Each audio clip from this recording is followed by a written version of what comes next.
This show fucking stinks. And the fact that you listen, we are very, very thankful for it. AJ, you never cease to amaze me with your toxicity, pal. You got a couple of these? God damn it! What the fuck are you doing? Fuck Boston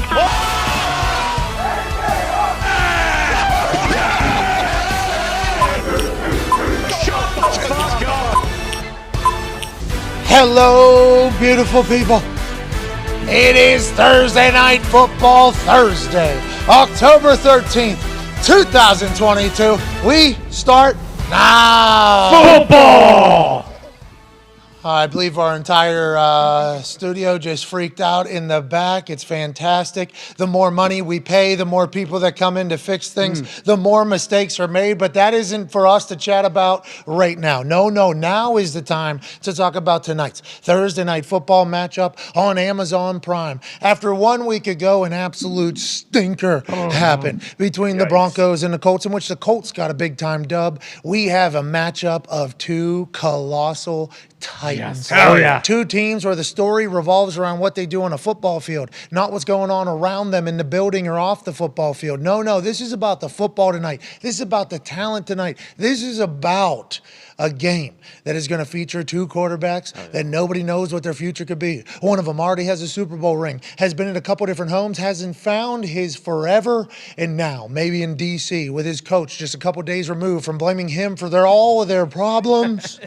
Maybe he gets going. And then Justin Fields on the other side, Ohio State quarterback. Is he a guy? Is he not a guy? I feel like we are back. I don't know how this microphone sounds. We changed it out. Sounds pretty solid. We did a show. Come on. Here we go. The Bears obviously playing host. They are getting one at home as the Commanders travel to Chicago.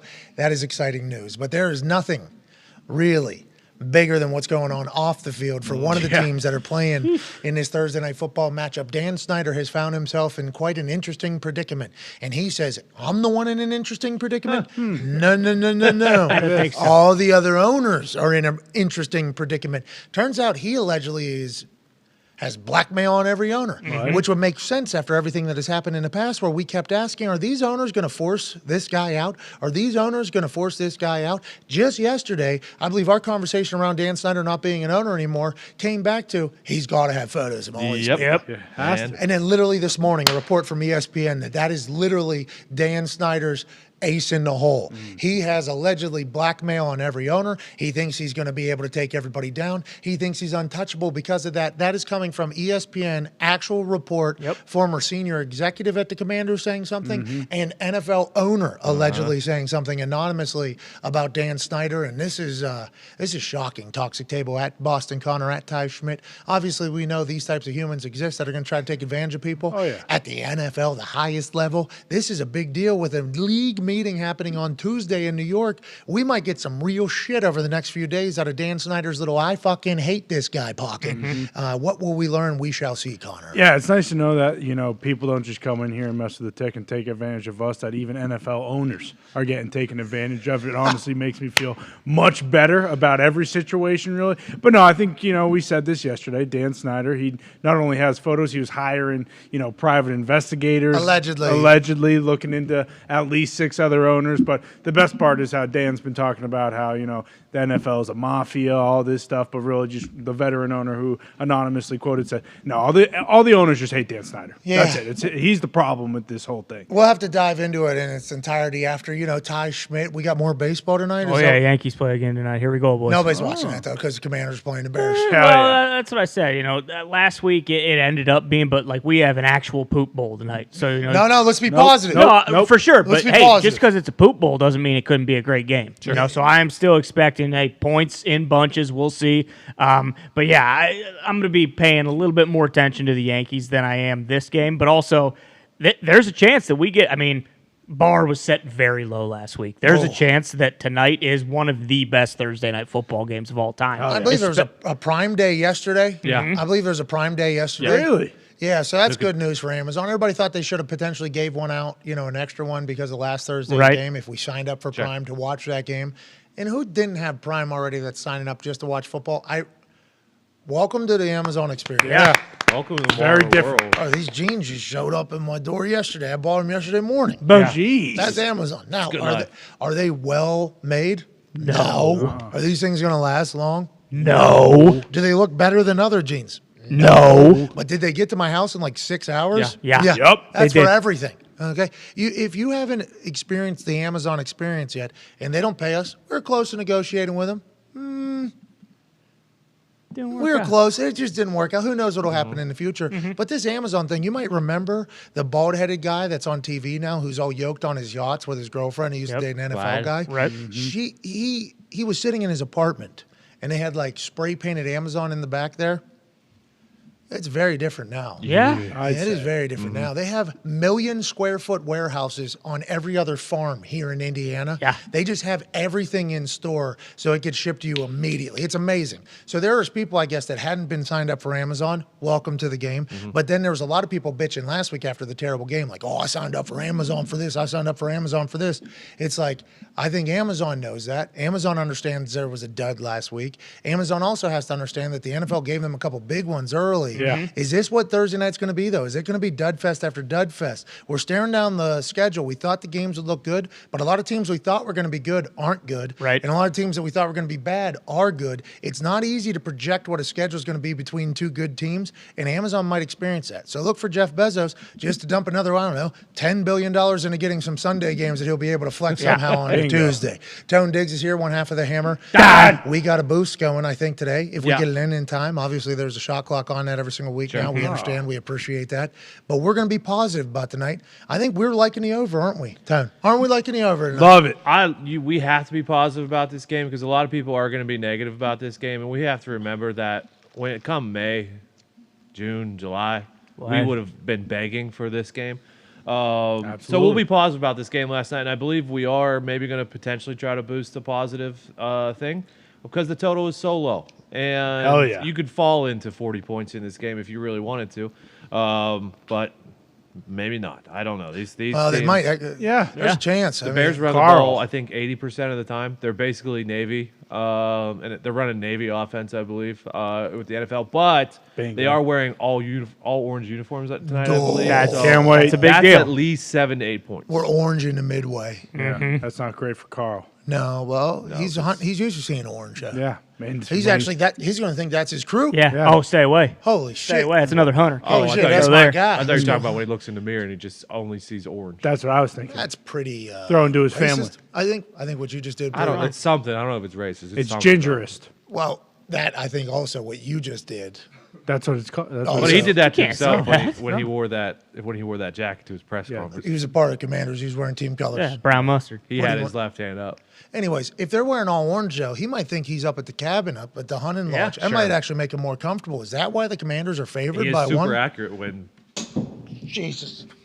he's super accurate when he's got his hunting gear on. So like that could like just throw him into that mindset. So Well, you're right. Yeah. Are the fucking commies going to wear mallard green? Because that's what they should do. Well, I don't know if they're wearing mallard or that goose from last night in the MLB. That thing captivated the internet. They called it a mallard, which is the professional term for a fucking duck. Yeah. Right. So anytime somebody says mallard, you assume that they are accurate.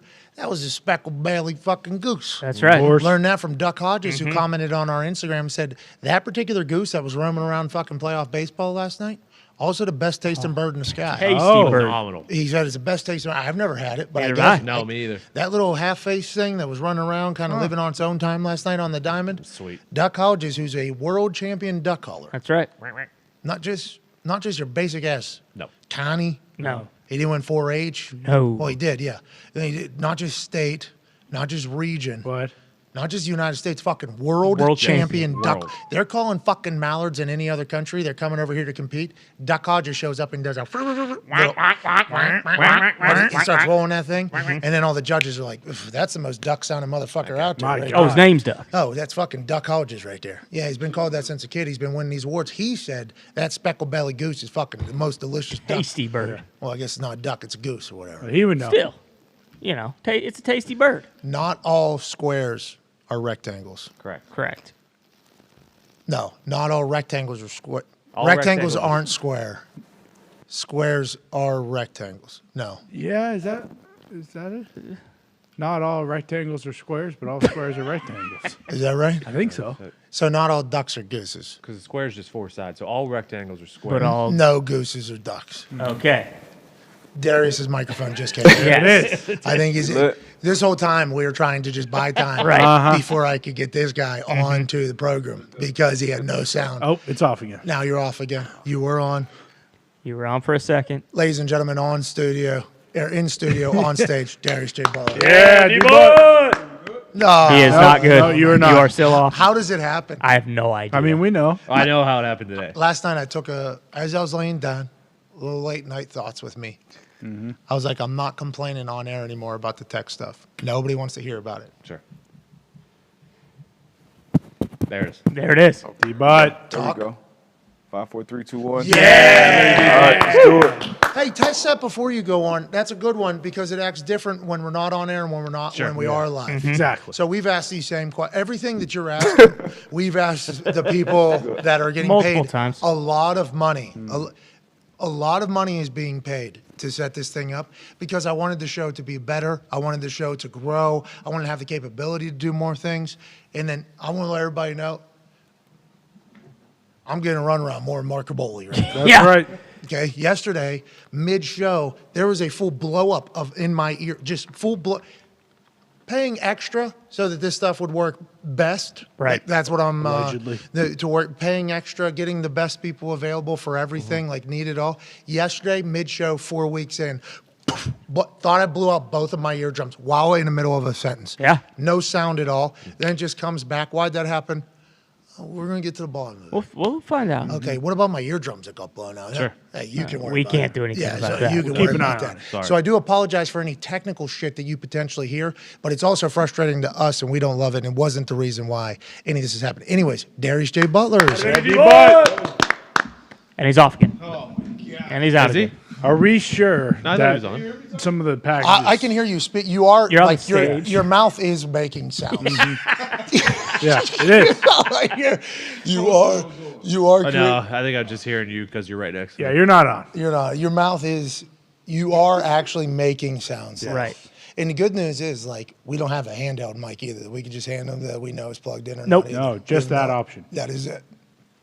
There, apparently there is. Yeah, right behind Connor, there's a mic. Oh, if he what? wants to grab that. What? That one just worked though. Yeah, we just heard him. No, don't worry, because Gotta toss it to me. I'm hooked in. So it might be a simple fix. I It don't know looks if I like the should- wire's a yeah, little loose on his pack.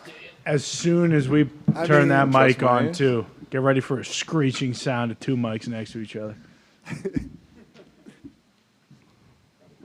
It's a little bit of a, seeing how the sausage is made here. Exactly. Take notes here. It's never going to happen again. It doesn't appear as if that mic is not on. That's not on, no. They're the same channel, so like we got to make sure the wireless one is off before, or one of them has to be off. They can't both be on at the same time. Okay. And like Okay. Pat said, and this all and works. that's a good move. You see, Pat just took the batteries out to make sure that thing Thank will you, not Pat. turn on. fucking. Well done. Thank you. And There there you go. Yo, yo, yo. yeah, Okay. You look so cool too. You hold it very well. You look Yeah. very cool. You look very cool with that. I had no idea. Hey, that's good news. We got a handheld mic. yeah. I had no idea. All right. All figured out. Here All we right, go. There's an upside. So we just did 15 minutes. The clock wasn't working right before we went live. I'm happy to hear that's back. Maybe. For now. Couple Seem to be on the same side here. Couple seconds. Seconds behind. Darius, I want to let you know it's great to have you here. Thankful for everything DB yesterday. Thankful you hang out with us. We were trying to buy time to get your microphone working, and who knows why it wasn't. It was nobody's fault. Hey, it don't matter. Nothing happened. Nope. It worked actually. Yeah. That is kind of how these conversations go. You get a. Oh, you didn't hear it? You, It's no, it was it on. weird. It actually It- did. The network was connected. It actually was working fine. So now we're trying to find out why it wasn't. Okay. Yeah, nothing's wrong. It sounds good. Okay. Do you understand that then there's big words that are dropped on me all of a sudden? I'm The like, latency between the, it's, I'm like, yeah, I understand that exists. Yeah, I just want to know why we're not able to talk with everything that's being paid. well, you were talking. You were, but it wasn't being heard. These Very odd. These are actual conversations that are happening with, like, top of the line specialists Oh, yeah. in that we've had to pay a lot of money to travel. You bet. Because we're in Indiana. Lodging. Our fault. We're in Yeah. Indiana. Shouldn't fucking be in Indiana. There's been companies that have tried to get me to move to Connecticut, New York, Florida, California, Arizona. And I just, for some reason, say, nah, Staying in Indiana. Not Connecticut. Fucking love it out here. Do they have the internet in Indiana? Yeah. All right. I can do my business out of Indiana then. As soon as they don't have the internet, which there was a couple times downtown, That's right. then I won't be able to do it. But if we can do it in Indiana, I'll stay here. Good network here. I enjoy it. It's very close to all our homes. And to get any of the top of the line shit in the tech business that is normally hubbed in New York or LA, they're going to have to travel out to Indiana. Cool. I'll pay for them to do that. You will? Yeah, absolutely. Let's go ahead and do that. Come on in, spend some time. Everything fucking doesn't work. Like clockwork. Never changes. Nope. It's insane. Let's move on. Remember, last night I said I'm not complaining about it. That's right. These are good things. There's nothing we can do about it. We tried. Still early, man. Growing pains. The growing pains. It's been a What do you month. mean? That's why I was told that, actually. You know, new studio, figuring it out, It's working out the kinks. A month straight, though? Also, Like this weeks Commanders after. team, this Bears team, it's early, it's ugly. Great work. These Pros, could be bro. one or two playoff teams right here watching tonight, man. So it's maybe the Wow. beginning of it right here. Yeah, well, the issue is they're never going to be, though, because it sounds like, and that's what I'm worried about this particular program. You know, they say the teams that win the Super Bowl don't start slow. That's right. Oh, We've had a pretty big fuck up each week here. Boom, boom, boom. And it all comes right after somebody who's come to fix another fuck up. So it's like a new one kind of gets added in the mix. We're being built on a foundation of marble. That's what we're doing. That's exactly. right. All these adversities are going to add calluses to this program. So whenever we get it late in December, early January, you know, and the weather starts falling and everybody's a little bit tired, and maybe there's a bad slate of games for some reason, and there's bad teams playing each other. This show has been built on adversity through the very fucking beginning. We were in a basement. Tech worked better there than it does here. Yeah. It worked. We were in the back of a box truck, mobile around the country. Tech worked better there than it works in this place. But we're built for this. Here we go. damn right. Thank you, Darius. You Thank you, just had to D-Bot. remind. That's a good teammate. Thank you, D-Bot. Remember that yesterday or 2 days ago? You said that I didn't remember a teammate of mine that was getting CTE covering punts. And Yeah, that was weird. That was bad teammate stuff. This one, Never used that. Yeah. no. Oh, no, there it is. Spoke too soon. Spoke too soon. It's already broken. Nope, Okay. Okay. Sheesh. You're back. It's in and out a little bit. Don't move that thing a fucking inch. We good, Keep right? that Yeah. position Don't move. the entire show. Yeah. Keep your hand up like that, Good like too. this. This fucking sucks, doesn't it? A little bit. Why is this It's got to A little happen? bit. It's certainly frustrating. Uh-huh. It's certainly frustrating. Last week, there was a time where I was like, I'm going back to the downtown office. Can't do it, though, because they just took everything out of the downtown office because we had to move out and move stuff in for other. Yeah. Well, the worst part. So we really- might end up doing the show on a goddamn phone. We might just start phoning. I might just streaming from my There's iPhone. one more idea. All right? There, behind this building, there's an old truck we used to use. The box truck is here. Okay. Not a bad idea. Imagine we cut a fucking hole in the wall like somebody did just a couple Right, weeks ago. Yeah, the hole's actually there. And just drive it right into the middle of the thing. That'll be great. Yeah. We appreciate everybody's incredible hard work. I feel like not everybody that's coming in here is attempting to sabotage the show. People have worked very, very hard. But for one reason or another, it's either Jesus, you know, because this is a former church, doesn't want this to be, but it feels like there's going to be a tech glitch of some sort every single other day in this place. Yeah, I mean it's it's ridiculous. But what are you gonna do? Like Nothing. you said, there's nothing we can do about it. If I'm ever lucky enough to have a kid, okay, I'm going to send them to fucking class and learn. They're going to be coders and technology people. Because it does appear as if there's only about one or two people in this office that can have conversations with the people that are coming in here that we're paying a lot of money to fix stuff. And it's being relayed through either Zito's brain, and Zito is probably also asking the same questions because he doesn't have these certificates or degrees for these companies either, which you have to get. I apologize. I apologize for It's that. not your fault, Zito. Zito fixes all the. Yeah, exactly. Zito's actually the one Without that really knowing how to fix it, but he makes it work. Zito has to back clean up. A Zito production is basically taking over all of these Ferrari, Lambo operations. But nonetheless, we appreciate you Making sticking a with Ford us. Focus, yeah. Yeah. No? Okay. Well, Kia. Ford Focus gets you to fucking. Point A, point B. Amen to that. It's crazy. Well, that's why you want to get it. Like, who knows if his microphone's going to. It's not going to work. Or it's gonna be. No, it's not working. It's not. Yeah. Or it's crackling Yeah. and sounds like shit. How's that happen? Could also sound great for us and then not sound great for everyone listening to, and we have no idea. Oh, yeah, that was day one. Yeah. Day one, we roll out here and we think it's a fucking home run show. Yeah. First shot. Splash. Boom. Send it. We're back. Good. No, it sounds like like shit. A little crackly. All right, let's dive into some conversation. D-But, we'll have to get you at a break. I mean, there's no chance we can get Ian Rapoport on. There's no chance we'll be able to do that. He's supposed to join us in 10 minutes. There's no way that audio is going to work, right? Oh, yeah. Oh, that will work. That will work. So, Darius, why don't you go FaceTime in from... Yeah. Go stand in the kitchen. Because we can't hear you if... Yeah, that works, but talking is the problem, I think. Yep, it's the talking part. This guy's wasting his time coming to Indianapolis. All right, there it is. You know, like, honestly, that's the way I feel. I'm like, Back and try to figure it out. all right. See you guys. Hey, FaceTime us from over there. All right, T-Bud. See you later, I'm pal. so sorry about this. Nice knowing you. I'm so sorry about this.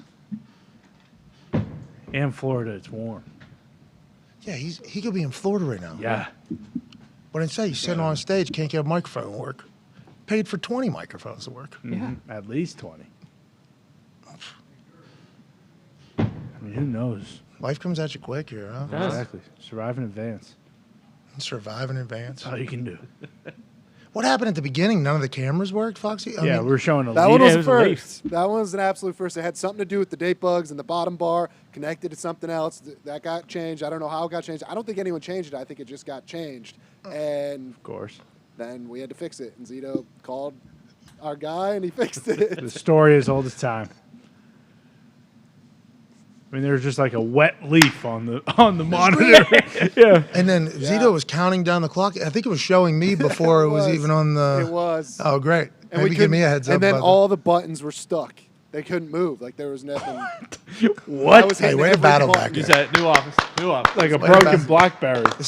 You missed the first 2 weeks of this. It might be still a new office. This is not a new... Well, I mean, in the grand scheme of a month, isn't that long? We've been live like 17, 18 hours. I mean, a week. And at that's least. that's a hell of a... Like, I was told, like, hey, we're doing a stress test. We've been live for a month straight out of this. That's a lot of stress testing. I mean, is there ever going to come a time where it's just working, I wonder? Well, you tried to plan for it. It's just instead of the day we thought we were going to be in here, it was a little after that. So We we had- didn't have that grace period. Well, how about the leave? How do you play? How do you prepare for a leaf just being on the screen? there? You can't. you Never can't seen prepare that photo for it. before ever. No. Foxy said bug. I just figured some bug was on a leaf. And they just Oh, put it Date yeah. bug. Date bug. up. Date bug. There it is. Oh, so that is the date bug Yeah. we just learned. Bug that eats dates and leaves. How about that leaf being a part of our program now? Now we're going to get sued by the photographer that took That's that. right. Getty National Images Geographic. Yep. going to take the whole show down. I mean, I do. I have can a hear theory. somebody in the kitchen. Yep. Couldn't hear I D-Bug. believe that's D-Bud. He was sitting 2 inches away from you over there, and you couldn't hear him. That's the acoustics in here. All right, let's get some news, shall we? We'll wait 5 minutes until Ian Rapoport joins us. The real show will get going. We'll give away money now for people that are watching this bullshit. Let's remember that we can hear everything that's being said off air in the kitchen area. Don't know if they can hear us. No, because they can't play the program. Yeah, that's right. Because that hasn't been coded. Yeah, exactly. I do have a theory on why this is happening right now, and it has to do with a bunch of boxes out front from some terrible people. Oh, maybe they sent jamming stuff. Might be an EMP in one of them. Yeah, we got 13 boxes from Jimmy's Famous Seafood. We appreciate you. Jimmy. Thank you, James. But maybe they did bring them cicadas that they brought out of the ground that have been hibernating for 17 years and put them in that box that have ruined the whole thing here. Bugs. I just heard date bugs. Now I'm hearing cicadas. Now I'm hearing James seafood. Now I'm thinking it's them. It bugs me, doesn't it? Yeah, to the core. Let's move on. We got to put on a program. Thank you so much for watching. We'll give if Connor hits the backboard. Hell yeah. If Connor hits the back, you're gonna have to move. Stand up. Stand up. If Connor hits the backboard, we will give 10 people $500 in the comment section. Can we do that in the YouTube comment? No, we have to do it. It has to be via Twitter, the most easy way. Connor, you hit the backboard, we'll give 10 people $500 right now. This one's for you, Phil. Oh. Get low. I don't think you hit it. What do you mean you don't think? Hit the backboard. He's going for a swish. Yeah. You kidding me? All you gotta do is hit the backboard. Go big or go home. You throw that thing harder, right? Yeah. Oh, yeah. Throw that son of a bitch as hard as you can. trying to hit the fucking net. What are we talking about? Didn't even say anything for a make. Trying to put it in the hole. Oh, man.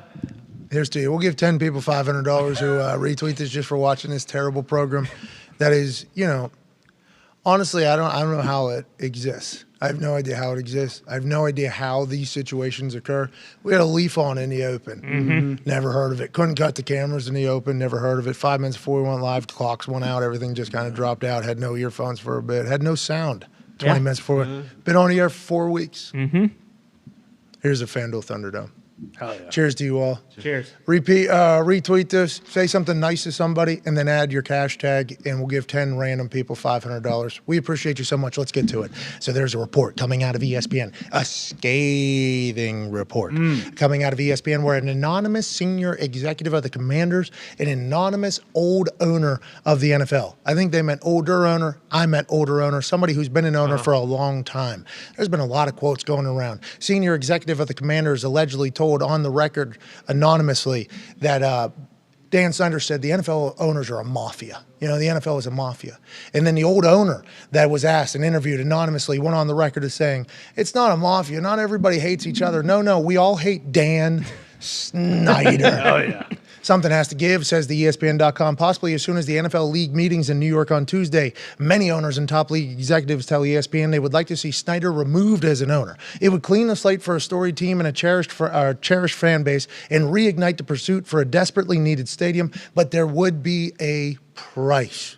What would that price be? Well, according to this report, it would be information about a lot of different owners that Dan Snyder has accrued via private investigators and then his own real-life situations with guys. Most sources decline to go on a record for the story. Goodell has warned owners that they could be fined millions and millions of dollars for leaking to reporters. Snyder thinks he has enough on all of them, says a former longtime senior Commanders executive. He thinks he's got stuff on Roger. Another former Commanders executive routinely called Snyder the most powerful owner in the NFL because of what he knows, a source says. Several owners say they see the threats about damaging dossiers as a desperate tactic intended to scare owners from voting to remove Snyder. He's backed into a corner like a wounded animal, says a veteran owner who says he's aware Snyder has gathered dirt on some owners. He's behaving like a mad dog cornered. Okay. So the fascinating thing here is, what if he has been doing that? Oh, yeah. And we've heard stories about people, gathering bad intel on their own or on their partners and on people that they don't like, their enemies. There's also been conversations about religions, finding out about the worst thing that you've ever done, Yeah. and then holding that over your head for the rest of your life so that you have to stay committed to that religion that not only just takes money and controls you, but does a lot of things. How do you think NFL owners who are on a rocket ship money-wise, financially, everything's going good for the NFL. $110 billion media rights deal signed last year. That can be renegotiated, I think, next year at any time. Apple can come in. Google can come in. Sports books are only growing. ESPN, I think, just did like a $3.5 billion deal or something like that. That was what the internet was talking about with DraftKings. Let's assume what the goddamn NFL could do in that vein. They're on a rocket ship. Do they want to disturb the rocket ship enough to go against somebody that knows their worst secrets, knows their worst skeletons? I don't know. The money's going to have to be a big payout if they want to get Dan Snyder, it sounds out, if any of this is true. But I think this is a big deal for the NFL, and this is exactly why after every expose that came out, after every terrible story that came out, the poop pipes burst, the shell game he was doing with the money where he wasn't reporting the actual money that he was making from his games to the other owner, so he's stealing tech. This is all alleged. These are all alleged things. He was allegedly stealing from the other owners. There's lawsuits taking place. There's bad image for the fucking NFL as a whole, which once again is a rocket ship and a shining light in the sports world, how they view it. And they're always also tight. Dan Snyder's on the out. It's like, why haven't they voted him out yet? Yeah. They have the prerogative to do so. There's been a lot of things that have made the NFL much worse. We're always supposed to protect the shield. This guy's actions and building and program have not done that over the last 10 years, basically. How come they haven't voted him out?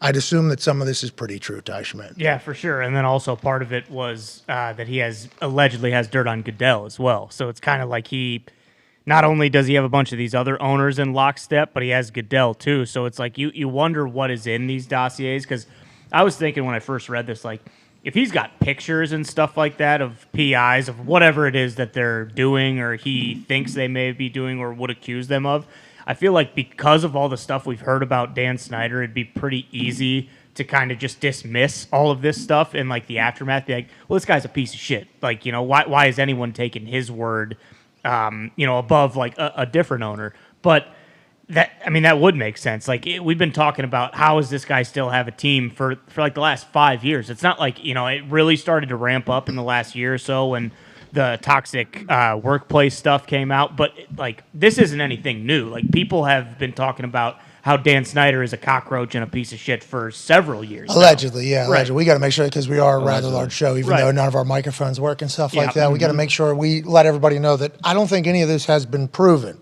right? There's been numerous, and I'm not saying I don't believe it happened. Sure. I'm just saying, like, I don't think there's been, you asked Dan Snyder, I think Dan Snyder is still, in his mind, I've done nothing wrong. Right. Nothing has been proven factual. Now, I think they did pay some people out, right? So they probably did admit some guilt, but there's, who knows? But Dan Snyder is saying, I haven't done anything worse than everybody else has done. That's why you're going to vote me out. What about you with boom? What about you with boom? That's why I think, like, this could be true. There's other people that are on TV that said they don't think that this could be true or whatever for one reason or another. Maybe Dan Snyder doesn't have anything on anybody, but if you're doing business with people for like 30 years, you're business partners with people 30, 40 years, I assume you can find something that you don't like about the person and make them look undesirable if they're forcing you out of a position in which you could sit on and make a lot of money for a long time for. Well, and now this coming out just makes me think back to those exposés. Like, was there any chance that some of the owners or Goodell wanted that type of information about Dan Snyder out to hopefully get, like, more so the public pressure to get him out of office on his own versus the owners having to do it because of this type of situation being kind of the culmination of all these things? Joining us now, senior NFL insider for the league and the network it owns, friend of the program, host of the weekly wrap-up with Rap Sheet and Friends, us being a friends, he being Rap Sheet. Ladies and gentlemen, Ian Rapoport. Rap, you look amazing. Thank you so much for joining us. Great seeing you again. Hey. Yeah, it's I missed you guys. I gotta say, I really did. My early week didn't feel the same. I was like a thing in my heart that wasn't there or whatever. You're a busy man. We've got tech problems. If you would have joined us any other day, we probably wouldn't have been able to hear you or see you anyway. So there's a chance. But now I look good. Look at you, dude. Yeah. Look at you, bro. tell us. You should see you. You should see you. I mean, you look. Look at you. Yeah. Look at you. My God. Huh? Look how tall and big you look. Yeah, look huge. Is that a little thing you're experiencing right now? You're like, you know what? Damn, I am tall. I am very big. Is that what you're It feeling? is literally. People ask me all the time about being on TV and what it's like, and one of the things that actually, this is like not a joke, kind of sucks, is people think that I'm tall. So when they see me on TV, they assume that I'm big, and then they meet me in person, they're immediately disappointed. And so they always say, "Oh, thought you'd be taller," which is like immediately a downgrade. Yeah. So it's anyway. Do you ever think about going bagel boy on that thing? Yeah. You know what I mean? That whole, you know, Which is that? You know who I'm talking Yeah. about. Like a bagel boss. The bagel boss. Is that what's that? Is that the guy who does the leg lengthening things? Never mind. Stay away from it. Yeah. Never mind. Happy. We Now think I'm going to read about it, and then I'm going to be upset. It's fine. It's whatever. potentially, but not right now. So Yeah. Not right now. that's good. Let's have a good conversation. Yeah, here we go. I'm just saying, hey, I think you're perfectly sized, pal. You do a great job. You do a Go great job. Rap. You do a great job. We did think, you know, you'd be more athletic when you came by the office at the last thing. Right. Definitely. Because of how Oh my much, God. because you said you were part of the crew team or something. Yeah. Play football. You play football, you're part of the crew team Wrestling. or whatever. And then that basketball got in your hands. It was like, oh, I'm in a different world. What's this? That was the only thing that Okay. we kind of It's like got. a big orange. Okay. First of all, I was a high school wrestler, so basketball was not my Okay. Yeah, we can tell. Fair. Okay. I got good hands. Was a catcher in baseball, really good picking up balls in the dirt. There's a lot of athleticism there. And Good, if quick if- release. Yeah, if you're a wrestler, you gnaw on Achilles if you have to. Mm-hmm. But if any of us know anything about wrestlers, those ears look really good for TV. Yeah. Well, you got really good ears for TV, pal. So you wore the headset, huh? You wore the helmet? 100% of the time. Absolutely. Never without a headset. I don't want to look like one of those, one of those guys. What are you trying to say? Tough. Yeah, you you don't wanna want to look like look a tough tough. guy? You don't look like a badass. You don't want to look like a guy that you should not accidentally bump into whenever you're drunk moseying around a bar. Is that what you're saying? Ian? I don't want to get I'm not going to make that joke. Not going to make the joke. Oh. I was going to make a city ordinance joke, but obviously assault and whatever happened to Devante Adams is extremely serious, so I'm not going to go. Very serious. Very, very serious. I hope that goes to the Supreme Court. Yeah. That situation right there. Should. Stephen A. yesterday, Stephen A. said, I'm going to call it what it is. Yeah. It is a money grab. But as soon as we saw it, we all knew, that guy's going to get paid by Devante. Right. That is how society operates. We hope that gets settled before it gets to court. We hope everybody's okay. Devante obviously furious about how that game ended, tripping over Hunter Renfrow, doing his thing. He makes a bad decision pushing that guy. That's right. Makes a bad decision pushing that guy. I got attacked for saying that guy shouldn't have been walking in front of Devante by people. I guess I'm supposed to just hammer one side of the thing. He shouldn't have pushed that guy. Guy could have waited. Shouldn't have pushed that guy. Well, I mean, hold on. Shouldn't have Hold on pushed a that second. guy. I agree that he should. I'm anti-push. We're all anti-push. Should not have done it. You're a professional. Should not have done it. Don't do that. Yeah. However, it's the visitor. He's leaving. Don't. No.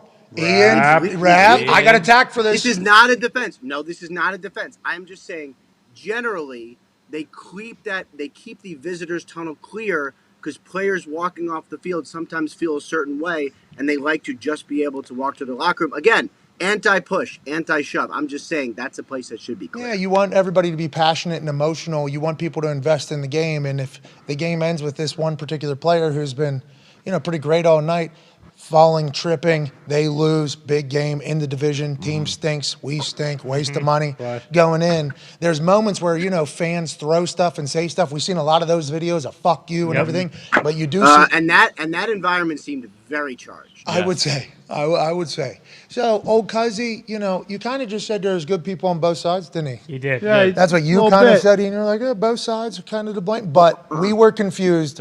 Yeah, you did. That's what you said. I said it the other day, and everybody attacked me. You're getting it too, pal. But normally see that clear. Yeah. Anti-push. Bad, should not push. Anti-push, pro, clear path. Let's talk about pushing, though. Are the NFL owners going to push Dan Snyder out? This report from ESPN, pretty scathing here. Now, we, in our conversations, and I think people around the NFL fandom have maybe brought up, like, how is Dan Snyder still an owner? And then one person in every group conversation goes, he's probably got pictures on him. He's got pictures on him. Everybody's like, you think he's got pictures on people. Now, there's a senior Commanders executive that anonymously went on the record with ESPN, and then an owner that anonymously went on the record with ESPN that basically says that they think that he maybe does have a little bit of something on people. The Commanders executive says even on Roger.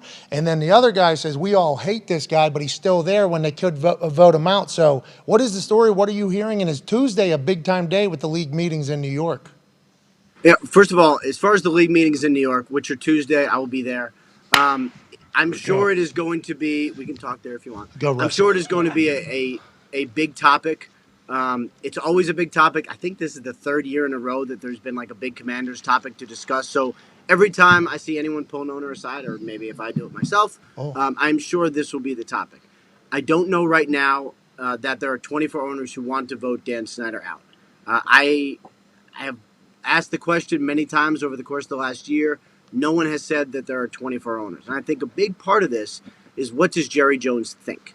And from my understanding, and I know it says differently in the article, but just from my own reporting, I believe that Jerry Jones is still on the side of Dan Snyder. I do not think that's changed. And if that changed, of all the things that we can discuss, and we can discuss whether or not he has stuff on people or files, and I don't have any corroboration of any of that. Have you tried or no? Have you tried or no? Is that not something you want to dive into? That'd be weird for you to do? I have asked. I've asked a lot of these questions.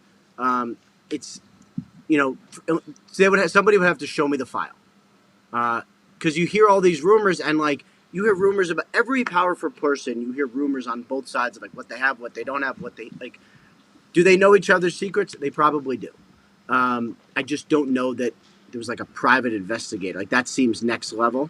However, if Jerry Jones turns, that would be the single biggest news item in this whole thing, and I do not believe that has happened.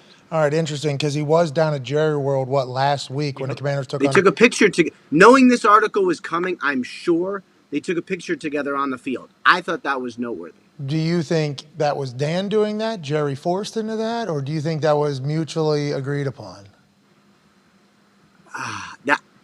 That is a good question. I don't know the answer to that. Let's look at the photo. Think it benefited Dan Snyder more than Jerry, but it was definitely something. Can you find a photo of them on the field together? Yep, there we go. So let's find this photo, so then we can try to read body language, which we are not credited to do so. No. We are not. Are we not? Well, what do you mean? That's the thing. Who is better at it? Probably professionals. There's people that go to school for that stuff. body Poker language. players probably pretty good. Yeah. Oh yeah, poker. Matt Berkey, Pittsburgh professional poker player. He's probably good, better at Quantico. Anyone who goes to Quantico. Helmuth. Yeah, no. Helmuth has been reading body language for a long time. Yeah, here's the photo. Huh? What do we think? What do you think, I mean, what do you think lot of there, smiling Ian? faces. Well, Dan seems happy. Jerry. The Commanders people seem happy. Look at Jerry's face. Jerry was keeping this so he could edit himself out of it, I think, at one point. Now, Jay Wright in the middle of that thing, former player. I can respect him. But this is quite a PR play, knowing that this article is coming out, right? Because they all knew, I'd assume. How long do you think they had heads up that this article was coming, you think, out of ESPN?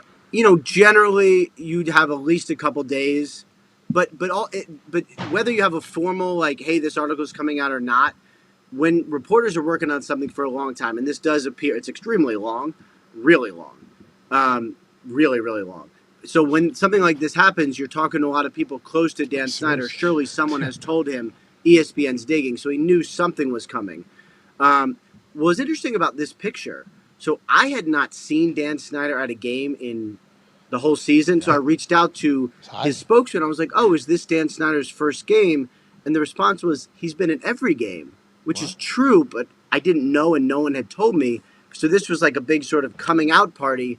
Here I am on the field with Jerry Jones. That was symbolic, I think. Yeah, I think so too, especially a couple days before it comes out. Dan Snyder was hiding from a subpoena to the House Oversight Committee in the island that Napoleon was born and raised in. Then he comes back. He's in on his yacht. Remember they were trying to subpoena him. They couldn't find him. He didn't have the internet. Remember? I do remember that, yes. It was awesome. Dan Snyder is a movie.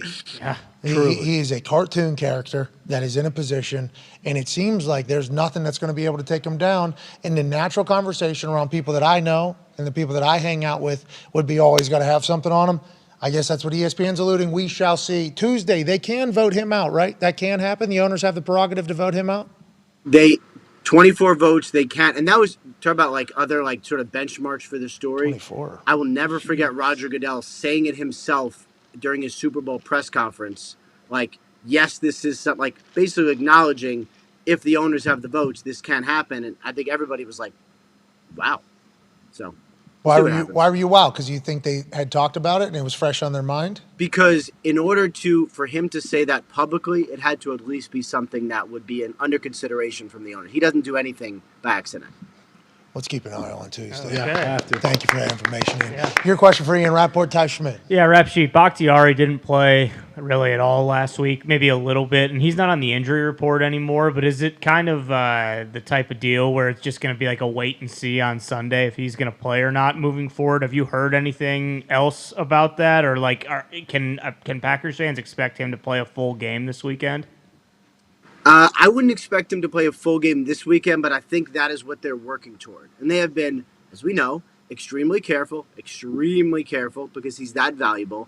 And I think the goal is to do a little bit of a tackle switcheroo situation where you do one series in, one series out. I think Ronnie Stanley with the Ravens is doing a similar thing. Yeah. Perfect. Great. Yeah, just, he's on the bench for a little. Tackles Now, for sure. as far as, I'd have to look back, but I believe that one drive when he was out was a lot longer than the drive that he was in, which was a 3-and-out. So I think it was more circumstance.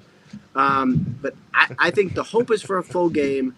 I don't believe it'll be this week. But the fact that he's back and not an injury report, that's good. Was that reported by you that type of shit with the little tag team left tackle action was going to happen with Bakhtiari? Did none of us know this was coming? Yeah. I think it was mentioned that there'll be some sort of a ride-sharing situation. Well, did you? Because I was very surprised by it. No, when he's back, you I would assume have he's to back. check my Bach. Twitter. Excuse me, Bach. Surely I mentioned something on the Twitters, right? I don't know. I don't think that's what we're saying. I think people were surprised that he's only playing like 50% of the snaps because then it's like, well, then something must still kind of be wrong. Why is he even out there to begin with?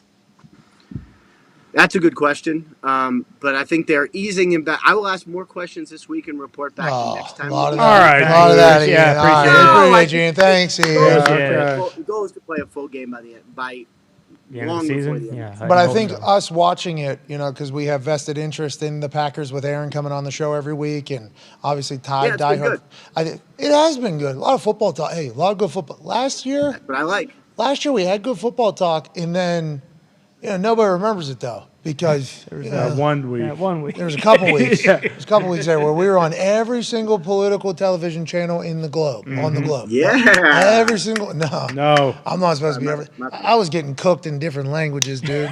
I was getting cooked by people. It was quite a ride, but hey, once again, Aaron Rodgers back-to-back MVP. The opportunity to have a conversation with that person and learn about that person is what our journalistic duty is. Everybody question everything else needs to go to hell, but we've been getting a lot of good football conversations out of him. And I think as we watched the games, whenever we heard Bach was Bach, we thought we were all very surprised that he wasn't in every single game. We're like, oh, he must have hurt himself again. They're like, no, this was the plan. We didn't know it was the plan.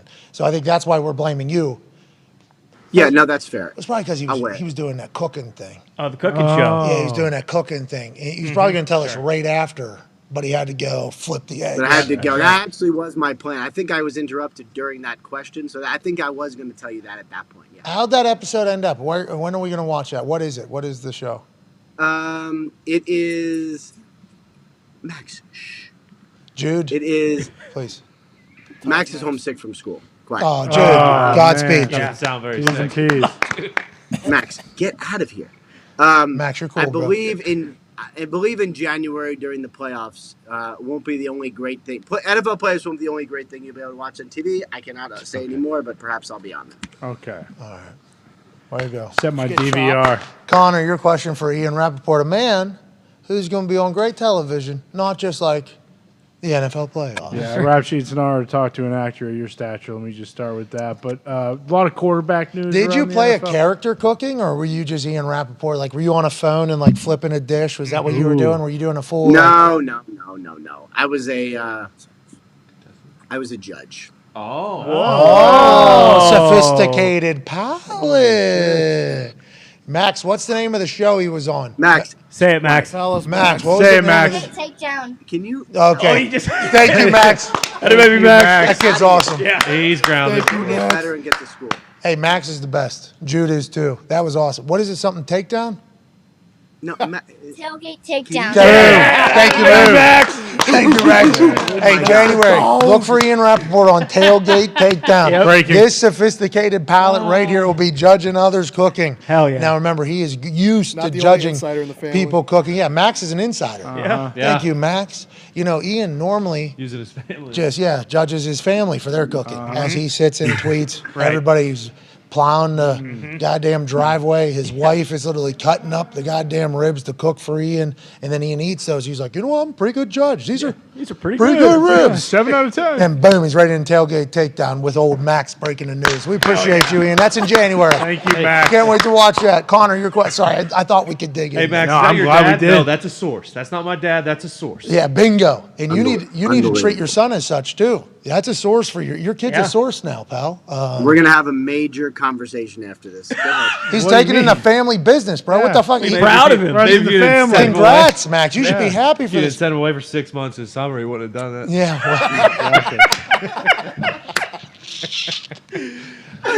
Connor, your question for Max's dad, Ian Rapoport. Yeah, Mr. Max's dad. Just quarterback updates. What's going on with Dak? Is he playing? Is Mac Jones playing? And is Tua going to play not this week but next week? Okay, Tua not this week, but next week. I think there is a realistic chance for next week.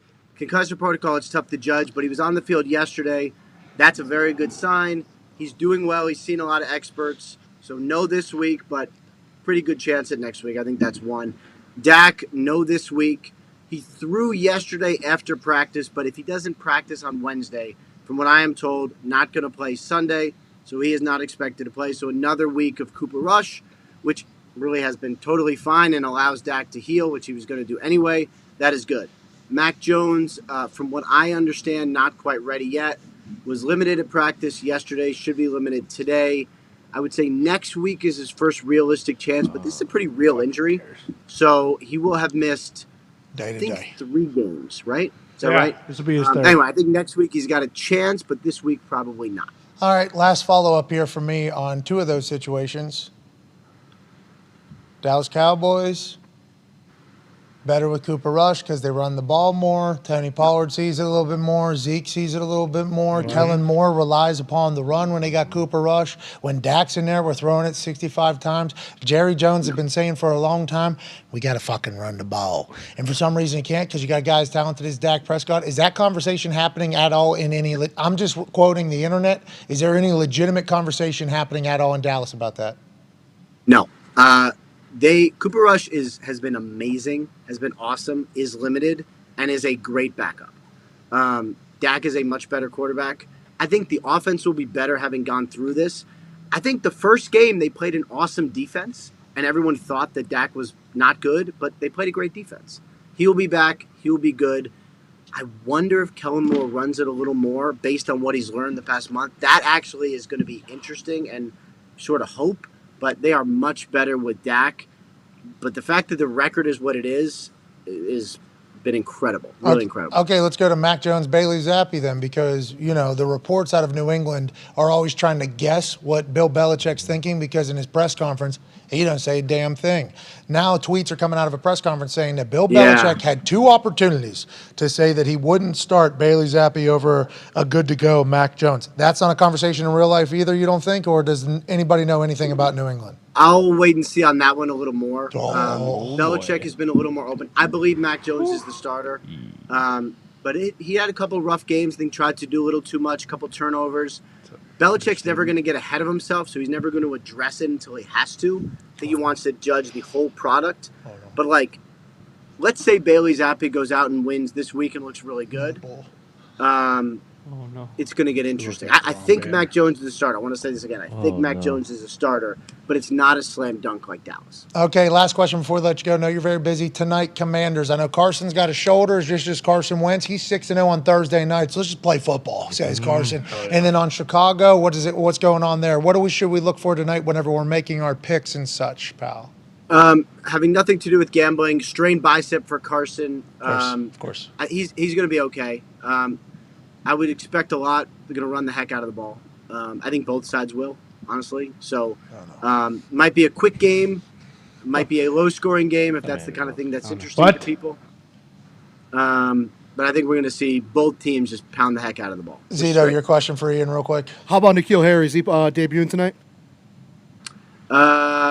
I do not know the answer, and I don't want to steer you wrong. How about Max? Does Max know? When I find out the answer. Yeah, can we Max, ask you know the answer? Is N'Keal Harry playing tonight?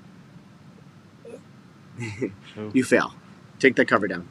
What a jerk! Hey, it's tough. The family business is tough. That's what happens when you don't have information. Hey, we appreciate you so much, man. Good luck the rest of the day, and tell Max we appreciate him more. Ladies and gentlemen, Ian Rapoport. Tailgate takedown. How about Max? Hey, tailgate takedown. What was that again? Tailgate takedown. January 7th. You would have spelled it out, too. Yeah, not happy. Well, he's probably told he's not allowed to say Oh, yeah, for sure. Rapoport is not allowed to release that information. His kids didn't get the memo. Tailgate Takedown had 0 plans of that information being leaked on this particular Should we program. take that off the ticker? Well, it's not our fault. No. It's news. Breaking news. It has to be on the ticker. People are talking about it. Did you say via Yeah, via Max. Rapoport? Yep. I mean, we did our job. That's right. Properly sourced. We got the information. It is breaking news. Breaking news via Max Rapoport. Rap sheet will be on Tailgate Takedown. Boom. Sorry. This show's the worst. Tailgate Takedown people right now had no idea our show existed. It's like, oh, no. Jesus Christ. Fuck. What if we wanted to edit that guy out of the fucking program? Now he's... No, we have to. Hands are tied. No, he's stuck in it. What is that? What is Tailgate Takedown? Do we know what it is? I mean, I can Googled it, piece it nothing together. popped up. It's the chew for tailgating? Is that what we got going on? Yeah, probably. I mean, What's that one show where they have to... I was watching it there for a bit. I was binging it. Was it Chopped? Boom. Yeah. Not the chew. The chew is the talk show that old buddy got on that really... Remember, I got an email. yep, Chopped has the exactly. basket. That's right. and I could potentially end up on chew someday if I go work with this one guy. No Good big luck, deal, kid. kid. Luck. People are so dumb. Anyways, I would love to work on shoes someday. That'd be Sure. But Chopped is, I was binging that show for a bit. I wanted to be on that show. Like, Yeah. None of that has to taste good. No. I would hate every single thing they make, but they're being, hey, we need you to make a dessert with this title belt, this pen, and the things they do. It's like unbelievable. It's amazing to watch. He's doing that with like tailgating. Is that what tailgate takedown is? And what type of meat in testicles is Ian Rapoport putting in? Is he putting bull testicles in his mouth? I think there's a chance. This is awesome. Yeah, go tailgate to tailgate. Try the best meat of the city. I've been doing that with game day, just different meats from different hills. It's all pretty good. There's unreal. one place that was not good. If you watch my reaction back, you can tell. I'll give a little bit of a. Not everybody cooks good meat. No, high standard too. A lot of that meat looks good. Ian Rapoport, though, his palate, super sophisticated. Yeah.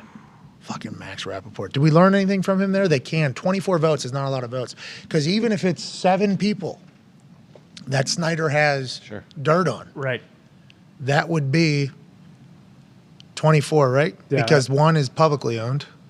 Oh, that'd be. So then it's 32. Then 7, 31 would be 24, right? Minus one, though, because he probably doesn't have a vote. What if right? there's a trickle down? Yeah, so he can only have stuff on 6 people. Yes. If he has stuff on more than, this is what Snyder's doing. How many people? How many votes? 24 votes? All right. I need to dig up, get a private investigator in fucking Dallas, Stat. Give me a private investigator in Kansas City. Give me a private investigator in this. Go, Kraft doing. What if he was? Jupiter, Florida. Wow.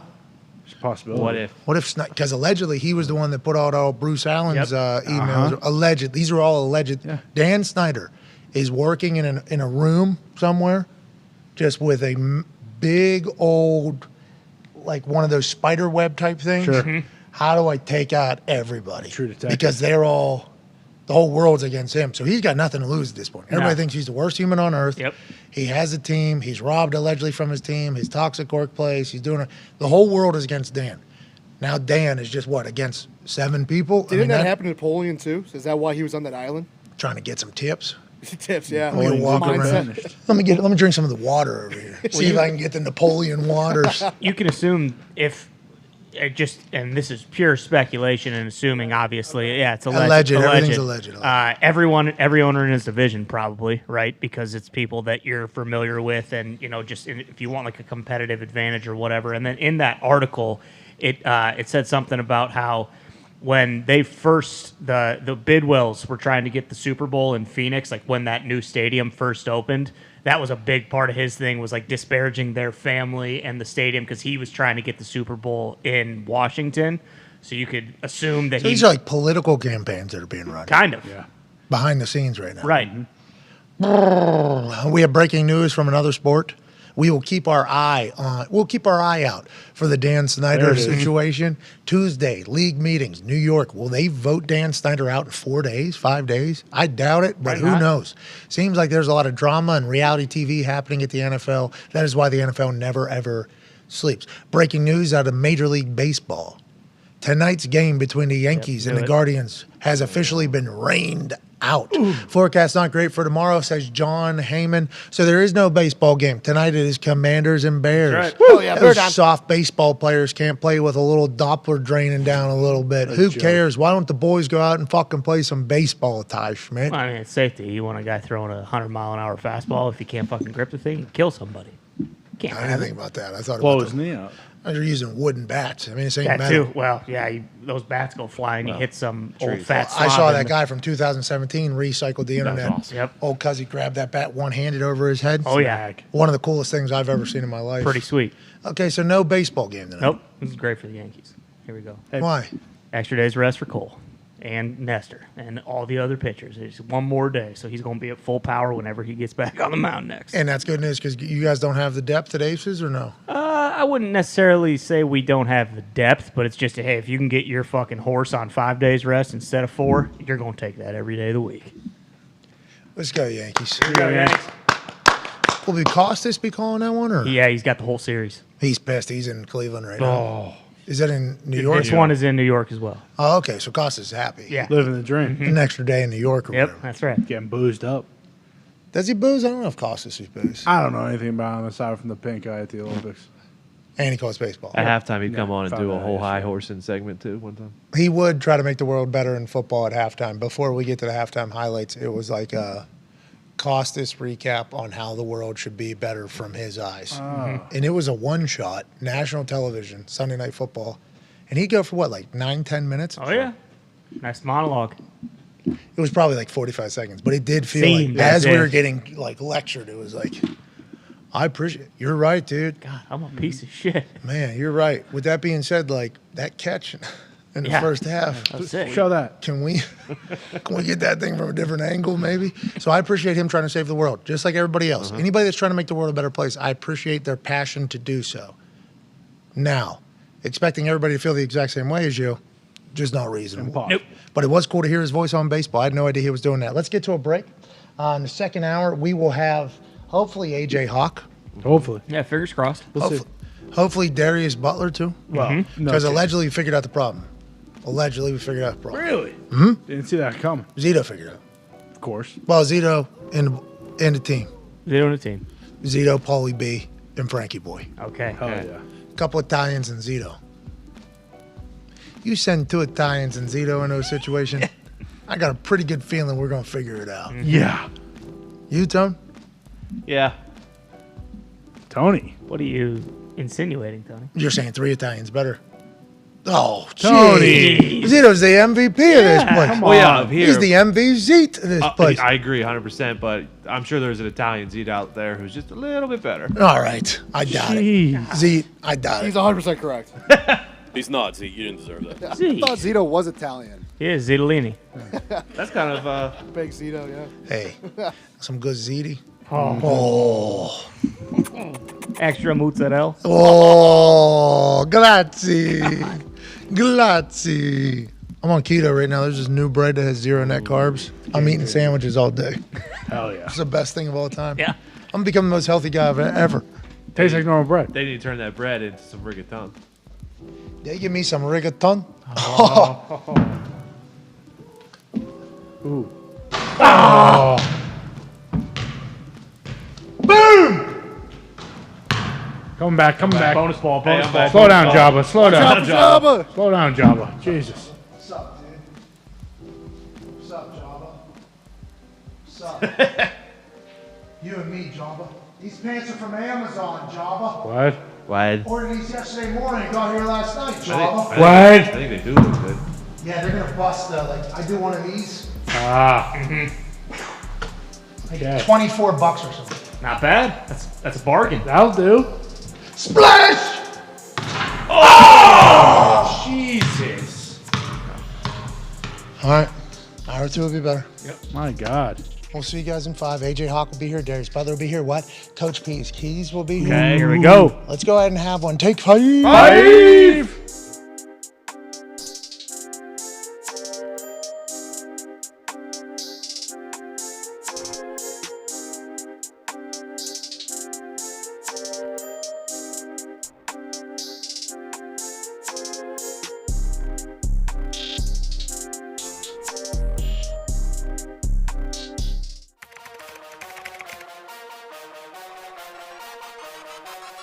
You ready? Let's go. Let's go. Let's go. Let's go. Let's go. Every morning you gotta wake up, man, feeling blessed. Another opportunity. Do it for your brother. Do it for man went back of that jersey, man. Go out there and make plays. Mom's birthday is 2 days. It's like an early birthday present for her. We're gonna shine. We're gonna party when we win, okay? Church work. Make them feel like they can't get out. It's up to us. Remember what we do and why we do it. And stick together. Let's go. Let's go. Let's go! 3rd and goal from the 1. Bears lead 22-21, 2.5 minutes to go. There was that. Cousins on a spring! Touchdown! We just got in because of you, bud. You got us in, bud. Fires across the middle. Andrews has it at the 5. Turns and he's in for a touchdown! You were too wide open. I ain't had to shoot and run and do right now. Yoga, how do you come in so low and still keep your balance? I don't know. That's impressive. I just try not to think about it. Von Miller has another sack, his 4th as a Buffalo Bill. Let's go! Let's go! Let's stop here. It gotta be us. It gotta be us. Third down and 2. Gino scrambles out of the pocket. And Cam Jordan is going to sling him down. Yes, sir! Snap back. Here comes a blindside rush. Jalen Ramsey, Dex Cooper rush. I got it, big boy! You see I finally got me a sack? Yes. That was the first one of my career, huh? That was a good one, huh? Yeah, fumble too. He fumbled? Hell yeah.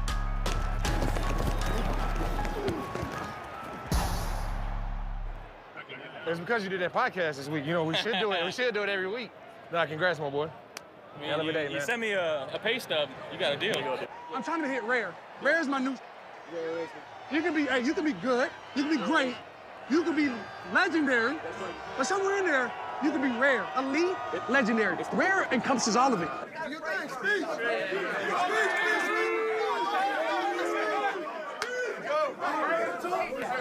Yeah, let's pray first. You're absolutely right. Yeah, we got to wait on our head ball coach. He's right behind you. How you doing? We came on the road, and we're leaving here with the mission accomplished. All right? Mission's accomplished. You fight your asses off, okay? Find a way, and it's got to be so much better, okay? Starting with us, okay, and then all the way down to each and every player. I'm so proud of you guys. I'm so proud of the fight. I'm so proud of the effort. I'm so proud of the fact that you stuck together. Hey, great team win. I love you. Dude, I love this team, man. Cowboys on 3. 1, 2, 3. Cowboys!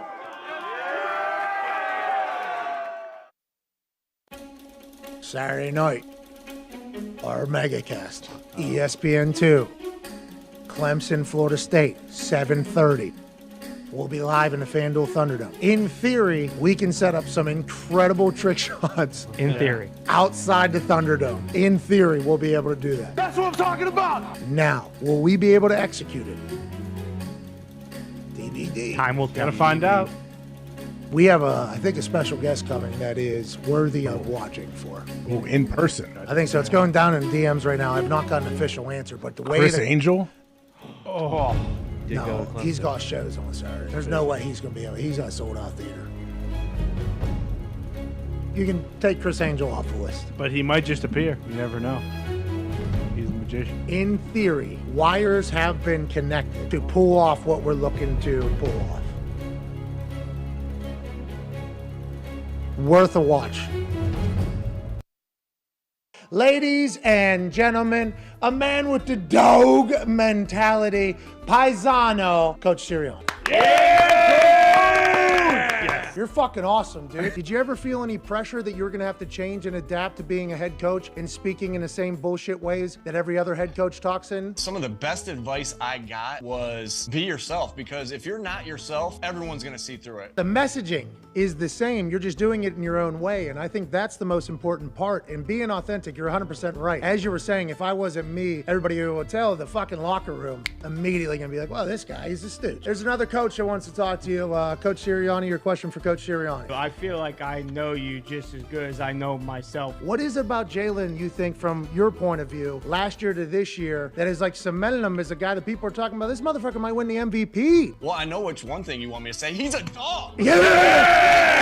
Yeah! He's a dog! Yeah! Fucking dog! Do you maybe want to play best 2 out of 3, rock, paper, scissors, coach first coach? You're there forever, huh? Like, you have to have that mindset as the head coach. Like, do you feel like you're the perfect head coach for the Philadelphia Eagles? Because it feels like the team is the perfect representative of the city of Philadelphia. And I might be wrong. I'm from Pittsburgh, so the Johns are going to judge me for that. I love the passion of the city and how much they care about football, because I care about football. I love football. I don't have a lot of hobbies. My biggest hobby is football. Rock, paper, scissors, shoot. What you got? Scissors. Yeah, the same person. Okay. We both threw scissors. Dog mentality really is to be in the moment that you're in now and not worry about what happened in the past, not worry about what's going to happen in the future. It's all about our process and about being here today to make sure we're about to go 1-0 this week. That's it. Rock, paper, paper, scissors, shoot.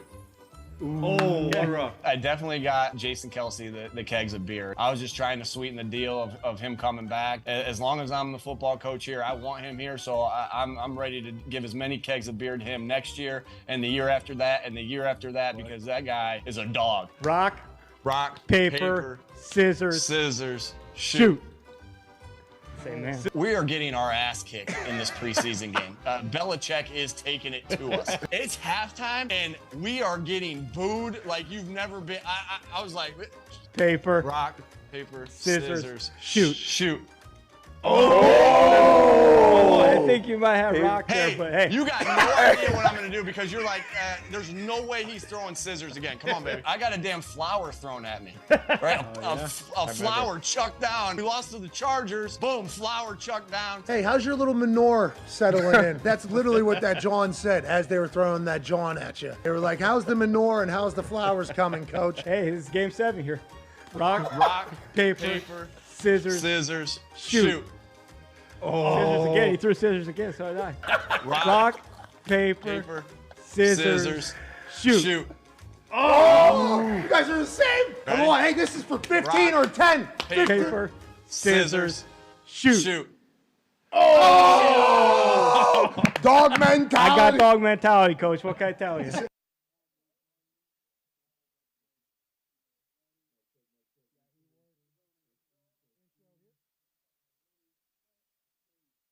Hey, What? let's go. This show fucking stinks, and the fact that you listen, we are very, very thankful for it. AJ, you never cease to amaze me with your toxicity, pal. You got a couple of these? God damn it! What the fuck are you doing? Fuck Boston.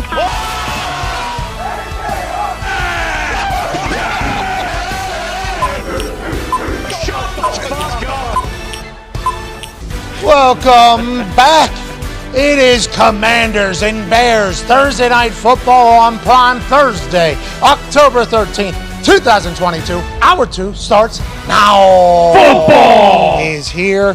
The Talks the Table at Boston Connor, at Ty Schmidt, at Tone Diggs, one half of the Hammer. Dahn. Cowboys is here. Can't wait to hear, some of the gambling takes on this evening's game because Tone was in the back earlier today. Yeah. Just talking about how lucky he is to be able to be a professional gambling enthusiast day in, day out. Now, with that particular profession of being a gambling enthusiast, especially in the sports gambling enthusiasm world, you have to give a take if there's a game happening on a particular evening. So sometimes you might be like, oh yeah, my record. Like, I really care about my record. I like to win a little bit. So there's some games that I just don't want to bet on. For instance, a Commanders fucking Bears game on Thursday night with Carson Wentz taking on Justin Fields. I don't want to bet on that game. But since I get to be a professional sports gambling enthusiast, I get to do it. That's what Tone said earlier. Right, Tone? That is what you said. This is a privilege to get to pick this game publicly. And you got a right answer for us, don't you? I hope so. I think so. I sometimes you got to dive a little deeper. And tonight's one of those games you got to dive a little deeper. But you're also allowed to say, like, hey, you're allowed to take some games off, too, if you're listening. Yeah. Like, don't feel like you got to gamble. People out there don't have to do this. Tone, it's actually his job. Yeah, he has to. He has to pick this game tonight. Life and death. Whether he likes it or not. Yeah. Bingo. And this has been a story of Thursday Night Footballs over the last couple of years, these types of games. Now, new home, Amazon, we thought maybe we'd get some killers. Broncos, Colts, probably before the season goes in, supposed to be good. Yeah. Pretty good. That game was one of the worst football games of all time. All time. That might be one of the worst primetime football games of all time. One of the worst only game on in the entire world games of all time. Ever. All sports. That's why Commanders Bears tonight is going to be electrifying. Ain't you right? The football gods ain't going to do it 2 times in a row. This is going to be a positive game tonight. We're going to enjoy tonight's game of Commanders and Bears because Yankees Guardians already been canceled. It's the only show in town. It's the only game in town. Let's go. Tonight's going to be a good game. It's going to be an incredible game. There is another football game tonight where I do like a side. What? Baylor, West Virginia. And it's not. Of course. And it's not. College? It's not West. I'm not sure I like West Virginia. Well, Baylor and Aranda's got some dogs for sure. But Graham Harrell and JT are still slinging that pill around. Do not bet against Graham Harrell. He's a fucking genius. Well, actually, I've bet alongside of him a lot this year, and we have not won. What? Much success. Yeah, but we've had a couple. Offense played well, though. Was it C.J. Donaldson? Was that the guy's name who ran against running Pitt? back? Yeah. Yeah, he's out, so that's not good for West Freshman. He's supposed to be the future. Yeah. That guy's a stud. He is. He'll be back. He'll be good. Neil Brown will have the boys ready to go next year. Joining us on stage, he won't be there. ladies and gentlemen, No chance. You know, he just signed another 5-year deal or something. Host of the Man to Man podcast. He's on the Up and Adams show.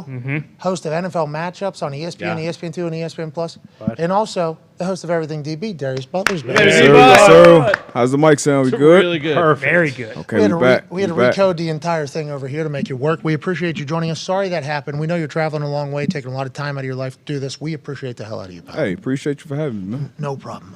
And joining us live from an attic in Ohio, a man who's ever so toxic. Yeah. The worst. College football national champion, Super Bowl champion, Ryder Cup champion, COVID survivor, multi-time. Whoa. Ladies and gentlemen, AJ Hall. Yeah. AJ, what's going on, pal? Oh, nothing. I got to watch the Ian interview, and I just as a fan, I very much enjoyed it. It was very fun to watch.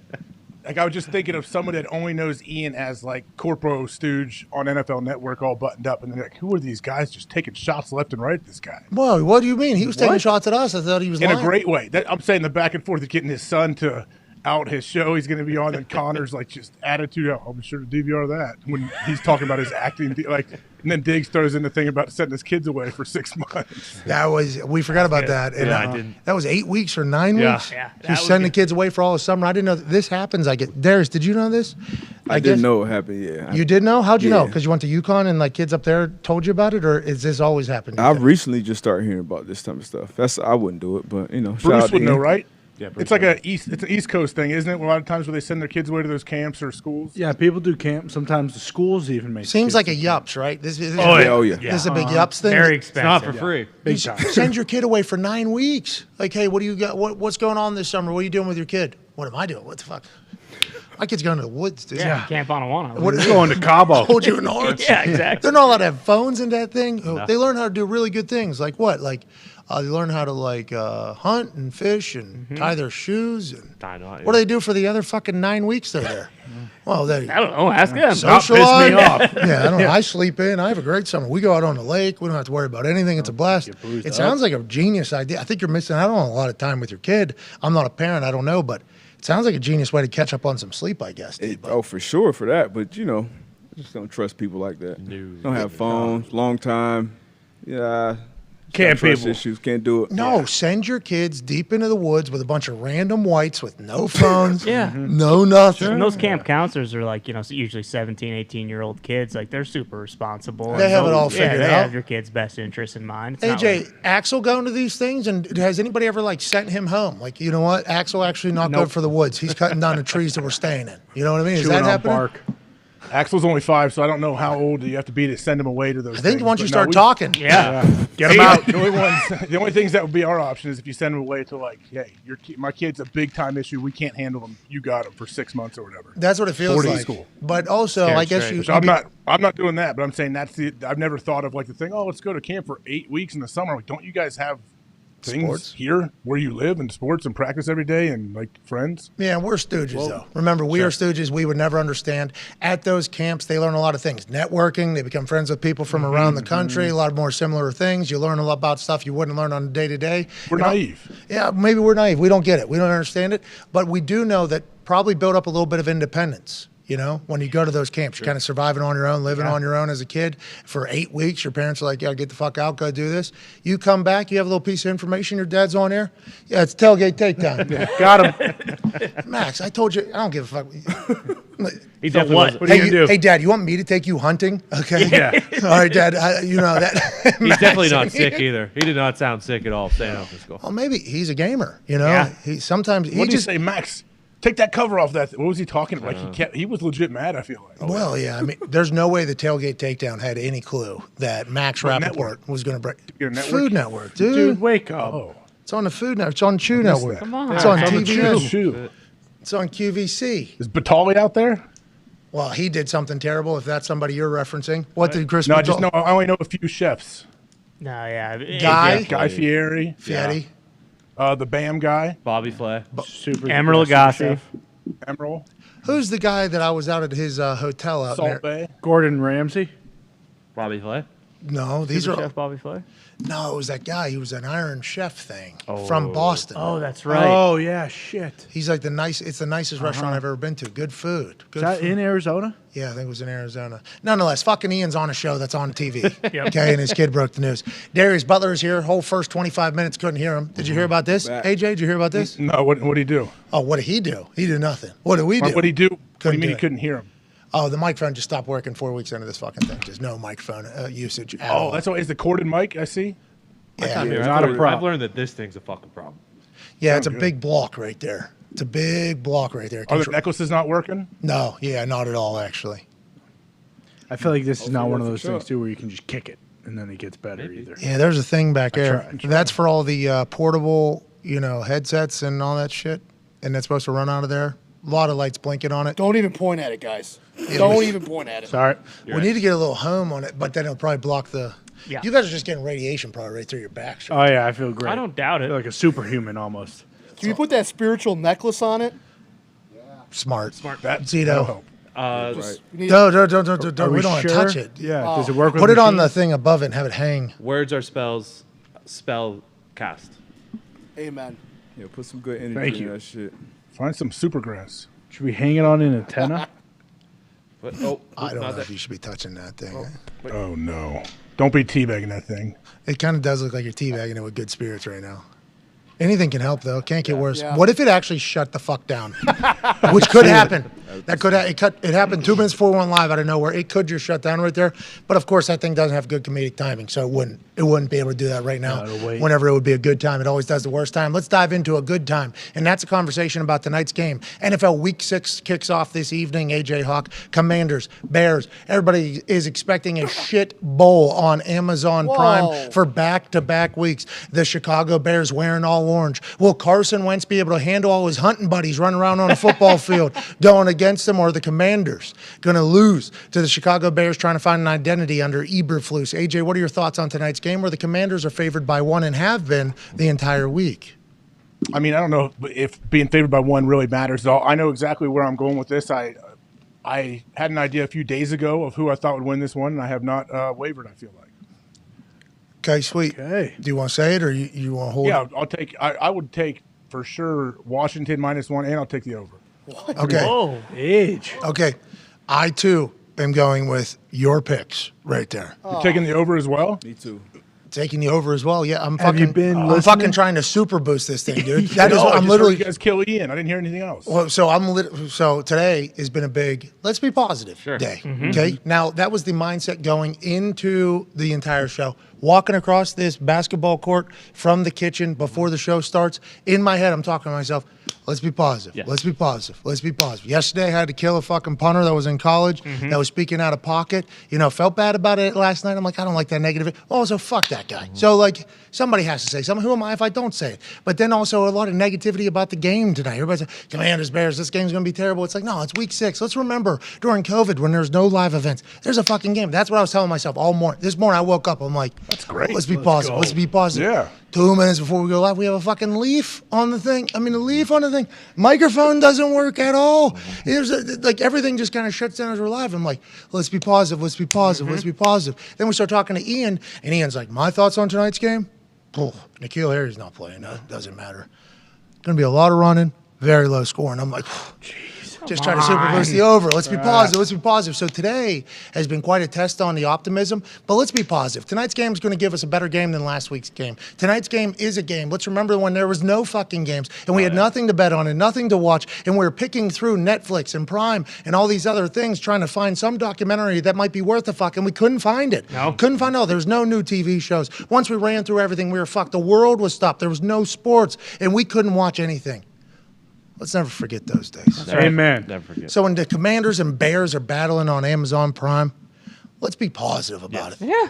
All right. And let's hammer that fucking over. yeah. Hell that's yeah. what we're doing. We're putting go. it into the universe because what you put out, you get back. Darius, you like the Commanders as well. I heard you kind of chime in there. How come, from a football sense that we're not talking about, should we believe in the Commanders, you think, D-Bud? Got the better quarterback. We obviously know he's 6-0 Thursday Night Football. I think better talent, wide receiver around him. So yeah, easy pick for me.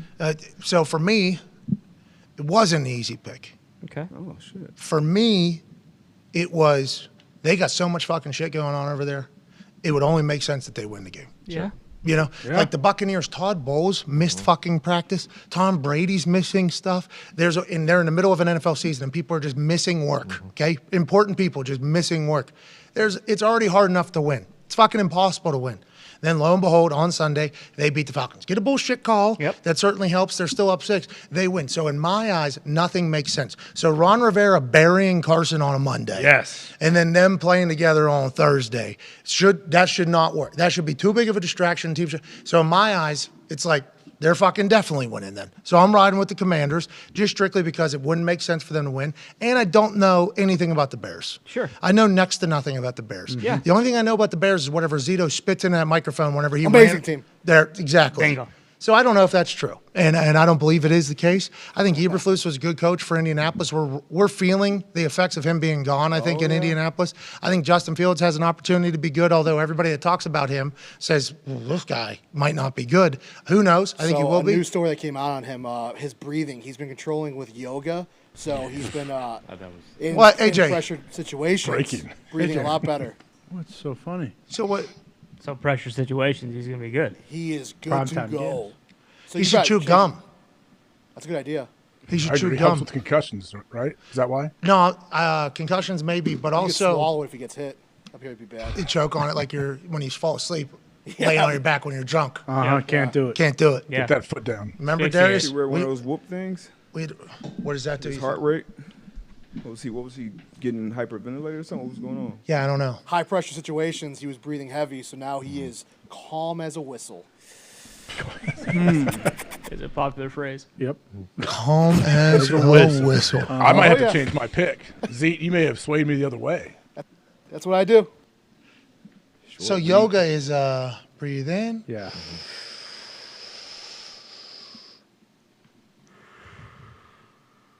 Breathe out. Right, I accidentally showed up at a yoga one time, and they fucking were doing that right in front of me, and I'm not supposed to. Excuse me, why are you doing that? Zen. Wait, they were breathing out like that, making those fart sounds? Yeah, because you're supposed to you're not even like supposed to be. I don't know if you're supposed to, but I think some people are a little bit over dramatic, maybe. Sure. And they do a full, like a full inhale. In with the good, out with the bad. Let's get it relaxed. Are they farting real loud too and not laughing at it? I did see a guy in some real tight Spanx. Oh, yeah. Nothing else. Like Travolta? And I don't think he had to rip it. Just looking at it, he could smell. What? You know what I mean? What are you saying about Travolta? There's I've never seen the movie, but I've seen the movie clip where he's dancing and his dong's swinging around and he's doing yoga and fucking hairspray. I don't think I've seen that. What is he talking about? I think What's it's your with bra, I think it's with AJ? What's your bra, I think it's AJ? with Jamie Lee Curtis, maybe.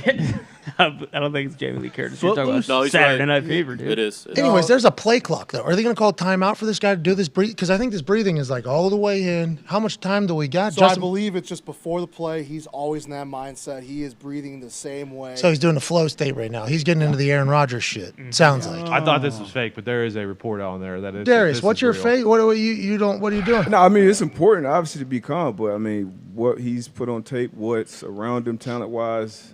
I mean, breathing. He doesn't have a whole lot of time, does he? Come on, man. No. What are we talking about here? Well, they only throw the ball like 30% of the time, so. So he was saying for like the 54-yard run he had that got taken back. Like when he got back to the huddle, he was fine. He was good to go, and he was so like the breathing. Is this real? Is this a bit? This is an I actual don't know. report, AJ. I sent in the tweet. This is a report, dude. No, I saw the tweet, but I'm saying like how in depth it is and how Z is presenting this all as like super factual stuff. Is this the only thing that wasn't part of it was the calm as a whistle. I added that part. I apologize. What? I apologize. Calm as a whistle? Hold on. So my big thing here is, let's assume this is a writer. I don't know who wrote this report, has a love for yoga and love for the meditation and everything like that. Mark Grote Sports. Bears quarterback Justin Fields says he's been working on his breathing during games to keep calm. Says a yoga instructor has helped him.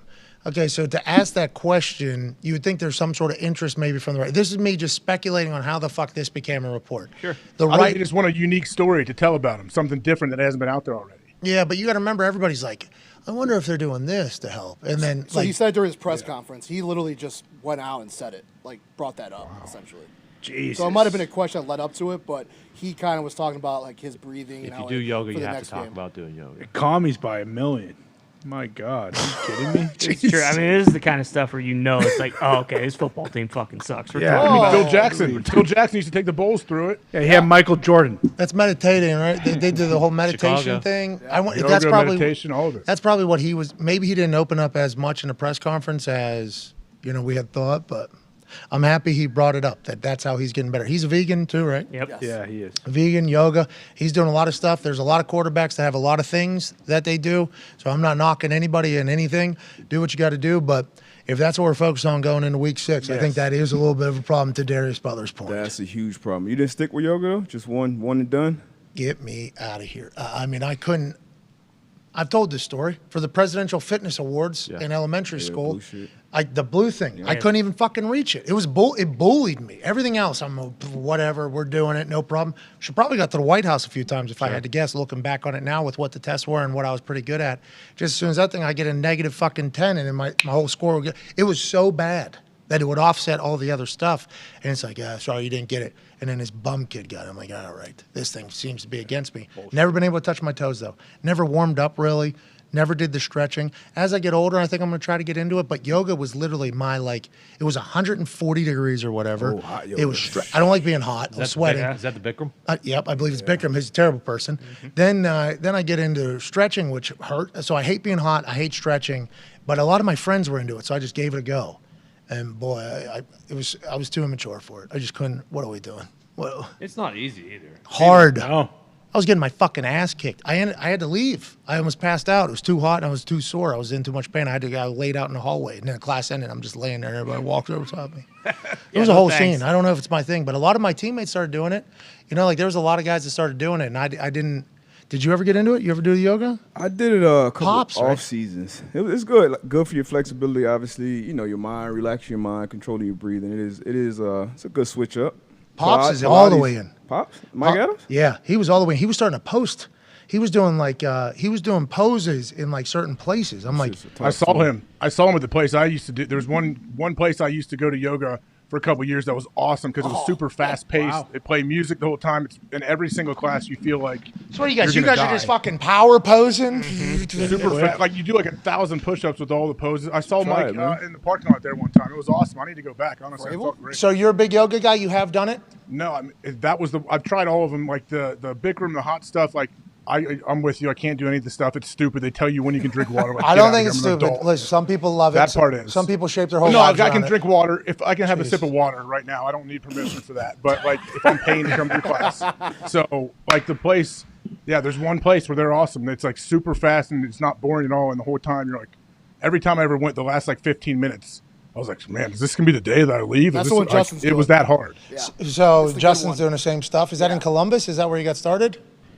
Oh no, I don't know where he got to start. I don't know if that's the kind he's doing or what. Well, it sounds like it. I mean, don't get so. Listen, we're not attacking you yet. Maybe we should have an We're instructor trying to in here. learn more here. That's all we're trying to do. So you're very flexible, or no?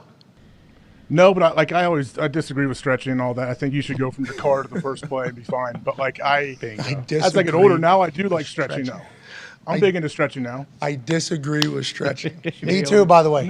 No, I've never said it that way. I disagree with stretching too, though. It sounds like should be able to go from the car to the first. You don't need 30 minutes. You don't need 30 minutes from when you show up to sit there in a circle with your buds and stretch. Not a big calisthenics guy? Dude, there's a lot of wasted energy, I think, in those things. Wasted time. Time, energy, everything. So, getting warm up. I wouldn't want to do too many, but then I'm like, well, if I don't, am I going to get cold and I'm already warm? How do I stop? So game day was a constant battle of what do I do, what I don't do. But I also don't want to waste any. Hey, if I got a couple fucking bombs in here today, I don't want to waste any warming up. Like Shane Leckler, he's the greatest of all time. That guy should go into the Hall of Fame. He's unbelievable. I don't think he punted one time during the offseason. I think he didn't even touch a ball. And then he would come back to training camp. He's like, let's hope I can figure it out for another fucking year.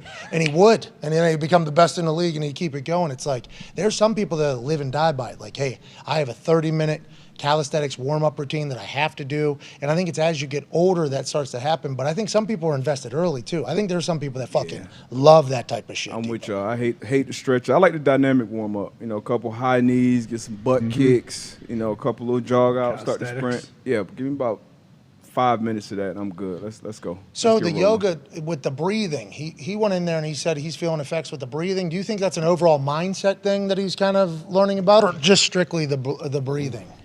I don't know. I mean, it's got to. Well, that's what everyone says. The whole when you get in times of stress or adversity, whatever, if they can keep your heart rate down and all that, then you'll respond better. Everyone's trying to do that. Were you there when they brought the doctor in? Teach us some breathing techniques. I think that was the Colts. Yeah. Yeah, a couple like in between the play, in between the snaps, going to 2 minutes, whatever. I think we had those same people in Cincinnati. Yeah, a couple like just like long like exhales, and it kind of calms your mind. So hey, maybe something to it. Justin Fields might throw for 400 tonight. Yeah, let's go. Reset the mind. Stay positive. Crazy. Well, there is something to a massive deep breath and an exhale. I think even if we're not doing yoga, if we're just going to be humans about it, there is something calming to a huge. It kind of resets everything. It feels like. I just don't know how much time you have to do that. Justin Fields is going to figure it out. He's going to have a great career. We're thankful that he is in a much happier place now in those moments than he was in the past. It sounds like whatever fucking makes you good, go ahead and do it. I'm all about whatever the fuck makes you good, go ahead and do it. There's some weird shit people do. To get to games. Yep. So, and we're talking weird shit. Yeah, you guys play with people on the sideline who got to do weird shit before they go in the game or anything? Well, I had this one guy who on the sideline, he would take his pants off, and then one of our trainers would have to come rub icy hot on his left thigh. That happened. Did it? Other guys do that? I saw it. Did that happen in England? Guy for the Giants. Guy for the got Giants hit, looked like he was getting jerked off on the Got sideline. baloney bopped. Oh, yeah, They yeah. made it an NFT. So that wasn't my teammate then. I was talking about that. I was talking about that situation. How about him cheeks out, bro? Cheeks out right on the sideline. There's no tent over there? I mean, we were in a rush over there? Did he say the tent wasn't up yet or what? I don't know. The tent was being used, he said, yeah. Dude, could you imagine go in there? Dump it in there. I don't know how your concussion is, bro, but I need icy hot on my butt cheeks we right got now. the hip flexor. Quick. We got the hip flexor. It needs to be icy hot right now, pal. It's not firing at the same time over here in England. It's an early morning. We need to wake this son of a bitch up. Ted's the best at waking this thing up. Ted, you and me in the fucking blue tent next to the concussion. And you're like, nope, can't come in here. Fuck it, do it right now, right outside this thing. What a scene. Imagine the English people. Is this what happens every His day? fucking buttocks is hanging out. Is he stroking his ding ding? Hope everybody's okay. Hope everybody's all I right. was surprised no one held a towel up behind him. Like Yeah. usually before when guys would pee on the sidelines, people would hold towels for him. Yeah, it's a wild scene. Giants are locked in on the game. You gotta respect it. It's almost as if they ball. It's like, hey, if you need something like that, just fucking drop trowel right there, and we'll get it done for you. If you need a thigh rub that looks like a hand ski, fucking do it. Let's get away. Dayball's we don't next. care. Dayball's the Whatever it next takes. one getting rubbed. Darnay, the great Holmes, who was the man getting his thigh or hip flexor rub, says, y'all need to chill, okay? The tent wasn't available. Everyone's having so much fun with this vid, so I decided to team up with Memento NFT and turn it into an NFT. Going to give away some sign balls and do some live streams, too. That a baby the great. Yeah. Strike while the iron's hot. That a baby the great. It was quick. So you think someone's gonna buy a video of him getting his? Is it like rated R? The English people, maybe. Like, man, we got to get that NFT of that guy getting jerked off at the game when we saw it. So I think this is what NFTs are all about, though, like a big moment, right? Yes. That's a big moment. That's a viral moment that Is somebody that 18 and up though? With his cakes out there, Yeah. it's got to be an 18 and up, right? Do they let kids get it? NFTX. Is it full cakes or half cakes? Because you drive down the street and some fat fuck's doing something on the side of the road, you're going to see half cheeks anyways. True. It was half cakes. It wasn't full butt cheeks. No. So is that illegal or no? Is it 18 plus for half cheeks, you think, Darius? No clue. Is it English rules, too? Because like I a know half it's stack. different over there. Yeah, because possession, 9/10 of the law, they were the ones that were in possession of the half cheeks. 'Cause Exactly. It was on their continent, AJ. Does it matter that you don't know exactly what's going on in the front? We do know it's a hip flexor. What do you think? Yeah, What do you think? I'm saying that, but like, does that make it like an explicit thing? We're at 18. It's got to be maybe Use your 21 imagination. plus. What, the guy getting icy hot on his leg so he could be explosive in a fucking football game in Tottenham Stadium? your- Getting at. Okay, 18 and under, I guess. My bad. Buy that thing for actual. 18 plus, too. Could be anybody. Come on. You don't have to just go 18 under. Yeah, it's Memento NFT. Anybody could buy it. Yeah. Jeez. Well, I mean, AJ's acting like the guy's getting his twig and giggleberries, tugged on the sideline. Like, grow up. Jesus How old are Christ. Jesus. It's ridiculous. It's unbelievable. You couldn't wait. You could not wait. I thought about it about 4 minutes ago. I said, I just gotta, hopefully I get the this in opportunity. Yeah. Some things I enjoy. I can see some guy, because, like, as I'm talking, I'm looking, I'm scanning, but I'm also in my own brain sometimes. So I'm staring right through people.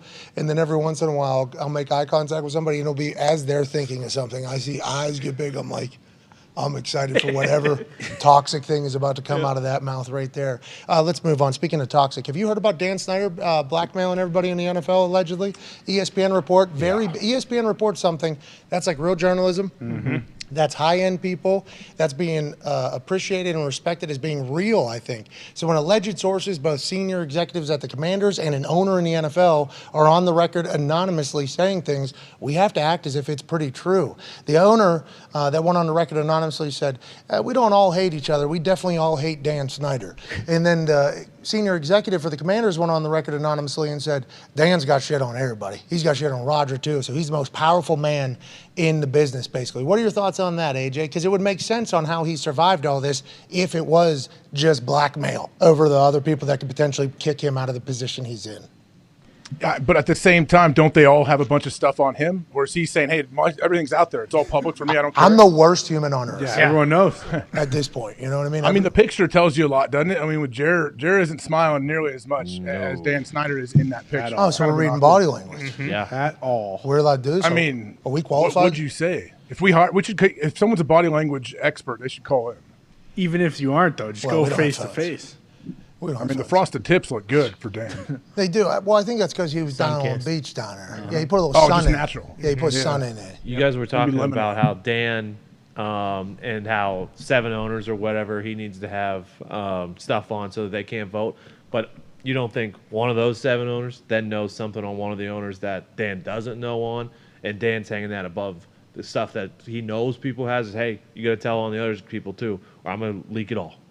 That's crazy. You got to watch who you go into business. I assume if you're a billionaire, you've had someone killed before by a hitman. So I assume all these people have skeletons, right? Okay, I mean, that's a big alleged. Allegedly, yeah, allegedly. But it could be true. No, I don't think just people kill people. If you're a billionaire, you have to, right? Well, there was also another report that was talked about with Snyder. What was that? There was a report about Snyder, how he wanted Wentz, and they said one person in the building said that Snyder allegedly was like, you better agree with me on this one or I'll have you fucking killed. Ha ha. Yeah, he said he was like half joking, half serious. Allegedly. Yeah, allegedly. So he's reason Carson's there, so that's why Ron Rivera is quarterback. Mm-hmm. Quarterback. Yeah. Oh, aren't you the one that picked him? Funny question. What if he goes, Dan's fucking Snyder picked him? Have you ever heard anything else that Dan Snyder does? It's not good at all. That's when it could all came out, but who knows what's real at this point because everybody's going to be spinning. Right? Yeah. Ron Rivera and team are spinning, so they don't look bad. Dan Snyder and them are spinning, so they don't look bad. The other NFL owners are spinning right now, so they don't look bad. So we have to remember all of that. But it sounds like Tuesday in New York's going to be a big deal. Darius, do you believe? Yeah, it's been happening. That was the first loud one, but the first time those came on. Oh, yeah? Really? What happened? First one I heard. Mic friction. This thing stinks. Frequency friction. There it is. Almost just blew my ears up. There it is again. You hear it? No, it's good. No, you're good now. Okay, so I can't have any sound on this thing. Okay, good to know. So you can't hear AJ. So you can't hear anything. AJ, say something. Can you hear me? Hello. Low, yeah, I hear him. All right. This is perfect. This is where it's supposed to be. Probably saving my eardrums for long term anyways. For sure. And if it goes out, then hopefully it doesn't blow them out again. Yesterday, really felt like I blew up both eardrums middle of the show. Boom. Dead. Then we're back. Stream didn't break. Yeah. Thank God. We woke up this morning. Let's be positive. D-But, you think he has stuff on people or no?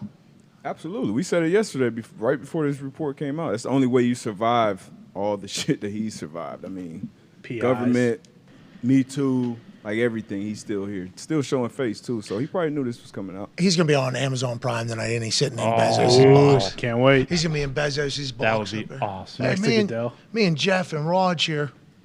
He's going to have hey, they're going to be shooting at some point in the third quarter, you're going to get a shot on you. And Dan's like, well, boys, you know what we're doing for a full quarter. Everybody smile. We're all happy. He might be giving Raj a fucking noogie in one of them. Oh, and he might be putting an icy hot on the hip flexor. Yeah, that's right. Bezos or something like that. All right, let's move on. OBJ. Downhill skiing. Whoa, you think he's going to you think he's going to do slalom down there, you're saying? When you put 3 people in those seats, you never know. There's a chancey. Let's go and talk about Odell Beckham Jr. So if we look back 1 year ago, Odell Beckham Jr. became a free agent because Odell Beckham Sr. posted a video on his Instagram of Baker Mayfield clearly and allegedly opting not to throw the ball to Odell Beckham Jr. for whatever reason. Who knows if it is real? Who knows if Baker and Odell Beckham Jr. hate each other? Who knows why that was happening? Because it was very evident after the trade happened or after the new team with the LA Rams happened, Odell Beckham Jr. still had it. It was very, very clear that Odell Beckham Jr. was still Odell Beckham Jr. For one reason or another, it was not working with the Cleveland Browns. OBS puts out a video, makes it uncomfortable for everybody. The Cleveland Browns inevitably try to trade him, and then they have to release him. And now Odell Beckham Jr. is a fucking free agent in the middle of the season all of a sudden. Everybody go, oh, he's coming to the Colts. No, he's going to the Packers. He might have. The Packers offered him $620,000 or something like that, $660,000. And then the Rams, on top of that, offer him $4.25 million. Okay, so I think the Green Bay Packers thought they were able to get Odell Beckham Jr. for next to nothing because it was middle of the season, nobody has any salary cap left, and maybe people think that Odell Beckham Jr. is a distraction or not. So the Green Bay Packers, who definitely needed another weapon at the time to go on a run, bad, made an offer of $660,000 or equivalent of the veteran min, and I think it was supposed to be divvied up after with how many games he had left or whatever. So they didn't know that the Rams were like, hey, Sean McVay actually told the owner, if you trade for Matthew Stafford while he's in Cabo, we'll go win a fucking world championship. So they had a head coach that was desperate to win a world championship. They had a GM who traded everything away that was desperate for a world championship. And they came over the top and said, $4.25 million, come on and join us, and we're going to make you a prime target for us. So much so you might win the fucking Super Bowl MVP if you're able to stay healthy throughout the entirety of it. Now he's a free agent yet again. And it is alleged now that the Rams have offered him nothing. Are the Rams in the same position that the Packers were in 1 year ago? Are they thinking that maybe nobody wants Odell Beckham Jr.? That's why they made a limited offer to him? Or are they just trying to feel it out until Odell Beckham Jr. is healthy and on his way back? Because I think some team will pay Odell Beckham Jr. good money, but right now it is being alleged that the Los Angeles Rams absolutely offered him nothing, pretty much. Sean McVay had to answer and say, I assume our first deal isn't our last deal, and it's a work in progress, and it's a long progress, said Jordan Rodrigue. Rodrigue? Yeah, I believe so. Yep. Okay, proper respect there. So McVay says it's a long process and a negotiation. Odell Beckham Jr. is going to have offers, right? And this isn't going to be like a Packers $660,000 offer is going to work yet again. I think he's going to get paid money, AJ, don't you? Yeah, he will, but I mean, I guess just it's going to be he's just going to get a contract that's going to pay him for however many games he plays.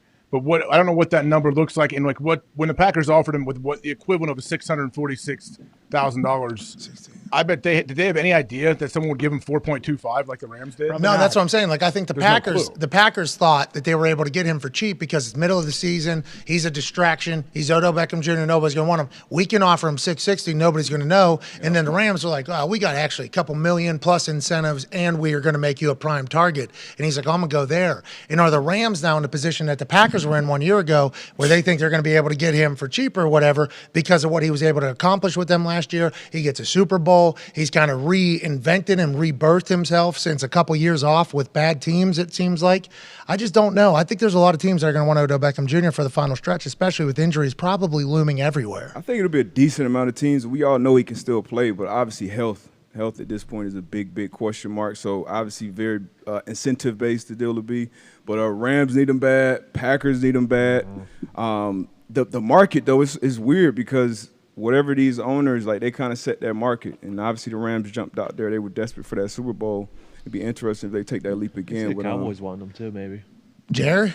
Yeah, because, I mean, they obviously they let Amari go, and CD's good, and Gallup's working back from an injury. But Jared loved the name, like the recognition, that OBJ brings. He loves all that. And Jared's not scared to do business in a hilarious way. Like, hey, listen, you play every game, every snap. I'll give you fucking $700,000 every game. Come on. But if you get injured, you're a little bit older. Turf, not great. Here in Jerry will, great. We go play somewhere else. It's not great. You get hurt. We'll pay you only this. So come on, that's good business. Jerry will work for that, I think. Jerry's a businessman as opposed to just a doofus running a company. You know what I mean? Well, and that's what the Rams did, right? Didn't he have team incentives? It was like 1 year base, but then depending on how far the team went in the playoffs, he got a certain amount of money. But another team, too, in California, nonetheless, like San Fran, they could use Odell mightily, it feels like. I don't think he goes there, though. I think Odell's going to go somewhere with like a really good quarterback. No, No Jimmy shots G. at Whoa. Jimmy, but Whoa. like no shots, but he sucked. like a Josh Allen, Mahomes, A-Rod. What good teams you don't know, want like, him though? Tier. Colts. Yeah, Packers. Well, they're not good though. Whoa. Or feel like they don't need him. Are there teams early. out there like It is early. Well, I mean, it's early enough to know though What? that like my Lions? team, your team fucking stinks. Oh, What about yeah. the Ravens? We're on TikTok. Ravens would be great for Odell Beckham Jr., wouldn't it? I mean, that would be great. That would be a good They spot lose for them. Hollywood, need him. Obviously, the tight end game is going to open some shit up for Odell outside. He'll probably get singles, right? Would he not get? You got it. Yeah, he'll have to get singles. 'Cause it'll have to be With a packed back box there, with yeah, Lamar. back there, but not having Bateman still developing kind of into a one. Duvernay. I still see him going into like a pass heavy, like a really good championship like situation. And what's his timeline? What do he get healthy around? Like what, November. Everybody's saying 12? November. But did you see? He posted some pictures the other day. He looks good. He looks like fucking Debo. Right? Yeah. He tore it in February, so what's that? Usually about a 9 to 12 month recovery. Yeah. What about the Eagles? That's what I What's was that? What are you saying? What's your deal? No, I mean that's always you never know. Obviously, every injury is different. Some guys it's 9 months. Some guys it may take a year. This is his second one on the same knee. Mm-hmm. But it's Odell. Freak athlete. First so. surgery didn't take. Yeah. Yeah. He was playing on a torn ACL or a partially torn ACL already last year in the Super Bowl and throughout the season. Then now he has the actual surgery that cleans it up. The game's better when Odell Beckham Jr. is playing well. Yeah. We all saw that the second half of the season last year with the Rams. It was fucking electrifying watching him, AJ Hawk. I mean, think of the difference Odell's life was the beginning of the season. He was in Cleveland for Great what, house, half though. the year. Yeah. And it's almost like shoe room. the closet. Ooh, his closet was amazing. But then the dude, like that all happened in the same year. Then he goes to the Rams and wins the Super Bowl. Like it's crazy the contrast in where he was like in September compared to the Super Bowl. I concur. What were you going to say there, Connie? You think he's going to the Patriots? Nah. No way. Philly is what I. Oh, Jalen with another weapon. That'd be fantastic. AJ Brown. Chiefs. Chiefs will somehow find a way to get him right. That would be Cheese absurd. Oh, how about Tampa? Well, that They building's got burning down. No one goes to work. They won last week when nobody's going to work, so they're still the Tampa Bay Buccaneers. Tampa, But because they already Tampa's a have good Godwin destination. and Evans and Julio and Paid. Julio's out already. They're saving him. Julio's hurt. About Tennessee. Julio's not playing, I think. I think he played last week. He's getting a few snaps. Give it a week He's or not two. really. You would think the Packers would look at what he did last year, and like obviously the medical is part of it, but it's like, hey, if he's available, like go fucking sign this guy. Somebody's going to have to pay him, though. Like I think that's the thing that happened last year. The Packers thought they were going to be one of the only teams that made an offer, and they were probably laying that out for Odell Beckham Jr. Like, hey, you're welcome. Like, we love you. That's why we're giving you this and this whole thing, They probably thought they were the only ones in the race. And then the Rams come in and are like, nah, $4.5 million, actually. We're going to give you, and we're going to go win a Super Bowl, actually. Which is really nothing, though. If you think about it, for a superstar like Odell, if he comes in and he does what you think he can, like, and he's only playing half the year, that doesn't hurt you much at all. I feel He's like. posting a lot of photos on Instagram, too, right now. Yeah. It appears as if he is all the way back, Odell Beckham Jr. I had a couple DMs with OBJ. Really? Oh. Yeah, I asked him to come on the show after something happened. I forget what he did. He did something. I asked him to come on the show, and he said, let me figure out what I got going on. I'll hit you back or whatever. Hasn't hit me back. Damn. Was it after the Natty or no? No, it's like this season. This season. He did What about something. Drake? Drake, I think Champagne Poppy still follows me on the Instagram. That's awesome. Of course. Didn't he tell you he was still in the lab? Yeah, but He's making dance music. then no, he liked something. I sent something. Yeah. Once you get Champagne Poppy following you, it's like, all right, this guy shouldn't be following me for sure. This is an accident. How do we show up in his life? And I sent a shot out. I don't think it was ever returned, but it wasn't an unfollow though, which I heard Champagne Poppy did do to somebody. It was big internet news. He unfollowed somebody pretty quickly. What? Champagne Poppy still follows me. Yeah, You that's should have good. set up a basketball game. I know. I think we should. Imagine Champagne Poppy coming out to Indianapolis and lighting up the FanDuel Thunderdome. Could see it. He's with Lethal Shooter training. Oh, Trains a lot, too. Trains a lot. yeah. Dope He's gym. getting buckets. Great gym. Long We hair. can do a home and home. Yeah, absolutely. Yeah, we'll come. I guess we'll come shoot in your gym too. Yeah. Simple. Yeah, I don't know what your record is there, but we'll come try to get it. Is it in Toronto though? How many did you make? What was your number? Not enough. We got a new 29. game in here, AJ. You think you're athletic, you're going to love it. AJ got a jumper. Yeah, AJ got a nice jumper. He coaches basketball too, and he's super competitive. So Yep. this thing is like perfect. We take 50 shots from this dish machine, and it like shoots balls. And, you know, I had the record at 29. Then I went to 31 yesterday. And I was like, it's going to be untouchable, 31 out of 50, running each spot, 5 spots, boom, boom, boom. And then 7 minutes later, Foxy got 32. Yeah. So the record is currently 32 out of 50 at the office. AJ, Saturday, we're going to need to see it out of you, pal. We're going to need to see at least I love one. that. Yeah, we get a little winded. There's a place I go to. I've taken my kids to that has like 10 of those things on like a half court set up, and they keep track. And they have a profile that tells them like how many shots they make. All of it. Is that what that is? Yeah, these things are awesome. Unbelievable. This is one of the best additions to the office. Love it. That we have. And guess what? It works every time. Yeah, doesn't fuck up. Unlike, you know, a lot of the other stuff awesome. around. It works all the time. Your percentages, Great too. cardio, too. Great cardio. Great cardio. Yeah. I did a little upper body burn, you know, and then I came in here and thought I was going to be able to do it. Couldn't even lift my arms. And then by the end of it, I'm, you know, gasping for air a little bit. It has been a great addition. You know what else has been this season? Coach P's keys. Oh, yeah. Man. Yes, sir. All right, so let's get to a break. Let's take 5. And on the other side, we got the Washington Commanders coach. Okay? Yes. Coach P will be Ron Rivera addressing the Commanders on Monday morning for tonight's matchup. What will be the keys for the Commanders to get this dub that we all think they're going to get? Coach Pagano will break it down on the other side. Be a friend, tell a friend. This is going to be information you're going to want to learn. He's like 3-1 or 4-1 on Thursday Night Football against the spread. Now, he's not doing it for that. He just tells us the score, and then we calculate it ourselves because, you know, although he is very Italian. Very Italian. He is super coach in the game, doesn't want to dive into that. Like, I don't know about that stuff. No, he says. respect the game. I don't know about that. Okay. Well, just tell us the fucking score then, Chuck, so then we can. He's 4-1, this guy. So we should take what he's about to say very seriously. And before we get to the break, we should see if Darius Butler can make a shot. Come on, Darius. Diva, for the good of the people out there watching. Yep. The people that have battled through our tech glitches over the last month. The people that tune in every single day, whether they're at work or school, at home, and allow us to be a part of their afternoon or their morning, depending upon the time zone in which. Jesus, dude. That's an issue. My God. What do you do? He just blasted a light. Kicked his light. Had to add a light there, by the way. Couldn't see him last week. He's fucking absolutely terrible. I mean, that was 100% our fault. Darius, if you make this, 10 people that retweet this video in 5. We already did it earlier because we had a leaf on the show for fucking that's right. 2 minutes at the very beginning. glitch. So we just said thank you to people and did a giveaway. Now, if you make one of these shots, we'll give 10 people $500 who retweet this particular tweet right here.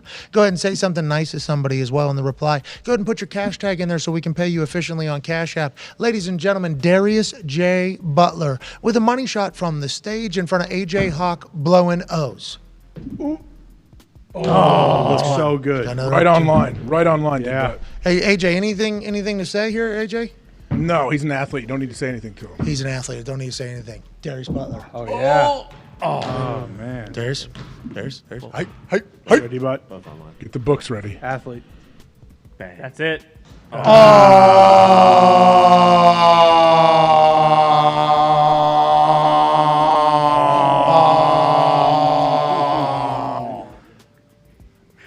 Man.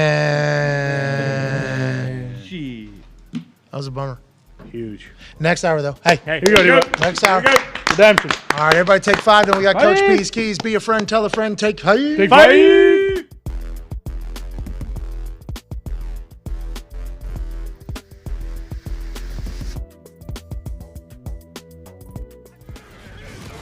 Big brain football. Man, I love this. What is it about this spectacular game that we all love? The passing, the running, the hitting, the kicking, the scheming, the drama, the athleticism? Let's go. Right here, big drop. I think it's a combination of all of those things, but I believe it all boils down to this. The competition level is fucking awesome. For the win with 2 seconds left. A finger can literally be the difference between a W and an L. What a turn of events! It's what makes football wildly fun to watch and in turn, wildly fun to bet on, but I digress. The reason I'm doing this segment every week is to hopefully grow the respect for the game and to give love to the players who make all of this shit happen. Not just their skill and their amazing playmaking ability. What I really like is the finish, man. Not a lot of guys will be able to make that 6 points. This will be all about respecting these guys' big fucking brains. Strong like bull. Woo! Smart like tractor. You're gonna be smart in this game, man. Coaches usually get all of the credit in this beautiful minds of football space, but I want to shine a light on the players' brains. Let's go do this thing, baby. Let's go. Stuff like Mahomes and Kelsey cooking up a last-second drive in one of the best playoff games of all time. They're playing like that. That seam is open. That ball go down immediately. Bills rush 4. Mahomes throws. Kelsey open inside the 40. Breaks a tackle and down. And stuff like this, all from week 1. How about scary Terry McLaurin recognizing a corner is playing lazy cover 2 technique all game, telling everyone and their mother about it. Gotta let us run by that dude, bro. This cover 2, bro. They playing it so lazy. They're playing lazy over there all day. Then, in the 4th quarter, when it matters, Carson Wentz hits Terry behind that lazy cover 2 corner. Taking a shot down the field. There's McLaurin. On it again. And in. That's big brain football. Come on, man. Hey, I've been lazy all day. All day. How about Sunday night in Dallas? Tom Brady asking Mike Evans, "What you want, babe?" And Evans calling his shot. "Give me the fade." Yo, Tom said, "What you want?" Tom said, "What you want, babe?" I said, "Fade." He knows the man across from him and knows how to beat him. I know how to get him. He tried to do that little stab. Yeah. I slow played. Back out. I slapped him so hard right now at the line. Watch me see it. I slapped it. That's some beautiful, big brain football. Hard to beat in the air, Mike Evans. Which brings us to our main feature this week, Josh Allen. He doesn't just have a big arm. He doesn't just have big cojones. He has a big old brain, too. Hell yeah, hell yeah, hell yeah, hell yeah. Up 14 against the world champs, 3rd and 4. He's across the line from a man who called him trash just 4 years ago. Allen knows that particular man peeks and cheats, himself a big brain player trying to gain an advantage. Often with eyes more on the quarterback and less on the receivers. He's thinking you ain't gonna throw a ball deep. So five is literally looking and not even worried about you on the trips. Allen knows Jalen Ramsey loves sitting on routes, especially on 3rd and 4, the money down. So he tells his guy, Mr. Minneapolis Miracle himself, Stephon Diggs, "Hey, dude, don't run the called route. Just go deep." Can you take us through the touchdown, just what you saw in that play? Josh showed me just run. Allen's hunch that 5 would peak and Diggs could get behind him paid off like a same-game parlay. Their corners were really looking at the quarterback, and Diggs just ran a heck of a route. Zone cover, Jalen Ramsey was trying to read the eyes of Josh Allen and let Diggs go past him, and Josh Allen soars it over Ramsey's head. The look on Josh's face when he runs up on Ramsey is quite a, "What was that, pal?" moment. I'm sure he's saying something like, "I knew you would do the exact thing you just did, so I told my guy to adjust and we beat your ass." That's not trash, Jalen. That's not a garbage pick. No, that's big brain football. Took him off and he gonna score. It was simple. I knew it. It was simple. I said, "All right, go." I hang my hat on as a player that he got that dog. The amount of times this stuff happens in an NFL game is straight up wild. I was lucky enough to see it firsthand from the Sheriff and so many other genius teammates. Every week this season, you'll get this feature right here on this show from us and our friends at NFL Films, giving love to the players for their commitment to the game, for their smarts, for their big brain football. Wasn't no butch. I just got a big brain, bro. I got a big brain. Smart guys who keep their brain.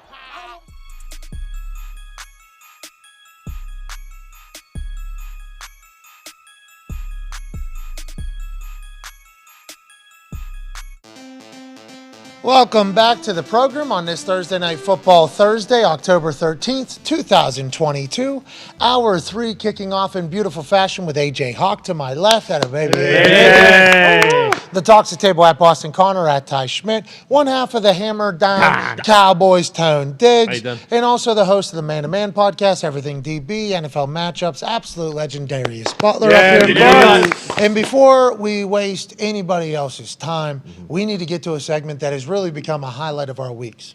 Last week, we weren't able to experience this because somebody was getting married. Yeah, love. Hey, grazie, congratulations. Ciao, bene. Ciao, bene. Who had the rigatoni in the motorering? The beamy. Baguettes. It's French. Man, What the hell? You are a mutt. For those that are about to get excited and yell at me because they might be Italian, watching, it's the first time you've seen us do that.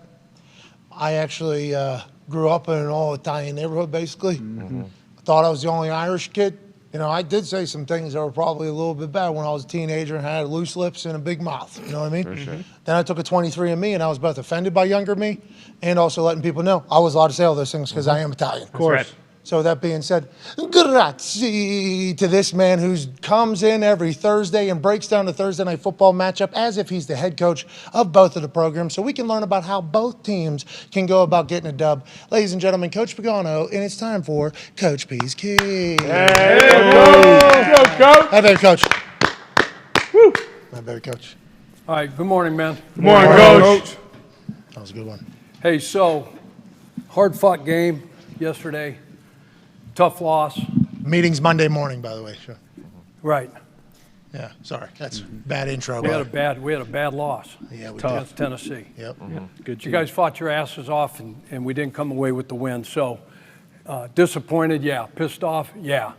Probably going to say some things that we're going to regret down the road, but, that's just how it goes. So, what's that? we don't have a lot of time to dwell, on yesterday's game. We don't have a lot of time to dwell on the 1-4 record. All we can do is look forward. We got to put that shit in the rearview mirror. We got to move on and get ready for Thursday night football game against the Chicago Bears. Hell yeah, Coach. Who are 2-3. Let's take a look at their schedule, men, and see just where these guys are. All right, they came out, Quagmire, get a win over the Niners, which is a really good football team, 19-10. Then they get the brake speed off them up at Lambeau.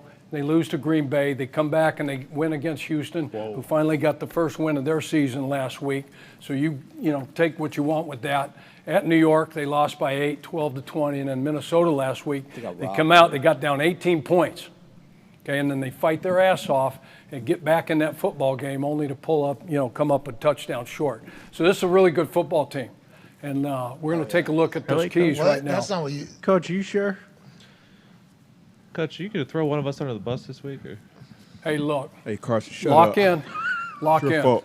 All right, what do we talk about? Focus. Get your iPads out. Get your notepads out. Get your pens in your hand. All right, and start taking some notes. Got it, Coach. Okay, you wonder why we're 1-4. All this freaking jocularity up there. Jocularity. Sorry, Coach. We can't have it. You're right. Sorry, AJ? Coach. Sorry, Coach. I'm with you, Coach. I'm See dialed in. what I'm dealing with? See what you're doing. These guys are killing hooligans, my Coach. staff, He's up AJ. there. Okay, so look, offensively, Wentz and company. All right, look at these guys. We got to establish a run. Eberflus, the head coach, he comes over from Indy. Longtime defensive coach, finally getting a shot in Chicago. New GM, okay, new head coach. It's the Matt and Ryan 2.0 show.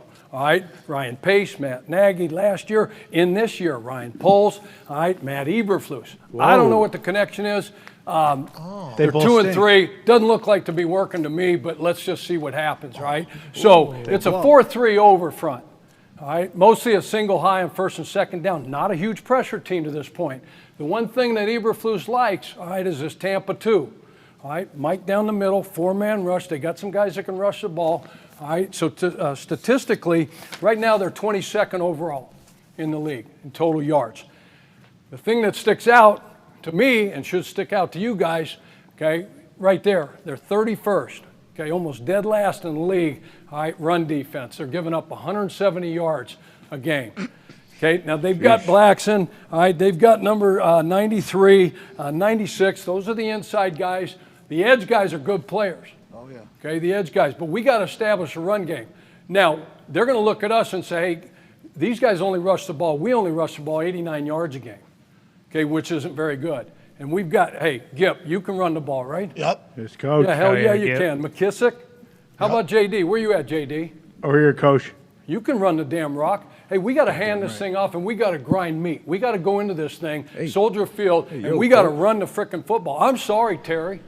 All right, Curtis, I'm sorry. He's scared. Okay, but we got to be able to run the football in this game. When you look at this right here, okay, that's what we have to do. All right, Quinn.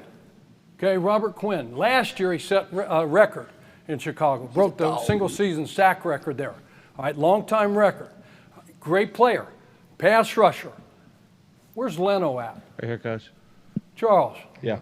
Did you not come from Chicago? I did, sir. What did we pay you? Coach. Not good enough, Coach. Well, watch the tape. I love you. No, actually, you're playing really well, Charles. Thank you, Coach. You got a couple of your teammates that are need to Yeah. pick it up. Yeah, but of course. can you tell us a little bit about your time against, because you spent all the offseason, OTAs, mini camps, training camps, going against this dude, because where does he line up all the time? What side? Coach, he's a dog. He lines up on the left side of the offense. Exactly right. They're right. We Riverside around, our left. Who's our left tackle, Charles? Me, Coach. You. So you got this dog. Coach, What is his a deal? dog, but I watched tape. AQ Shipley showed me tape this week of him getting buried by a tackle from the Minnesota Vikings. I don't know if he's a dog anymore. Coach, I got this. He's old. Whoa. Still a dog. I'm with you. Still a What's his dog. favorite move? Fucking spin move. He's got a spin move, but the thing he Bold. loves to do, Dip. now watch some more tape, Dip. Charles. That's excellent. I'm glad you're on Thank your you, P's and Coach. Q's. Being an OG, being a vet, Thank you, that's Coach. what you young guys, pay attention. Yes, coach. Get to know the guys you're going up against, and maybe we can dig ourselves out of this fucking hole. Yes, Coach. 1 and fucking 4. I'm going to say some stuff. Hey, talk to the QB, coach. So he loves getting off the rock, and then he's going to just dip. He can bend. I mean, this guy is Gumby when it comes to flexibility. Whoa. You guys are talking about stretching. I was never a big fan of stretching myself. I mean, I was So like we all disagree with stretching? Like a porch dog. You ever Okay. seen a porch dog sitting there, car comes by, and then all of a sudden he, a couple toe touches? Hell no. He's gone. Yeah. Hell yeah. Dog. Stretching's cheetah, overrated. and basically everything We're that paying all runs. these Lion. sports science guys to stretch Gazelle. your asses, and we're 1 and 4. Forget that. all the healthy food we brought up in here. Oh, we got to have this. We got to have no carbs. We got to get rid of the chicken wings. We got to get rid of the burgers. Pizza's out. What about I'm beer? sorry. What about beer, What? Coach? What about them beer? Yeah. What? Win or drink lose, ice we cold booze. beers, Coach. One What? one thing that we live by is win or lose, we booze. Hell yeah. We're 1 and 4, but by God, if it's a 1 o'clock game, by 4 o'clock, we're wasted. Let's go. Okay, so I'm just Down. kidding on that. So listen, so let's do a great job. He's got a couple sacks. Gibson's got a couple sacks. He's a good player. All right, Muhammad comes in. He's got a chance. All right, Roquan Smith, he's a dog. This guy right now, I think, is leading the league in tackles. Hates his All right, team, though. He's playing for what? Money. A bag. Okay, he's playing for the bag. They didn't get him signed in the offseason. He was a hold-in, all that nonsense. All right, this guy's a dog. Run and pass. All right, make sure you take care of the football. Brisker's a rookie coming in. All right, from Penn State. This guy will light you up.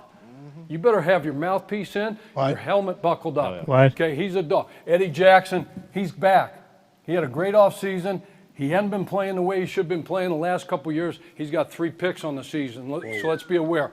All right, win third down, win the money down. Okay, right now they're 32nd, over 50%. All right, they're giving up on third down, which is 30. So we've got to do a great job. That comes back to this, protection. All right, because we're going to get 5 out. We try to stay out of third and long. But if we get in it, I don't think it really matters right now. If we execute.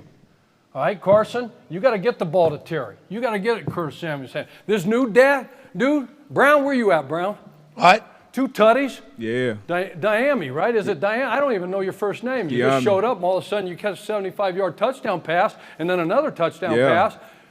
And Detroit was we taking got to shots. get, hey, make sure, I think he wears jersey 1, right, Carson? Let's be looking for him, because they're going to double 17, obviously. Okay, they're taking him out, Terry. I'm sorry. That's just when you get the bag and you're a great player, that's what happens to you. Okay, so let's do a great job of finding Brown down the field. And then ball.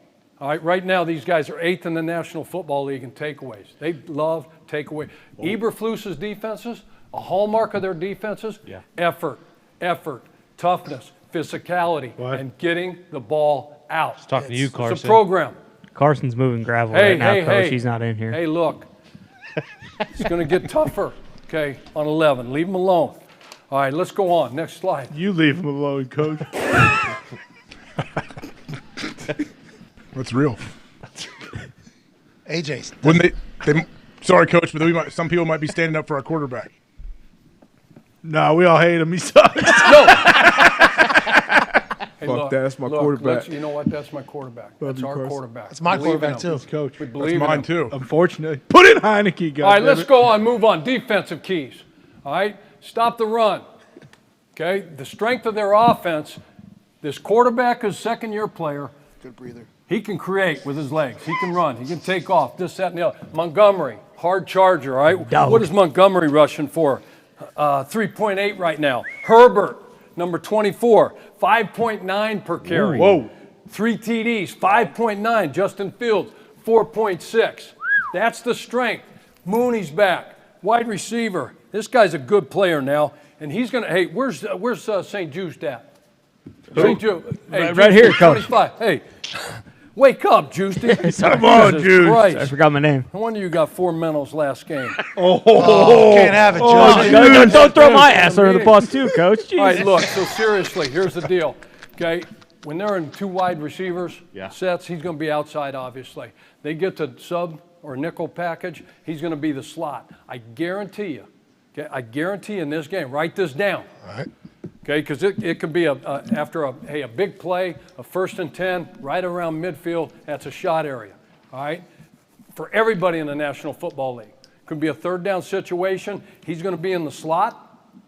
Over to you're going to be on the right. He's going to be on the left. Receiver or running back outside, and they're going to run this inside fade.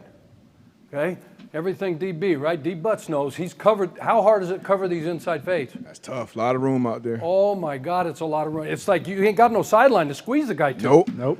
And you got to turn opposite. You can't turn this way. So you need to get with your coach, all right?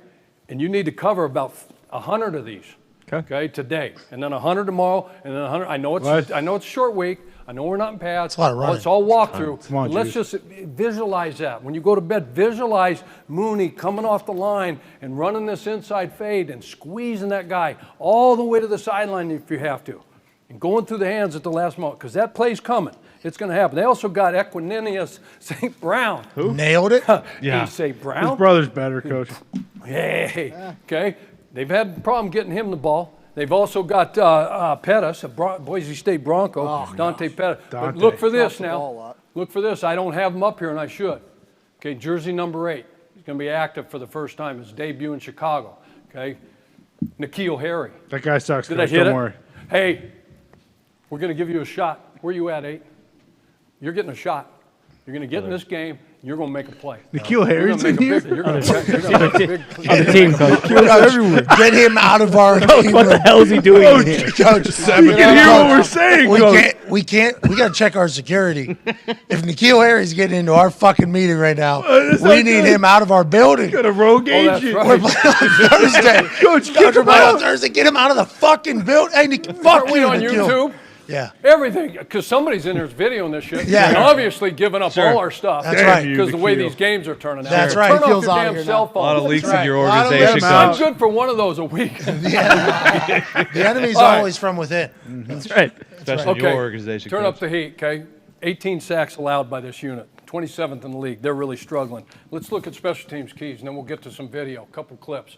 Then we'll get you out of here and get to your meetings. So special teams keys, right? No Velas. Who's Velas? Velas Jones. He's a dog. All right, he's a dog. This guy's a rookie, hard charger now. This guy will go. He's the 2021 SEC Special Teams Player of the Year. Whoa. St. Poi. Yeah, yes, special. Exactly, St. Poi. St. Poi, Special Teams Player of the Year. This guy can go. And his motto is straight ahead, no fair dodging. So he's going to get it. If he has a chance to return a kickoff, He's going to bring that thing out, and it is straight ahead, no fair dodging. So let's do a great job of hunting his ass. Now, the thing with both these guys, Ebner and Jones, they both got a turnover each. Okay. They both put the ball on the ground. So let's force us a turnover, give our offense. Let's give Carson and Charles and Gipp and McKissick and Lauren, right, and Curtis. These guys are short field. All right, make it easy for them to get a touchdown. Let's get one, all right? Okay, let's go to the tape real quick. Hell yeah. Let's take a look at the tape. First thing is, okay, we talked about doing what? Run the rock, right? Grind meat against these guys. Lots Aaron Jones right here from Green Bay. Okay, watch him right here. Okay, we said they like to play a lot of single high. Well, they got some receivers, so they catch them in a 2 high. Great job here. They hand the ball off. Let's get our blocks up front. Let's get to the second level, and let's get this guy clean. What'd I tell you about 58, though? He's Roquan. Looking for the That bag. guy's a ball player now. He's got speed. He is thick. He is fast. He is tough. And he will get the ball off you. Let's do a great job. Hey, so right here, who's this? Run that back real quick. Do I have my pointer there, Coach? Thank you. This is Brisker we talked about, right? Who's this right here coming in here? You got to make that tackle. Well, we got to make that guy miss. Yeah, Okay, that we guy can't sucks. do that. That guy sucks. Yeah, that guy. Yeah. Don't need him. I think he's. Yeah, he put him on short. Oh, how about Target that guy. Coach, how about this guy? Got You an all right? issue. We got an issue. Okay, let's go on. He got Being an athlete. He got caught by the white. All right. Okay, we talked about the edge rushers. Number who? Charles. 90. 94. Four. Yeah, 94. Wake up, Charles. Come on, You're Chuck. gonna We get a need face you. full of Robert Quinn. Okay, watch Quinn coming off right here. We got to protect Carson. We got to protect. Let's give him a chance. That's not giving our guy a chance. That guy can play. Go to the next one. Go back real quick, please, Coach. Yeah. Thank you, Lucky. Yep. Okay, so Robert comes off. Okay, what are they playing? Some single high. This is 3 buzz, Seattle 3 buzz. All right, Eberflus picked this up from those guys. They're going to invert this safety. He's the weak hook player. Okay, run it. So they got bodies everywhere. Aaron's got nowhere to go with this. All right, let's be cognizant of this, all right, as we're dropping back and we see this pre-snap and post-snap, Carson, get this ball, but we got to protect. Coach, let's go to the next. that's a backup tackle. Their starter doesn't play every possession. Yeah, he's Good not point, playing. Charles. They could probably use that guy. Coach, what's everybody's deal? Shut the fuck up. We're in the middle of a meeting. Sorry. Boys. Sorry, Court. Sorry. Jeez, do we care about the Packers at all right now? Hey, No. Look. We're the We don't get this Commanders. thing We're 1 turned and around. Hey, 4. we don't get this thing turned around. Okay, you guys are going to Left be hands giggling. up. Packers stink. You're going to be giggling at the end of the year when you're, putting they bring in the hefty garbage bags and everybody's packing their shit and your coaches are all, talking to their kids about having to move again. Let's go. Oh. Get Yeah, locked back to in. Indy. Okay, Hope what you're did we talk happy, about? AJ. Travis- Hope you're Travis- fucking happy. That's on you guys. That's Travis on you Gibson, guys. let's watch Gip here. Take a look. They're down in the red area. 3rd down and 5. 3rd and 5. Let's see what they're going to play. What coverage? What coverage Tampa they 2, got here? Coach. What Yeah, is too it? high. It's Tampa 2. 2. It's too high, so run it back. Some are going to say, hey, this is a little bit too low to play Tampa 2 down here. But this is red 2. Okay, and that means if you're a corner, it's fade to flat. So you've got to carry these guys all the way back because there's not enough room for the safeties down here to play that Tampa 2, right, D. Butts? Damn right. Damn right. Who's got the middle of the field, all right? He's running the train tracks. He stays right down between them, so he's taking that away. Curl window, curl window. What the beauty of this is they all have eyes on who? Quarterback. They have eyes on you, Carson. So you got to do a great job. If we're going to attack some seams on this, which is good, you can go, if Mike opens this way, hold it. Let's get that seam and then fire one in there. That's the weakness right there. But we got to protect. Let's give them a chance.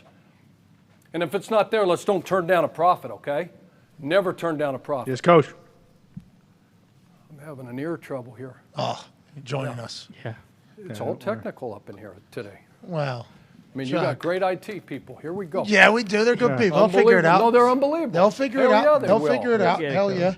Takes time. It's a process. Money too. It's a process. 60 minutes, all you got, one play at a time. Don't judge. Bang. Don't look at a record right now, 1-4. Just lock the fuck in and let's go beat these guys' ass. Yeah! Jesus Christ.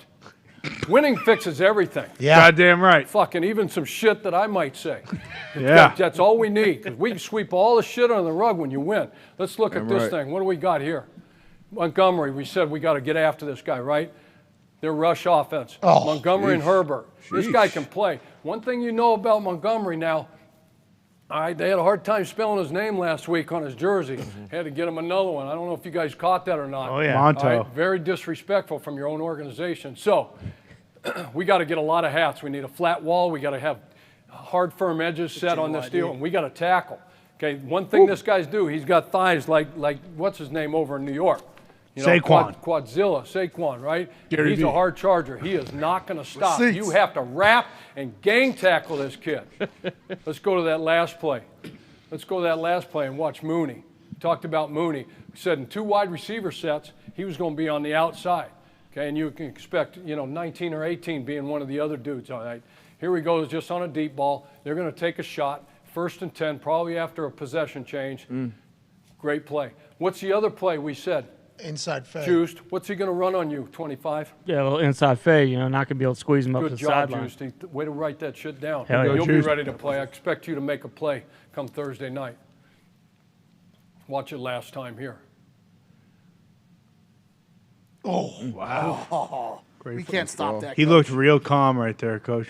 Good breathing, quarterback. Calm as a whistle, I heard. Yeah, so we read that, look for Justin's a hell of a player. I didn't spend a lot of time on him, but now that you guys mentioned his name, I understand he's, doing some other things to try to get himself calmed down, some breathing exercises and things like that. I look for this guy to bring his best on Thursday night.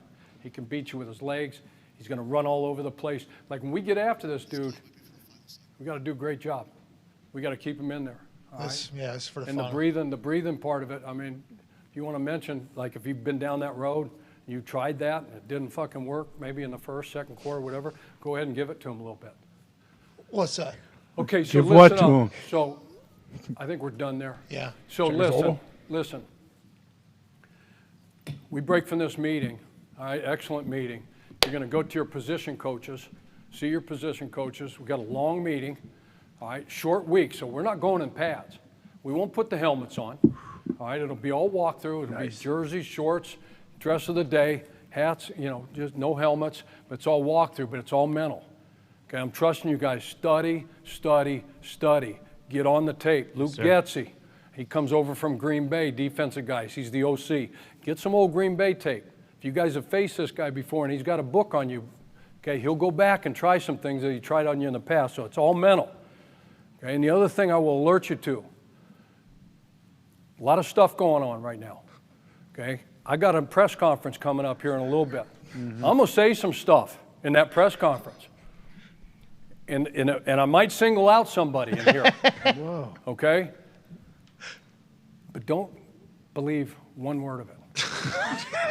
Do not believe one word of it. It's all part of the plan. It's part of the plan. So what we're going to do, okay, is I'm going to say some things, and it's going to create a freaking dust-up. Okay, and there's going to be a shitstorm. Like that one? All right? Oh, so once that comes out, again, don't believe it. You can act like it. They're going to ask you questions about it. I know what they're going to ask me. I know what my response already is.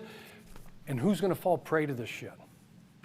The Bears. Chicago Bears. That's right. Because all this stuff is going to go crazy come tomorrow. Oh, yeah. We're going to walk in this building, and you guys are going to be like, what the hell's going on? I'm telling you right now exactly why I'm doing what I'm doing. Yeah. Because this is going to get out. They're going to make a big deal of it. They're going to try to pit us against each other. But you know how we roll in this room. We got each other's fucking back. That's right. Okay, so don't believe one fucking word of that. Just do your job. Work the process. Respect the process. Study, study, study. Get your sleep. Get your food. Get your rest. Take care of your bodies. Okay, and then we'll line up because they're going to come out of this deal. When they read all these clips, they're going to come out of this deal and they're going to be thinking, oh, what a shit show there. See what the owner's doing? Wow. Yeah. You see what Coach said?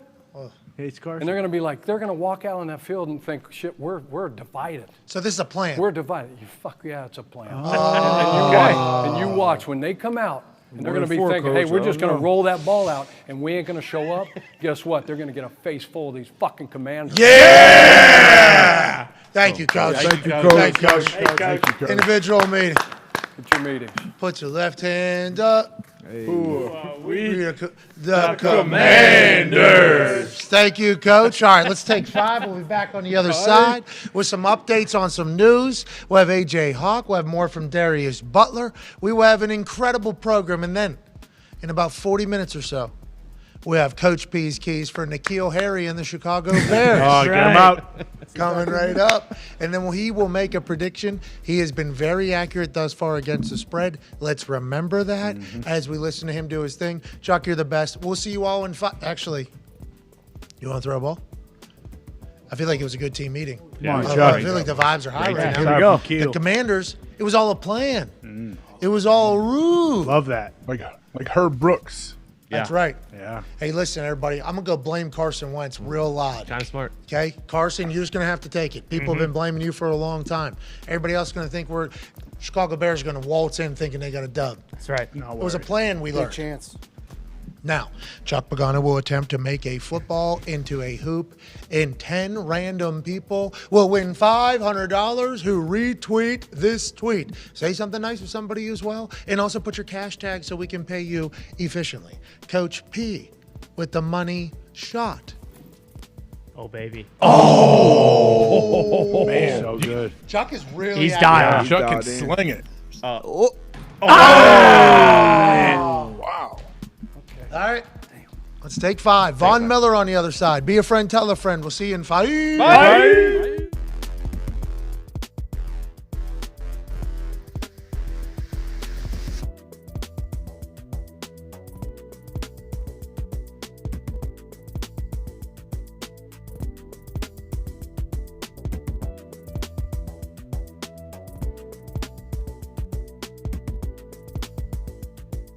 That's written on this piece of paper by Boston Connor this morning.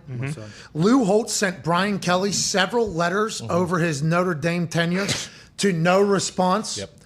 This must have slipped through the cracks in the group text. Sports Illustrated is reporting, while talking to reporters this past week, Lou Holtz shared that while Brian Kelly was at the helm, he wrote him several letters over his tenure as coach. Unfortunately, Holtz said he never got a response.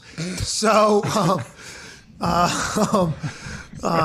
obviously we gotta go. Well. Looks like I wasn't fibbing when I said that Brian Kelly was a big old piece of shit. You write this guy letters, you try to tell him, hey, this is exactly what you need to do if you want to be a successful coach at Notre Dame. Okay, he didn't fucking respond to me once. You know how long it takes me to write these goddamn handwritten letters? I'm not typing them on a Macintosh. I'm not typing them on the Dell. I'm dipping my ink in the quill, and I'm writing these handwritten letters. And what does he do? He says, hey, you know what, Lou? I won't write you a letter, but I'll send some kid into a cherry picker with 85-mile-an-hour winds, and I'll kill him. And then guess what? I still won't write you a letter back. He can apologize, but it doesn't matter because Notre Dame's in the right spot. We got Marcus Freeman with 17-point underdogs at Ohio State. And I wouldn't be surprised if Brian Kelly gets run out of LSU because before too long, the boosters down there are going to find out what I found out. And that's that he's a big old steaming bag of shit. Coach, isn't it a chance that you with those handwritten letters that he never got them? He was just checking his email? No, you kidding me? If I fucking write a letter, it's getting on the head coach's desk, okay? You think Charlie Weiss ever got my handwritten letters or Tyrone Willingham? Those guys always wrote back to me. Always. Oh, shit. Probably just put bacon in those letters. Thank you, Coach. That's your buddy Brady Quinn, okay? He knows I wrote a letter before every single Notre Dame home game. Had it in his locker. What did you say about the game where you're taking on your future brother-in-law, A.J. Hawk? Well, I said, good luck, Brady. Hopefully you play like a guy like Carlisle Holiday. I'm sure you remember him. He was a great quarterback at Notre Dame. Led them to a lot of success. Of course, you know, Brady, unfortunately, they had good seasons, and they got their asses beaten every single big post-game bowl. And we all remember the LSU Sugar Bowl where Marcus Russell, or whatever the hell his name was, he threw it all over the football field. And then AJ and the Ohio State Buckeyes beat the shit out of Notre Dame in the Fiesta Bowl. Did you see the documentary about Manti Te'o? Seems like a really good guy that the world You know what? really was rude to. Manti's a sweet kid, okay? And I'm sick and tired of everybody shitting on him and making him feel like he wasn't a sweet kid, because he was such a sweet kid. Everything that you want out of a student athlete at Notre Dame. He wasn't Catholic, which I don't love, but he's a sweet kid, and he really got misrepresented in that. I still feel bad for Mankind. Did you write him a letter? Oh, no, that shit came out? Once again, I couldn't write him a letter because he's not Catholic. If he was Catholic, I would have, but he's Mormon, and I don't know about his religion as much as I do about the Catholic religion, touchdown Jesus, all that kind of stuff.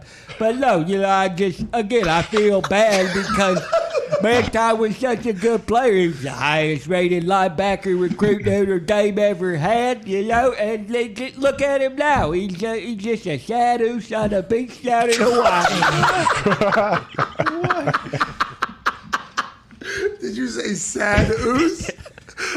Oh my God, Coach Holtz, I did not know you had oos in the repertoire. Yeah, of course. How do you think I recruited? We got some bad ooses in my time at Notre Dame.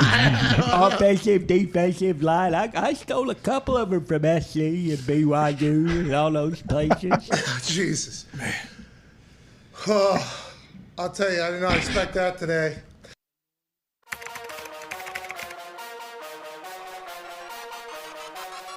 You ready? Let's go. Let's go. Let's go. Let's go.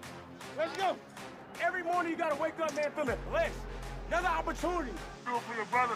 Do it for the man on the back of that jersey, man. Go out there and make plays.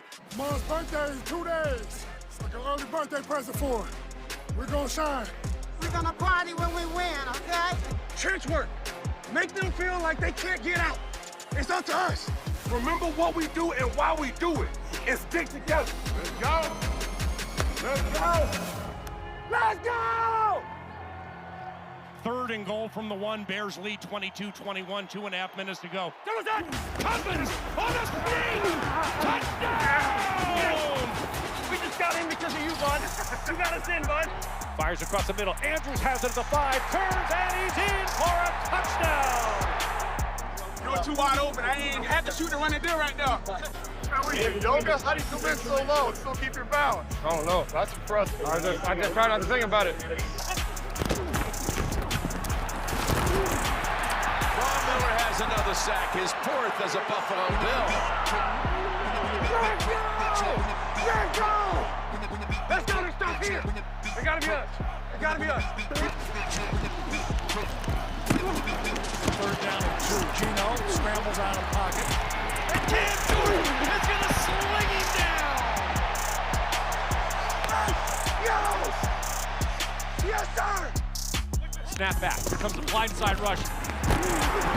Jalen Ramsey decks Cooper Rush. I got it! I got it, big boy! You see I finally got me a sack? Yes. That was the first one of my career, huh? That was a good one, huh? Yeah, fumble too. He fumbled? Hell yeah.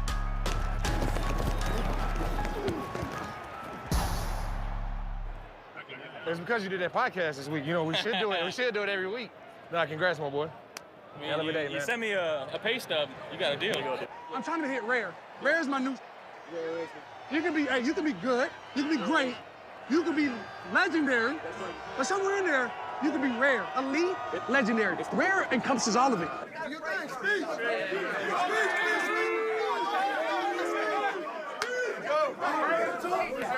Yeah, let's pray first. You're absolutely right. Yeah, we got to wait on our head ball coach. He's right behind you. How you doing? We came on the road, and we're leaving here with the mission accomplished. All right? Mission's accomplished. You fight your asses off, okay? Find a way, and it's got to be so much better, okay? Starting with us, okay, and then all the way down to each and every player. I'm so proud of you guys. I'm so proud of the fight. I'm so proud of the effort. I'm so proud of the fact that you stuck together. Hey, great team win. I love you. Dude, I love this team, man. Cowboys on 3. 1, 2, 3. Cowboys!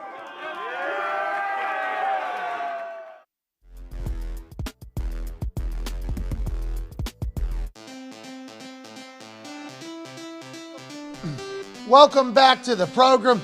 It is Thursday Night Football Thursday, October 13th, 2022. And I'll tell you what, we got a barn burner tonight on Amazon Prime. Not only West Virginia Baylor taking each other on in the college football matchup that we're going to be talking about tomorrow, in the Yankees Guardians game, playoff baseball being canceled, we have the Commanders of Washington, D.C. traveling to the Midway to take on the Chicago Bears on Amazon Prime. On the far right side of the screen, my left side of the screen, is a Super Bowl champion, a college football national champion, A.J. Hawk. We appreciate you, buddy. The Toxic Tables here at Boston Connor, at Ty Schmidt, at Tone Diggs. And joining us now is the man who owns Greener Pastures Chicken Farms, a two-time Super Bowl champion, had a sack this past weekend against the Pittsburgh Steelers. Ladies and gentlemen, the host of the Voncast on Bleacher Report, incredible program, had Josh Allen had Stephon Diggs on, incredible shows. Ladies and gentlemen, Von Miller.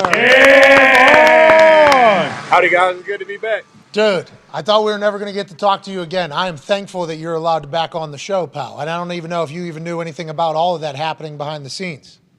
No, I didn't know what was going on, but I'm happy to be back, and I'm not going nowhere. Hell yeah! Now, I will say, your podcast with Bleacher Report and your Twitch that you do, you are electrifying, bro. You are made to talk about the sport of football and to talk about life. So we are thankful that you were joining us. Ladies and gentlemen, Von Miller is back. Yeah. All right, Von, let's talk a little bit about the game on Sunday against Pittsburgh Steelers.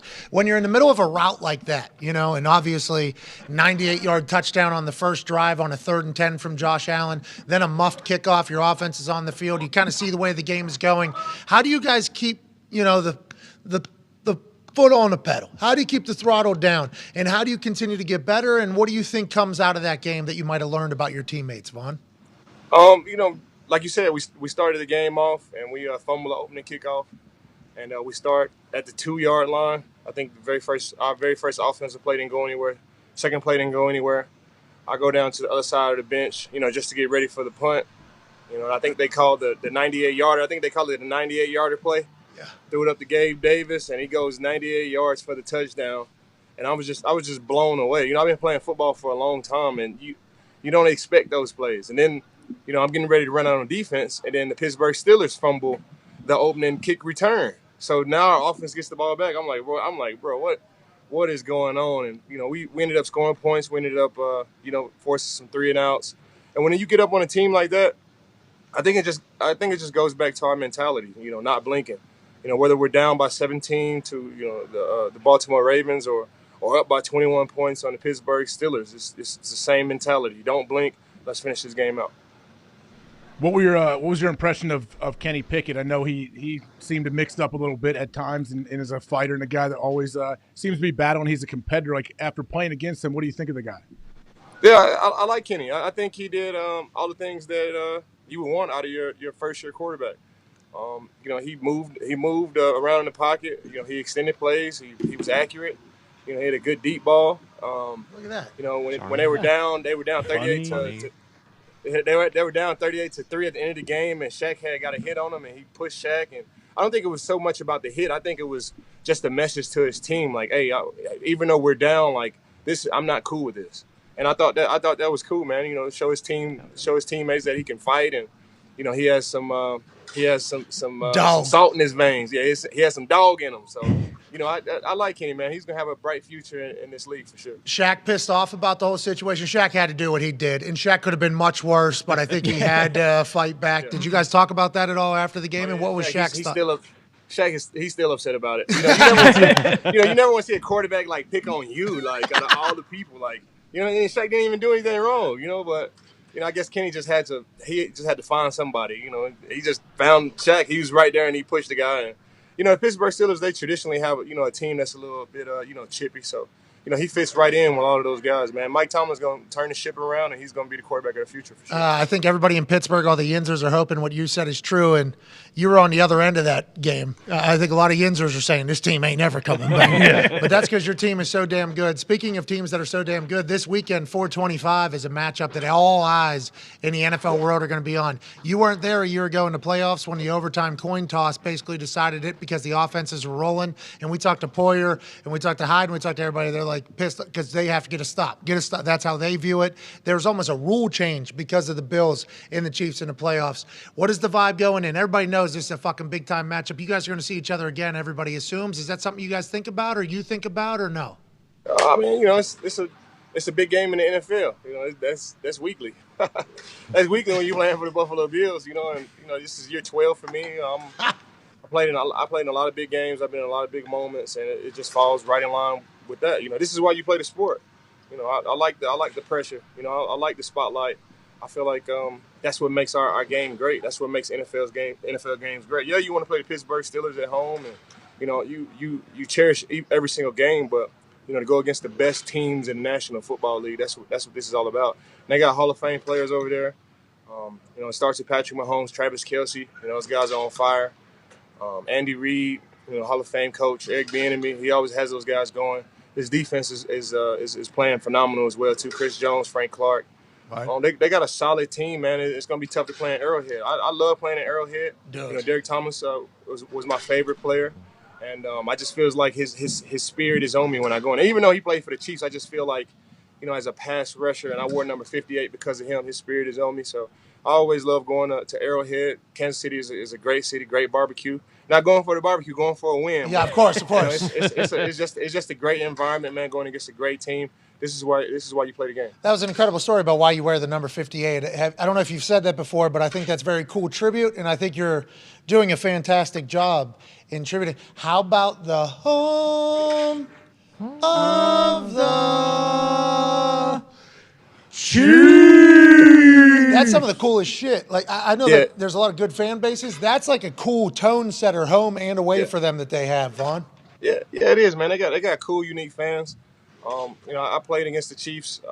I went to that stadium for 9 years straight. The last 2 years in Denver, I was hurt in 2020, and then I got traded in 2021. So I played 9 years straight in Arrowhead Stadium, man. And, I love that place, man. And everything about it. They got, the fans are great. Naturally, like I said before, I'm just a Chief hater. You play the Chiefs for so long. I think when I was in the Denver Broncos, they won 9 games straight before I got up out of there. So you want to go in there and win these games. You want to go in there and play well. I'm on a different team, obviously. We got a team that's built for games like this, and I'm looking forward to it. Hell yeah. Go ahead, Ty. Vaughn, obviously you're just trying to get home and get to the quarterback, but how much does your preparation change when it's a guy like Mahomes? Like, he's not exactly like Lamar Jackson in terms of like straight line speed and agility, but he's obviously still slippery and can move. Like, does your preparation change at all? And obviously, and you're not taking him to the ground, but does practicing against a guy like Josh Allen kind of help in these situations? Nah, man. He's Patrick Mahomes he's his own guy. And I don't think it's too much about him scrambling. I think he's just trying to do whatever it takes to win. Kind of like I got Josh Allen. He's just trying to do whatever it takes to get the first down, to convert, to keep the offense on the field. And it's tough. I don't think he's ever thinking about running or he's ever thinking about, throwing the ball deep. He's just taking whatever the defense gives him. Like I said before, everybody tries to put, this guy's a future Hall of Famer, this, that. Like, they try to put it on, like, a lot of people these days. But Patrick Mahomes is the definition of it, man. And, being the 12th year in my league, being the 12th year in the NFL, I cherish these type of moments going against great players. I don't think I changed my preparation. I go into each and every game the same way. I do as much as I possibly can during the week to have peace during the game. I just believe in myself. I believe in my teammates. Being able to rush the passer, it just comes with it. And, I'm just going to go out there and do what I do. Whether I get 10 sacks or no sacks, I'm in there trying to win the game. Have you always been like such a guy that is an all-around player? And when I say that, I mean, like, and as an outside rusher, a lot of times, I've heard a million outside rushers say, hey, you don't get paid to stop the run. But, like, you do stop the run. You're willing to jam it up in there. You're willing to put your head and body at risk all the time. Like, usually when someone's a dynamic pass rusher like you, they might not take as much pride in stopping the run as you do. Is that something you've always had?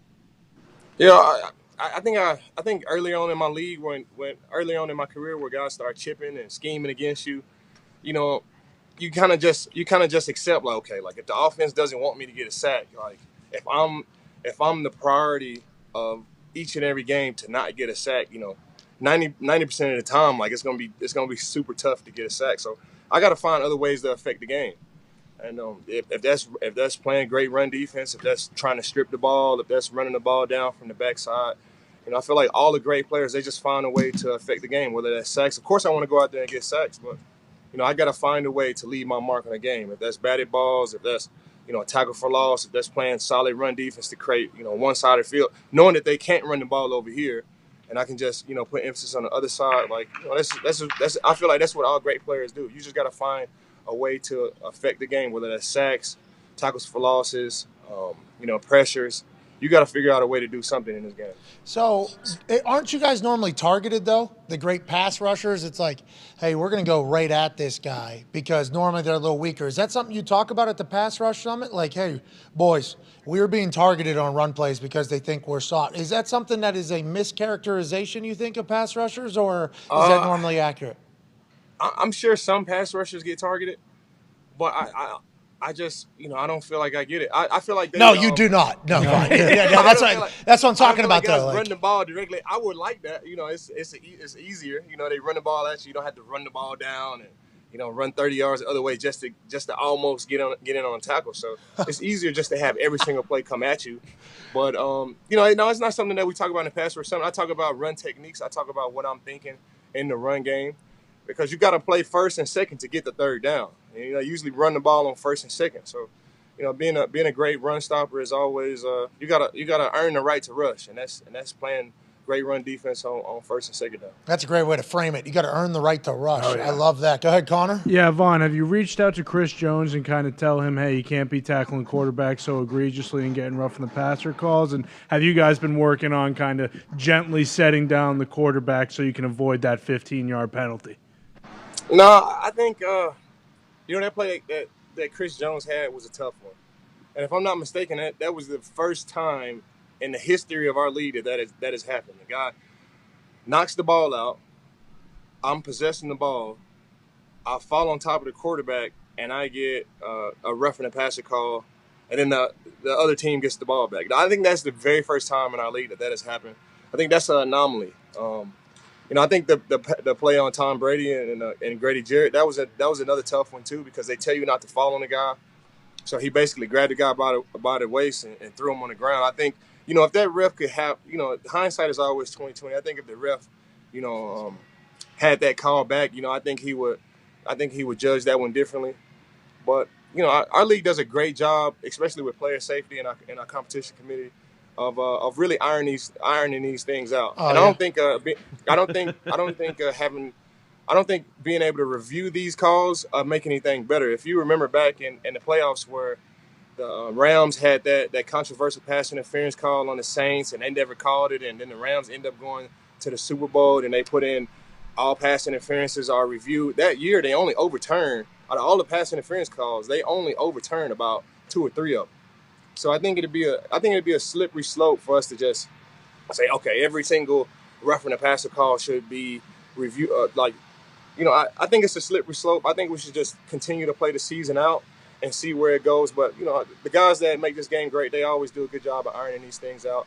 What I do to combat that is I'm always going for the ball. If I get a free shot at the quarterback, I'm always going for the ball. I feel like the ball is the most important thing when it comes to my game, when it comes to the football game. Mm-hmm. I want to get the ball out. I want to get a sack, forced fumble recovery, and I want to run it back for a touchdown. And that's just my mentality whenever I'm coming around. I'm not in there to knock anybody out or do anything like that. I mean, I feel like when I go for the ball, it just takes me into the tackle. I'm always swiping at the ball, and if I can't get it, then I just fall on the guy. And Chris Jones could probably argue that because he definitely don't fall on the guy. Ball. He definitely went for the ball. He just fell on him. But it's just it's something that we worked out. I think we just got to continue to play this season out, and then off season we'll take a look at it. Vaughn, this is the one that started it all, though. This Grady Jarrett, they were in a 4-man game. Okay, incredible work by this crew.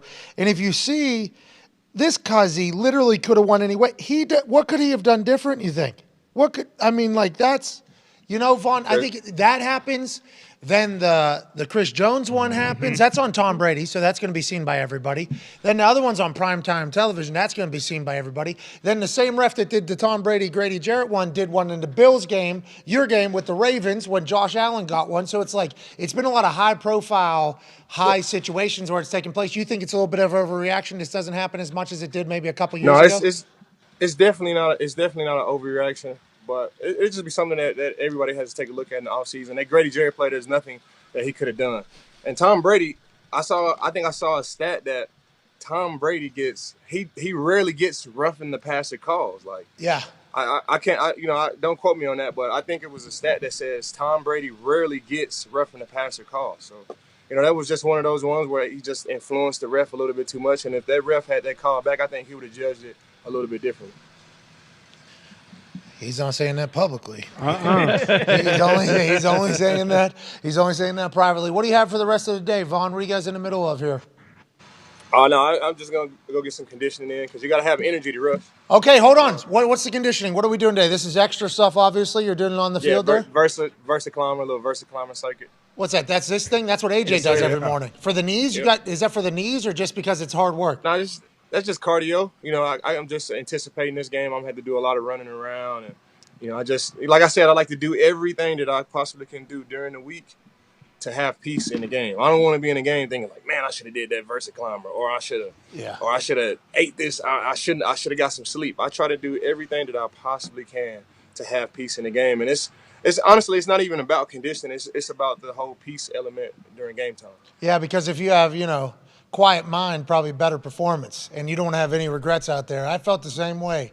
If I did something, I was like, I should have fucking worked on this. And then that's all you're thinking about the entire game. You're not really free. Yeah. So you almost over-prepare for stuff. I'm feeling that right now with game day, by the way. There's a lot of – we're in the middle. That voice in your head, it does not lie. And I try to do as much as I can to quiet that voice. If anything, I want to influence that voice to that. I want it to be positive talk. I want that voice to be – hey, Vaughn, you did everything you possibly could do, man. You ready for this? Like you watched the film, you practiced hard, you did the extra conditioning, man. Like you ready for this? Like we can go to overtime if we want to. So that's where I try to put my mindset at the end of the week by doing everything I possibly can do. I respect the hell out of it. That's a hard worker's mentality, and I respect it. There's sometimes where Reese brings up a school, that I ain't never heard of in the middle of that game. Should have done more research. And then that for the next 15 minutes, I'm negative talk, so I'm trying to catch up. It sounds like it's all working for you, though, Vaughn. Keep doing what you're doing. We appreciate you coming back and joining us, pal. Hey, I appreciate you guys for having me, man. Until next time, I'll see you guys. Hell yeah! Ladies and gentlemen, the host of the Vaughncast, Vaughn Miller. Hey, that is real. That's what I always say, like when you lay your head down at night, like when you are alone. And I know some people say like, that person has no feelings. They sleep on a bed of $1 million or so. They tuck themselves in with gold or whatever. It's like, yeah, but at some point there is some sort of conversation about being, either prepared, a terrible person or whatever. And it's like, always want to just have a clear mind in that particular world. Always want to be prepared. Always want to feel comfortable. Always want to do the right thing so it doesn't fucking keep me up later. Because this little voice in the head can be rude sometimes, AJ, can't it? It can be rude. When it comes to playing competitive sports and physical sports and violent sports, yeah, that voice, yeah, you're right. Like if you prepare, that's why you do everything. So then you can just go out there and play and trust your instincts. But you definitely know more than anybody, like, hey, if I did or I didn't do what I should have done. Yeah, you can look the part, and people can publicly, yeah, let's go. Yeah. They have the right things to say.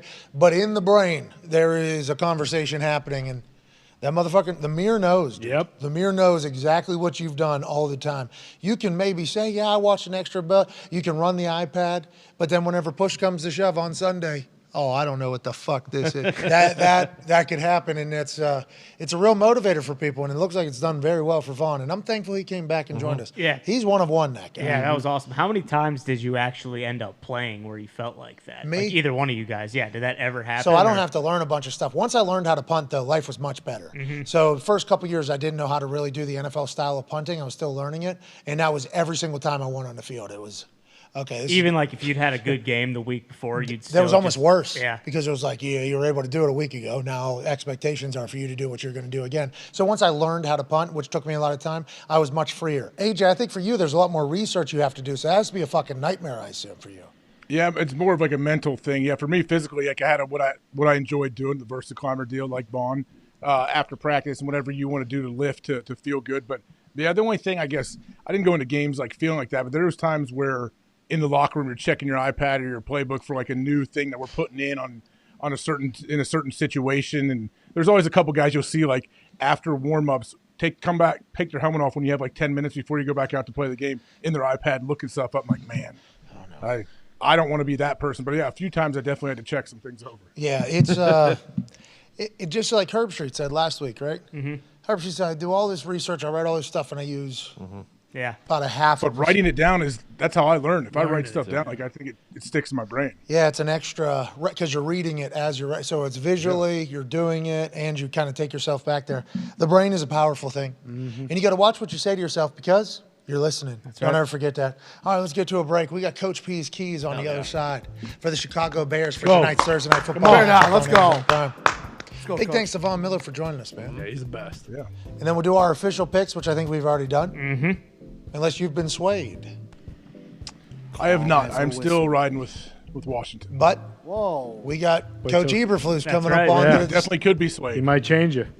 What do we learn? We learned Mooney's going to do that little inside Inside fade. fade. Inside He had an fade. incredible Roquan. catch against the Vikings doing that, I believe. So let's Robert assume Quinn. that that's going to take place. Yep. There's been some stuff that coaches said each week where it's like it immediately shows up afterwards. It's a banger. Yeah. Jesus. Hey, good song. Rick Ross make this for you? Kyle Best made this. I thought we were about to get a copyright Yeah. thing on top because we used somebody's Getty image earlier of a leaf. Right. So that was going to take us down. So that's optically we're getting a strike. Audio-wise, I thought we were about to get to because this was too big of a banger. Yeah. Just Kyle Best gave it to us. Thank you, Kyle. Thank you, Kyle.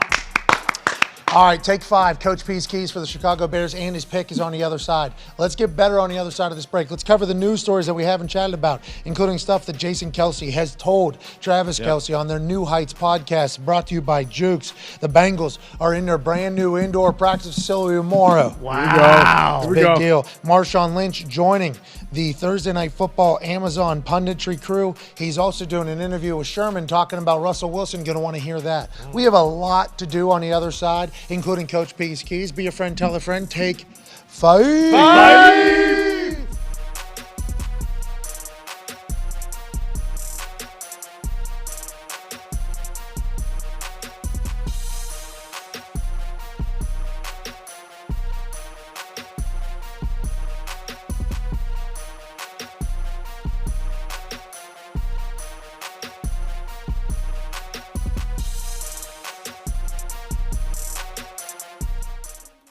Saturday night, our megacast, ESPN2, Clemson, Florida State, 7:30.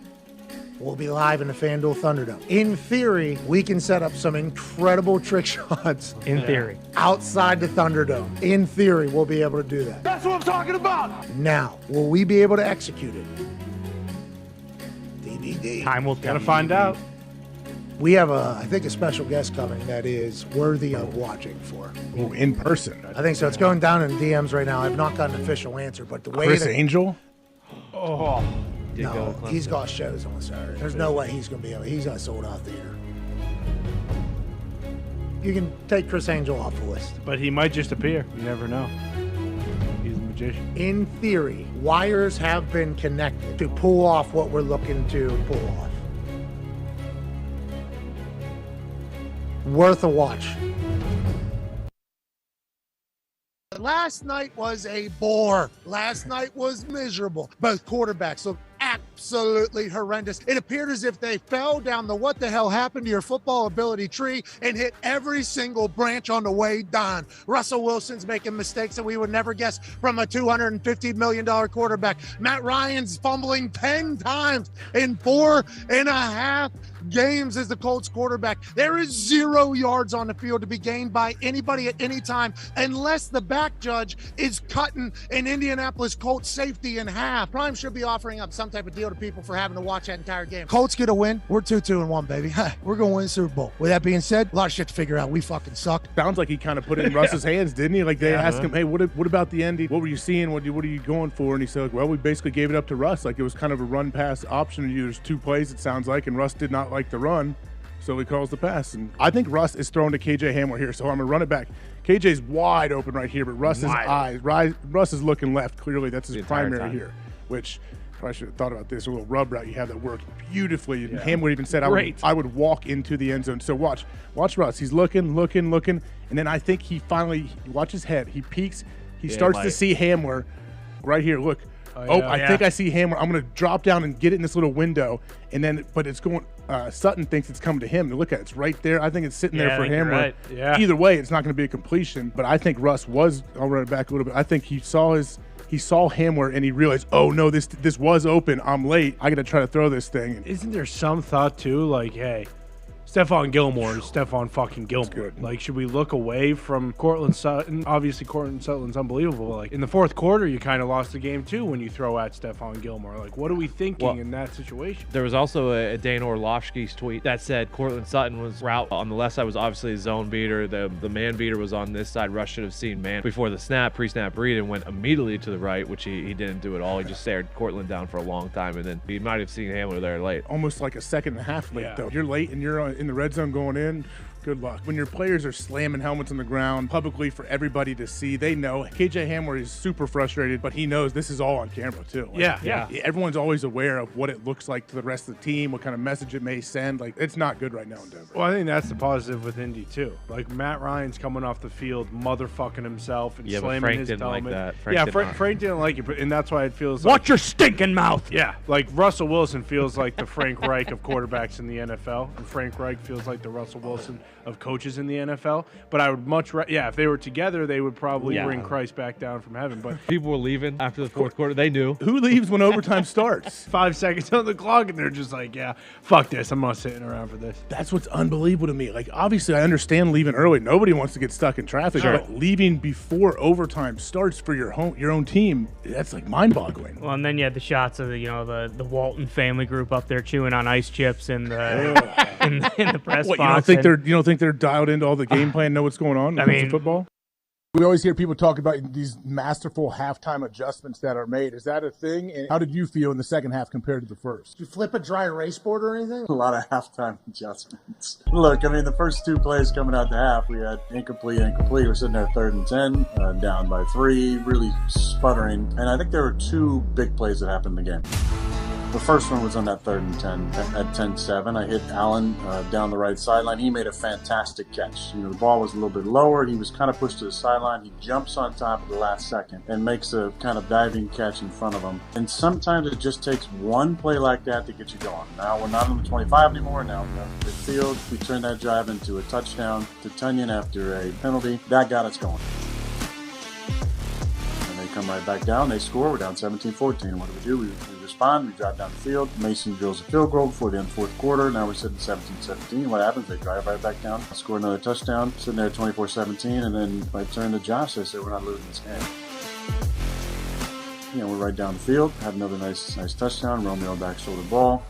Or in the other second play, 24-17, we're down as 3rd and 6. Cobby runs a great route. I kind of slide left slightly. Dave did a good job kind of pinning this guy inside, and we kind of passed off the twitch pretty good. But I put a ball in a good spot. Randall ran a great route on kind of a sail, we call it, where you kind of bend in and then back towards the sideline. That got us going. 2 of the biggest plays of the game.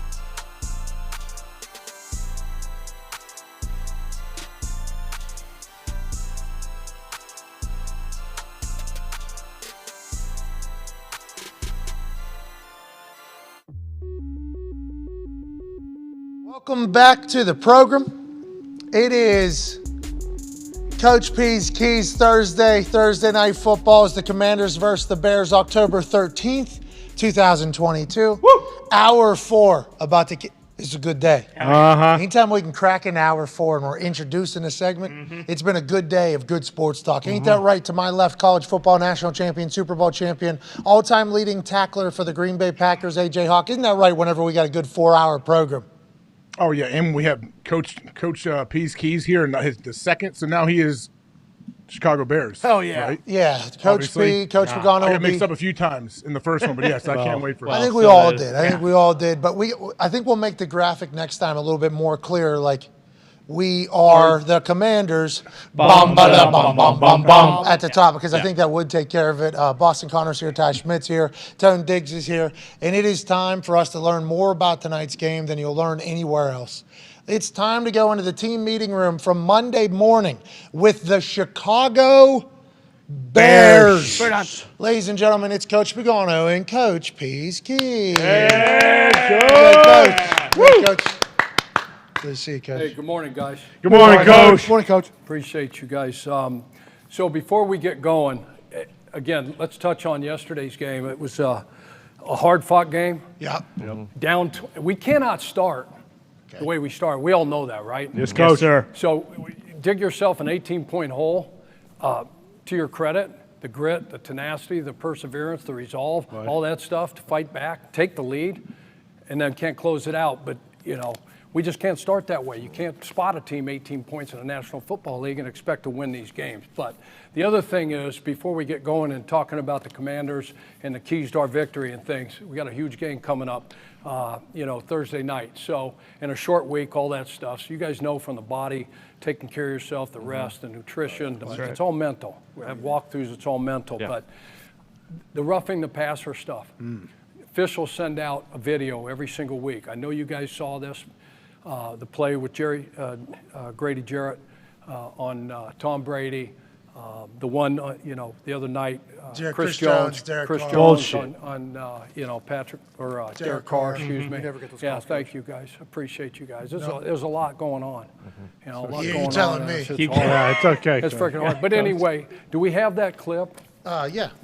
Absolutely. But we don't need it. Don't worry about that. No, we do. Do me a favor. Hey, Robert Quinn, come on up here for a second. Yes, Coach. Okay. Come on up here. So the biggest thing is, and I know you know this. So Rob, when we talk about the roughing the passer, okay, we know there's a strike zone. Yes, Coach. So if I'm the quarterback, right, and I'm Coach. set up in the pocket, okay, yes, you Coach. can relax. You got, you're not going to hurt me either, okay? But the strike zone is where? What's the strike zone? Shoulders to waist. Okay, so below the head and neck, right? Yes, Coach. And above the waist. So here's the strike zone right here. Okay? So if I'm standing in the pocket, as long as I'm in the pocket, I garner all these protection rules. Okay, so if I'm in the pocket and you're here and you're coming at me, you cannot hit me in the head and neck. We know that, right? Yes, Coach. And you can't hit me below the knees. Now, if I'm outside the pocket and you're chasing me down, you got a left up, you're trying to get a left up, you're chasing me down, can you lay out and tackle me below the waist? Yes, Coach. Yeah, you can, because he doesn't garner the same protection. Okay, but we all saw these plays. So the biggest thing is, all right, I'm standing here. Okay, so I'm here.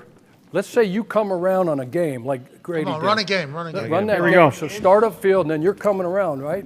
So I see you coming. So now you get me around the waist. Get in there. Okay, and we start to go the ground. That's good. Okay, the thing that you can't do is you didn't land on him. No body weight, right? No. So when you're slinging him to the ground, don't show anything extra.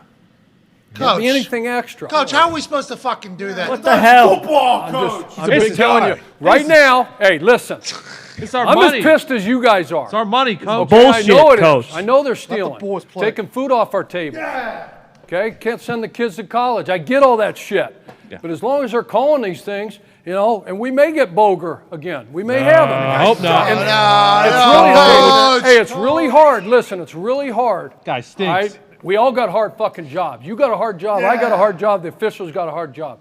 Trying to officiate this game in real time, full speed, it is hard. Yeah. Okay, so let's have some respect and appreciation for just how hard that fucking job is to be an official. Okay, so they see things and they want to protect the quarterbacks. Okay, we wanted to protect our quarterback, for God's sake. Love me. Just don't give them that extra fucking sling when you do it, okay? And then if you got the guy, you're the quarterback now. I'm Chris Jones. He came perfect right here, right? Bam. Boom. Okay, and now he's got the ball. Land up. Okay, so what happens is if you go like that, okay? Oh my God! There you go, teabag. That's body weight. So you got to have the ball in your hand, okay? Yep. And then you got to brace, okay, and roll off. You all right, Coach? I appreciate you. Right. Don't kick him in the ding. Hey, how about a hand for Rob? Robert Quinn. Rob just got demolished by Eberflus. Is everybody on the same page when it comes to quarterback? We're going to have opportunities in this game. You're going to see why. Okay, let's look at the Commanders. 1-4 coming in here, Soldier Field, home game, all right? Look at their schedule. Okay, we can see they're 1-4. They beat Jacksonville. Okay, opening week, and they've lost 4 straight. Been in games, had opportunities, but this is, we are what our record says we are. We're 2-3, we're 1-4, all right? We're going to find a way to win this game. Let's go on to the keys. God, I'm winded. I got to get back on the Peloton. Coach, you just did a full barrel roll on top of Robert Quinn down there. Back kill. We jacked up. All right. So, all right, let's bring her back down. iPads out. iPads are out. iPads are out. Yep. Tablets, you got your pencils. Let's go. AJ, you doing shit or what, dude? Okay, so when it comes to this game, right, control the line of scrimmage. The strength, okay, of this Commanders defense is that front. Okay, that front 7. Sweat, Payne, Allen, Obadu, okay, Davis, Holcomb. Holcomb, okay, he's a dog. He's a player. UNC, North Carolina. Watch the tape on that kid. He is a really good player. That's the strength, and they're deep. So just because they sub guys, and they don't even have Young yet. Chase not even back yet. All right, these guys are good players. They got a good front. Jack Del Rio, all right, is a defensive coordinator. Long-time NFL head coach. Long-time. No, he was just at AJ's birthday party. No, you guys are confusing me. When you guys chime in like this. Dust Bowl party. When you guys chime in like this, and you're very disrespectful. Sorry, Coach. Sorry, Coach. We can talk about whose parties was, who was at what parties, and fuck all that. Okay. We need a goddamn win. All right. Amen. Just a little Okay, dust so up. Jack Del dust up, Rio, Coach. they run an over front. AJ, they run 4-3. Okay, they're a 4-3 team, mostly quarters. Quarters defense in the back end. Corners have outside quarters. Safeties have inside quarters. The three underneath linebackers, they match 3-2-3. Oh. Okay, and they play heavy matches. As soon as 2 becomes 2, they get on that, and they match these things hard. They end up doubling number 1s with no verticals by 2. So they're a big quarters team. Okay, he'll bring a linebacker. He likes some 5-man pressure. That's why Davis, 3 sacks, okay, on the year. Davis has 3 sacks. So he's going to be in there. And if you got any kind of load on a 3rd down situation, they got 14 sacks on the year. You got any kind of load, that means 3 guys to the one side of the center, 3 pass rushers, 2 D tackles, and an end. Could be Smith Williams over here. Okay, could be number 90, Montez Sweat over here. And then you got Davis up here in the line of scrimmage. Expect some sort of game. He can start. He may be up there just to grab the eyes of the offensive guard, okay, to make sure they get a 5-down call and keep him in the protection. And then these 3 dudes over here are going to run they're not all 3 going to run. We've talked about this before, okay, ad nauseum. They're not just going to run straight up the field and let you guys just push them wide. 2 guys are going to penetrate, and somebody's coming on a wrap. So let's be in tune to that, all right? But we got to control the line of scrimmage. They're 17th in total defense, 14th versus run, 19th versus pass, all right? Again, 14 sacks. Only 1 takeaway out of this group. They've only got 1 takeaway, which is dead last in the league right now. All right, so you can guarantee that their staff, the coaches, Jack and those guys are talking to them. Okay, we've got to create some short fields. We've got to get the ball out. We've got to turn this thing over.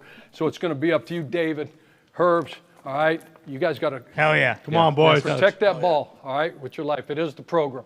Okay, so we got to do great job. No 3rd and long. One thing they do really well, all right, they're 5th 3rd downs, okay, in the National Football League. Just a little bit over 30%, all right, conversion rate for opponent offenses. So they're really, to stay out of 3rd and long. Okay, let's be that. If we're going to stay out of 3rd and long, okay, Robert, what does that mean we have to do on 1st and 2nd down? Run the damn football. Fuck. You're damn right. Yes. That's right. Because what do we do best? Run the football. Chicago. We grind meat. We run the football. We got to wear these sumbitches down. Hot right? dogs. So run Smoked meat. So if it's run, pass, everybody knows we only throw 39% of the time. It's 60-40. Okay? Yep. Run to Come on, pass. Justin. So we're going to stick with that. That's got to be our forte. We got to run at these guys, keep it in 3rd and manageable. Let's get to 3rd and 2, 3rd and 3, 3rd and 4. Believe me, Jack's menu, this defensive coordinator, his menu for 3rd and 2, 3rd and 3, it's really, really small. You get to 3rd and a mile, fuck. He's Good got luck. lots of work. Justin, He's got a lot. Get some extra Versa climber in, Justin, because you're going to be running your ass off. He's got a lot of okay? opinions on That 3rd. happens. Riot control to keep him back. All right, and then chunk plays. Okay, one thing they do is they give up some chunk plays. All right, 25. Chunk play is what? 16 yards or more in a pass play. That's right. All right, so we've got to get some explosives. I don't think against this defense, and we haven't shown the ability right now, and nobody in the National Football League, just methodically, okay, just can boom, boom, boom, 10, 12, 14, 15 playing drives, drive it down the field, don't turn the football over, have no penalties, no procedures, no false starts, none of that BS, and score points. There's a couple teams, all right? We haven't shown the ability that we got to hit some chunks. Okay, we got to get the ball down the field. We got to hit who? Who's our receiver? Fucking Mooney. Okay, so goddamn Mooney. I like that inside fade. Mooney, have you watched the tape yet? Yeah. Who's going to be on you in the slot? What jersey number? Juicy. That guy sucks. Juicy. 25. What number is he? 25. He's not. Right? And who's playing on the outside for these guys?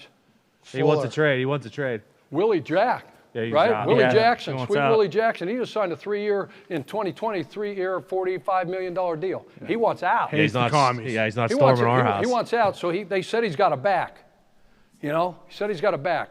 And now it comes out that he wants out. So, hey, you got Fuller on one side, 29, good player, been playing a long time. All right, so whatever happens over, and we can beat him. All right, but whoever they put in, you know, on this other side, let's go after that dude. All right, who might that be? How about Wild Goose? Oh, that's a great name. Huh? That's a great name. Good football name. Wild Goose. They knew he was going to be a pro player. Let's go after Goose. Let's check his oil, Coach. Let's go after Goose. All right, he won't be on there first, second down in base defense, but when they go to sub defense, Juicy will get into the slot. That's where Mooney, you're going to work. You're going to eat. Fieldsy, eat with Mooney. Yes. In the slot on 25. Nom, nom, nom, Who nom. we going after in the slot? Who we going in after the slot, Fieldsy? St. Juicy. Justin. St. Juicy. Yeah, 25. St. Juicy, 25. Outside. Okay, McCain is good safety. Sure. He runs the show back there. Fuller's their guy. He's their vet. Good player. Good player. Holcomb. Last week against Tennessee, I talked about him briefly. He's all over the place. I think he had 100 tackles. Who's credited for 100 tackles in Tennessee game? Trust me. Watch fucking tape. He's a jump You on think pile. you're laughing. You're laughing. Pile jumper. He had solo he had some tackles. JOPs. 100 He went body weight a few times. Not against us, Coach. You know, but they're legal. AJ, you ever have 100 tackles? I don't know if I faced an offense that ran 100 plays, but that guy's a monster. Oh, That's why our that's team a shot. stinks. That's Two a tackles shot on one at, That's play. a shot at the head know. coach. It right is. there. Yeah, it's got to shut No, up. Is that a Coach. direct Yeah. shot? How dare you? All right. Coach, tell him to go to hell. He had 50, AJ. Yeah, AJ. Oh, God that's damn. a lot of tackles. He's a great Boy, player, you though, Coach. You're disrupt right. a meeting in a heartbeat. Yeah. He's an asshole. No, Shut I your know. trap. Can't coach Okay, that. let's Work go. the big loads, Let's go to chunk defensive plays. keys. Stay with me. Stay with me, boys. Yep, Coach. Hang Thanks, in there. Coach. We're almost, You got it, Coach. We're Thanks, getting Coach. there. We'll be out of here in a minute. Stay Love you, with Coach. me. Sit up. Take a, if you're falling fucking asleep, Stand up. You're right. okay? Jones, our left tackle, rookie. You got your wake your ass up. Yeah. Wait till sweat lines up on your ass. Yeah. Jones sucks. Come on now, he's your own teammate. I don't care. I want to Can't win, talk to him Coach. about that. Okay, let's look at the defensive keys, right? No run game. Okay, they're averaging 89 yards a game on the ground, Commanders, right? They're 28th in the league. We can't let them get going on this. Okay, they have some dogs at wide receiver. They do, Coach. They got some dudes. They got 17. Okay, they got number 10. He's scary. Okay, Curtis Samuel. Yeah. They've got, hey, Dotson's out. Thank God. Okay, so Dotson's out, Logan's out, tight end's out. Okay, we know that. They've been ruled out. All right, we know that. Okay, now on paper, I got little birdie call me. Is that breaking? Little birdie. Is that little breaking? Birdie, little birdie. Hey, Wow. put it on the ticker. Put it out via there. Coach Eberflus's Yeah, Monday that's right. morning meeting I got with a feeling. Coach P's I just keys. got a feeling. Dotson. Okay? I got a feeling. Dotson so is these guys- hot. Okay, That's and what then we're saying. the picture's game not changer. up here. Picture's not up here. Who's that wide receiver caught a 75-yarder? Dynamic Braun. Brown. Downtown. 2 tutties last week. Watch the tape on him. These guys come out of nowhere, and they happen to just make plays because the guys don't know them. It's like having a backup quarterback come in a game and fucking trash you for like 500 yards. Just because you don't know them. You don't have a book on them. Coop So Kush. study this. You got to go find a college tape on this kid.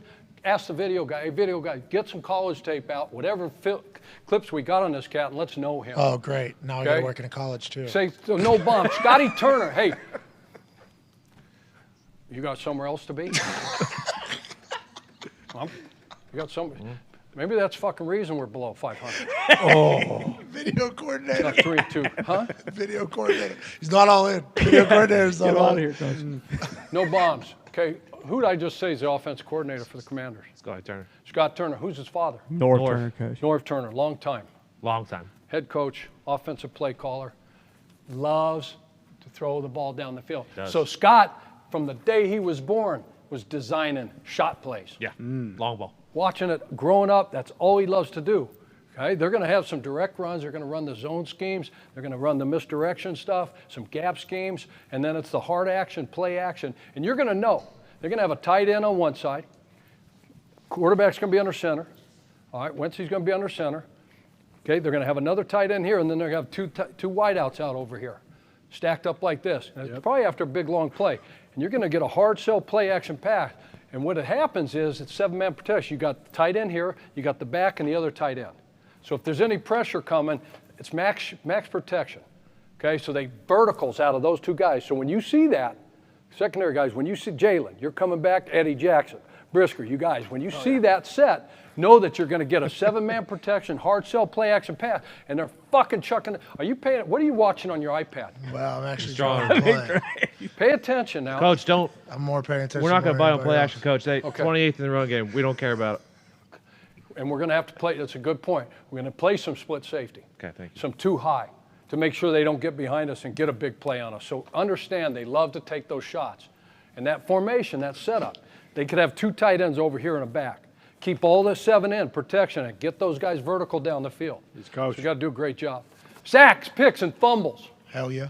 Sacks, picks, and fumbles. Wide sacks, picks, and fumbles. Wide sacks, picks, and fumbles. Wide sacks, picks, and fumbles. Wide sacks, picks, and fumbles. Wide. 20 sacks, 6 picks, 3 fumbles.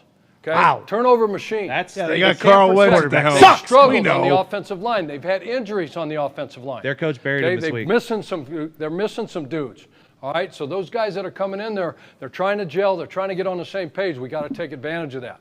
28th in the National Football League. Turnover margin, they're terrible. Jeez. Okay, so let's do a great job. Special teams, house call. Okay? Kickoff coverage. When they kick the ball up, they're averaging giving up. Let me see here. It's a huge number, 42.5 yards. Sheesh. What? That's a lot. That's a lot. Is that real? That's fireable. 42.5 yards. This kick coverage, we do our job. We get these guys blocked up, especially Reeves. Okay, 39. Circle him. Red dot, Reeves. Make sure we get him blocked. We get him blocked, we're going to have a chance to get one of those home runs, to get a house call. 6 total tackles. He's second in the NFL right now in special teams. Slater, this guy? We got what's that? Slater? No. Slater's Hall of Fame, special teamer. Hell yeah. This guy's a good player. But we don't want I don't take anything away from Reeves. Slater's the best of all time, Coach. He is. Yes, Unbelievable. He's one of those St. Poise. Uh-huh. Yeah. Saint Pod. Yeah, St. Pod. Yeah, special teams player a decade. Decades. HOF. Gold T jacket. maybe. St. How about Pods. gold jacket? St. Pods. St. Pods. Okay, we're getting off again. All right, I don't like it. All right, Well, so we like that's getting A, on. offense, defense, special teams, team. I love it. Okay? You know who their owner is, Coach. All right. Do I need to go through the officiating process again as far as the sack? I think we should. Coach, We should touch up on that. Coach, I do have a question. Are we on the same page as far as that Same goes? page, Coach. Okay, Don't. we're not going to bitch at the officials. We're not going to do this. We're not going to kill Not those me, guys Coach. with kindness. We got to show it again. Get them on our side. Uh-huh. It's a hell of a call last week. We understand how tough your job is. We understand how tough all these jobs are. Freaking Coach, I have a impossible. question. Kill those. Let's get them on our side. We can't be MFing them. Coach, I have a question. Yes, sir. Rap sheet just announced that Brian Robinson, the running back who got shot, is Yep. now starting. How do we deal with a player like that? He's got Which grit. leg was it? I think it was right? Sure. Thought it So was we're left. gonna tackle Gator roll. That's how we tackle anyway. So let's get after it so much. He was in the game last week. He showed up last week. Watch the tape. He had 9 carries, I think, for 17 or 18 yards. Okay. Yeah, he didn't do anything. Okay, so He's a dog. I mean, it's a great story. He is Gritty. a dog. He's a dog. And if that happens to you, guys, as the head football coach, give him your shit. Okay, here's my wallet. Here's a car keys. I got 3 phones. This is my potato chip phone. This is my whole phone. Don't use that one. But have all this shit. Give it to him. Don't try to outrun and be a hero. We love you. We love Brian for that. But hell, Love you, Coach. you got to be smarter now. Love you too, man. Let's take care of ourselves. Yeah, let's There's a go. long life Coach, after this here you go. game. Hell Hey, this yeah. is a kid's game we're playing. All right? We're getting paid to play a King's kid's ransom, game. Coach. Treat it that way. Don't do that. But Brian's a good player. Watch the tape Okay. on him. Watch him last week. I don't think he's 100%, but damn a tough guy. We respect that. All right, so we got the tape. I see. Let's roll through this tape. See what we got here. Sack. Because I have no idea what clip we got going here. But we're gonna Montez go. Sweat. No, yeah, so this is the deal, right? No, so this is the deal. Run that back for a second, Yeah, Coach. absolutely. Let's see what coverage. Let's match this thing up. All right. So we talked about, here's Sweat, number 90. Where's my stick? There we go. Best pointer in the history. Here's Sweat. There. Oh, technology. Whoa. Love our IT people. love our Love IT. you. Hey, hard job. Hard job. We appreciate them. Yeah, we do. We love the IT people. Hard job. Hard job. Okay, so we got Doing Sweat great. over here, Allen, Payne. They got some dogs. Those inside guys, don't fall asleep on those inside guys because they're going to push the pocket. Mustafa, hey, Mustafa, you and your two guard buddies, we need to firm up the inside of this sumbitch so when these fucking animals come racing around the corner, this fucking guy or quarterback can step up a little bit. Got it, Coach. You understand me? Yes, sir. Musty, get us in the right damn protection and let's block somebody. So here they come. Oh, yeah. Just running over that guard. Sack party. Allen. We got to protect. Let's give Justin a chance to get the ball down the field to our guys. We know he can run around and he's going to create with his legs and all that stuff, but let's give him a chance. What do you got up there next? No sack. Another sack, probably. Okay, run it back. Run it back. Run it back. Yeah. Okay. Thank you. No problem. Who we looking at? No, hold on. Just stop it right there. Did we not talk about, now this is 55, not 52, but did we not talk earlier about this load? Yes, Coach. Wide rusher here, 3 guys on one side of the center, linebacker walked up here. Why do they walk this linebacker up? Occupy the guard, Coach. Yeah, and get what kind of call? Try to get a 5 down. Okay, so those 5 on the 5 known rushers. Okay, that gives us what? What's that give us? One-on-ones, Coach. One-on-ones. Nobody can block you one-on-one. No way. Haven't done it for the last, you've ruined frickin' games for a ton of people. Wrecked them. Let's wreck this one. Exactly. No question right there. Okay, so what's going to happen when they line up on this, you guys over here, Jones, you're a rookie, talk to your damn guard, talk to your veteran center that's a free agent. All right, let him know, hey, what are we doing here? Are we expecting some type of game? Go ahead and run it, coach. Boom, boom. There's the wrapper. There's the wrapper. So they brought him this time. Okay, so these 2 got these 2, and these 3, all right, our left side of our line and our center muster, we've got to start setting. Okay, we got to game. So Jonesy, when that guy starts to loop, game. We've got to set back inside, and then we got to get guard come back and get the number 2, and this guy on the number 3. Okay, as they unfold, it's not that hard. 1, 2, 3. Okay, and they're a little bit short, and it's over. Now it's 3rd and a mile. That is rough. We might as well punt on 3rd down. No, it's automatic first. We're not. I'm just being honest. Okay, I told you I'm going to be authentic, 100%, keep it real. Yeah. If Punt it's on 3rd third and a freaking mile, we can go hand it off, but let's just punt. Okay. I like that. Oh, Yeah. Take some of the heat off of Staley and some of these guys making some of these egregious freaking deals. Here we go. God almighty. 4th and 2 on your own 40. Oh, geez, Coach. Jesus Sounds Christ. like you love the nerve. Thoughts, Coach? There's a way to play! Yeah, Chuck. We're going to fight!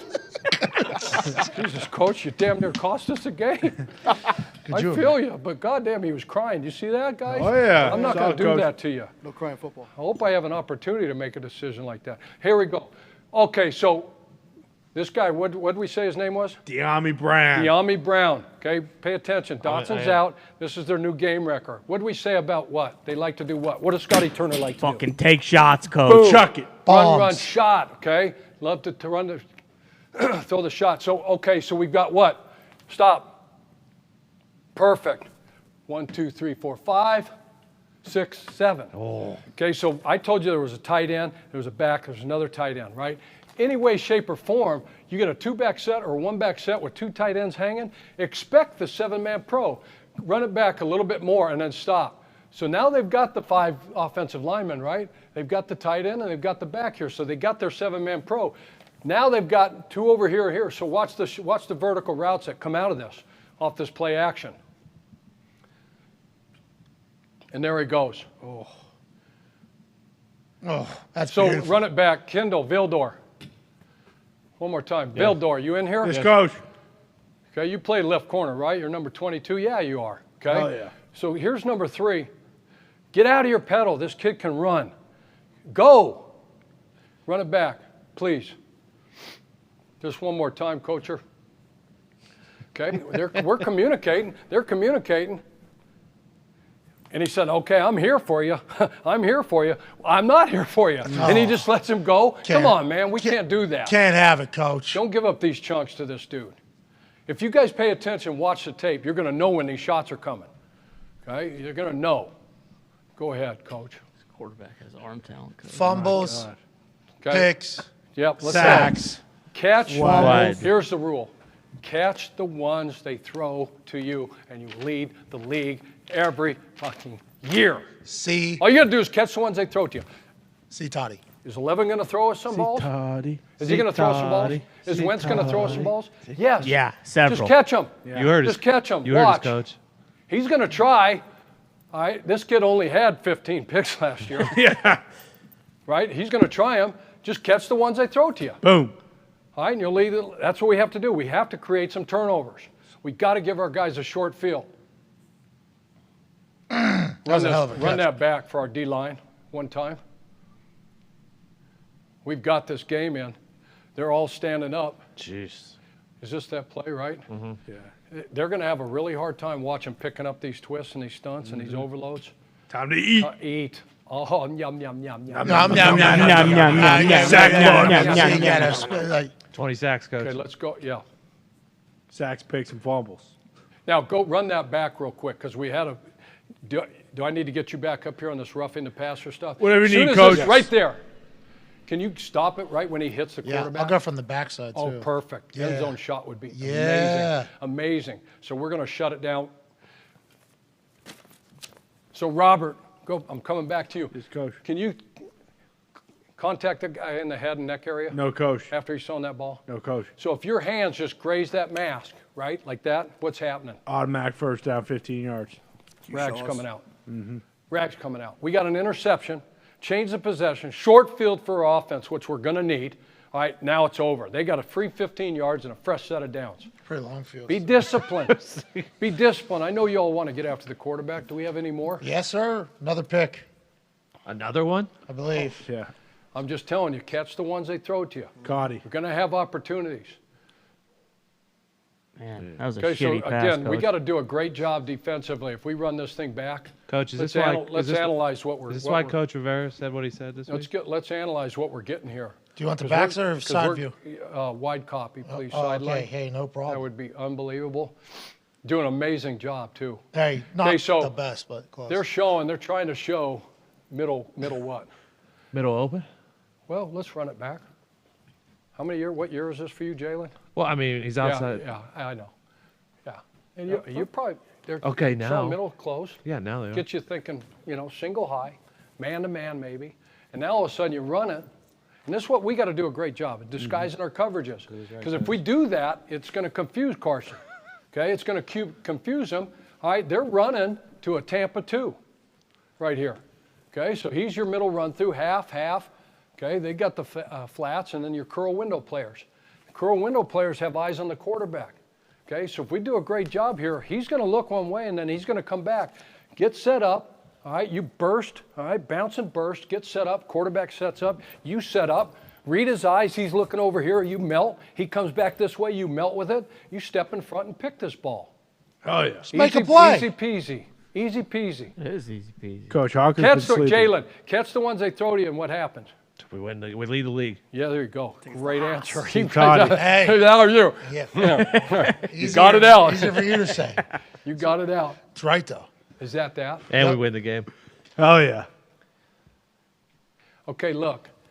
Before we get to this, finish up this meeting because we got a lot of ground to cover in the next 3 days before Thursday night game. Hell yeah. Home game, Soldier Field, our crowd. We're What? 2-0 at home. Hell yeah. These guys haven't won on the road yet.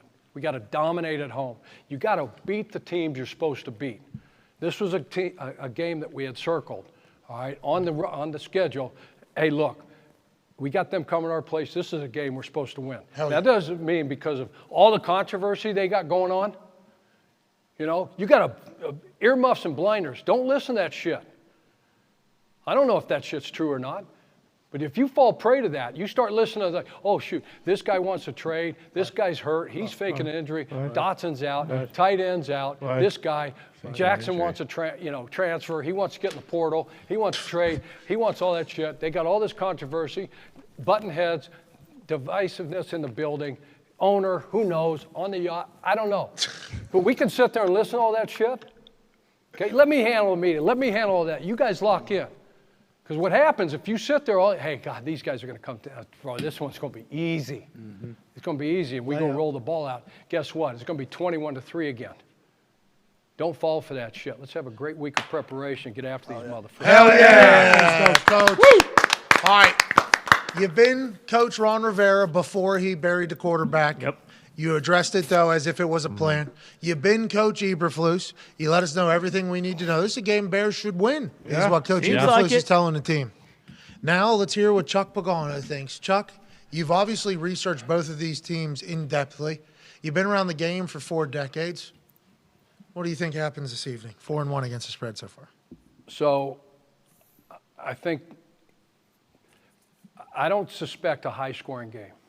Fuck. Okay? God damn it. I don't think there's going to be a lot of points in this game. I think this is going to be a defensive battle. You know, if both these teams can find a way to take care of the ball, which I don't know if that's realistic or not, okay, it's going to be a lot of back and forth, a lot of field goals. Hopefully those guys, I think there's going to be a lot of runs in this game, 3 yards in a cloud of dust. It's going to be a defensive battle, a field position battle, who can get a takeaway. And so, just look at on paper, when you look at it on paper, okay, now I'm just a guy. When you look at it on paper, you go quarterback versus quarterback. Usually in this deal, you can just say, okay, I'm going to take a veteran guy over a second-year guy who's got an offensive line, can't protect him, didn't do it in the first year, can't do it the second year. Okay, they can run the football with Montgomery, McKissick, but I'm going to probably go with the vet. Okay. And then I'm going to look at, offensive lines, they both struggle. That's a wash. Okay, I'm going to look at the skill positions. I'm going to look at the skill positions. Okay, the Bears got Mooney. Oh, yeah. They haven't been able to get the ball to, Equanimous St. Brown. Nailed it. That's a hard name. Oh, yeah. You fucking nailed it. I don't know what his folks were thinking. He's calling Big E. No, it's phenomenal. Yeah, It's a cute name. but so it's awesome. It's a good name. Okay, but they haven't been able to get the ball to those guys. Pettis, haven't been able to get the ball to them. So, and Cole Kmet out of Notre Dame, I think. He's a Golden Domer. Mm-hmm. I just think the skill guys over at Washington a little bit better, those wide receivers. They do get Jalen Johnson back. Yes. Okay, Jalen Johnson's going to be back tonight, number 33. So him and Kendall Vildor, Eddie Jackson, who's having a great year so far, 3 picks on the season. Brisker, all right, he's the enforcer coming down in the box. Wide. Roquan Smith. Wide. All right, Robert Quinn, he's only got 1 sack at this point. He's going to get off. So I just think TNT. Oi! Oi! Oi! TNT! Oi! Oh, no. Oi! Oh, shit. Oi! TNT! Oi! Oi! Dynamite! Okay, so Tom. What does Tom mean? Turnover margin. Turnover margin. Exactly. Chicago's dead even right now. All right, they've taken the ball away 8 times. All right, their offense has given up 8 times. Washington, -7. So who's going to create the turnover? Who's going to do that? Who's going to create the short field, possibly score on defense? I think Chicago gets that done. Okay. I think Roquan Smith makes a huge play in this game. I think Eddie Jackson gets a damn interception in this game and gives a short field. The turmoil, it's a noun. Okay, it's a noun. The definition of turmoil, a state of great disturbance, confusion, and uncertainty. I think there's just too much of that, AJ, going on. Did AJ leave? Yeah, he hasn't been here all day, Coach. He's sleeping, Coach. I've been taking notes, Coach. I'm with you. I disagree, but I'm with you. So turmoil. I just think there's too much going on. I just think if they don't get off to a fast start and they go out in this game tonight and Chicago jumps on them 7, 10, 13, nothing, this thing could get really ugly because of all that stuff going on.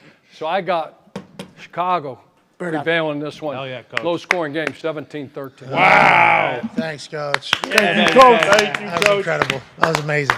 Thank you, Coach. We appreciate the hell out of you, man. I love you guys. I fucking love Thursdays. Honestly, I enjoy the hell out of it. Chuck, thank you so much. Ladies and gentlemen, Chuck Pagano. Yeah. Chuck, real quick, There you please. go. 10 people, 500. Huh? 10 people, 500, you make us in. Hiya. Oh, no.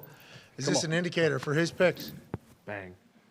Oh. I'm sorry. He's made like I'm eight. sorry, peoples. No, don't be sorry. You fucking killed it. Yeah. Thank Yeah, you. good boy, Chuck. Thank you, Coach. Thank you, Coach. Hey, love you too, Love man. you, Chuck. All right, so now that Chuck is absolutely dominating. Hey, Chuck, that was great. So, baby, That was There we great. go, Chuck. Thank you, Coach. Thank you. Yeah. Oh, yeah, see you Sunday. Hitting the anvil. What? Chuck. Swing hard, swing hard, swing hard. He's hitting the anvil Hammer. just for some do's or don'ts.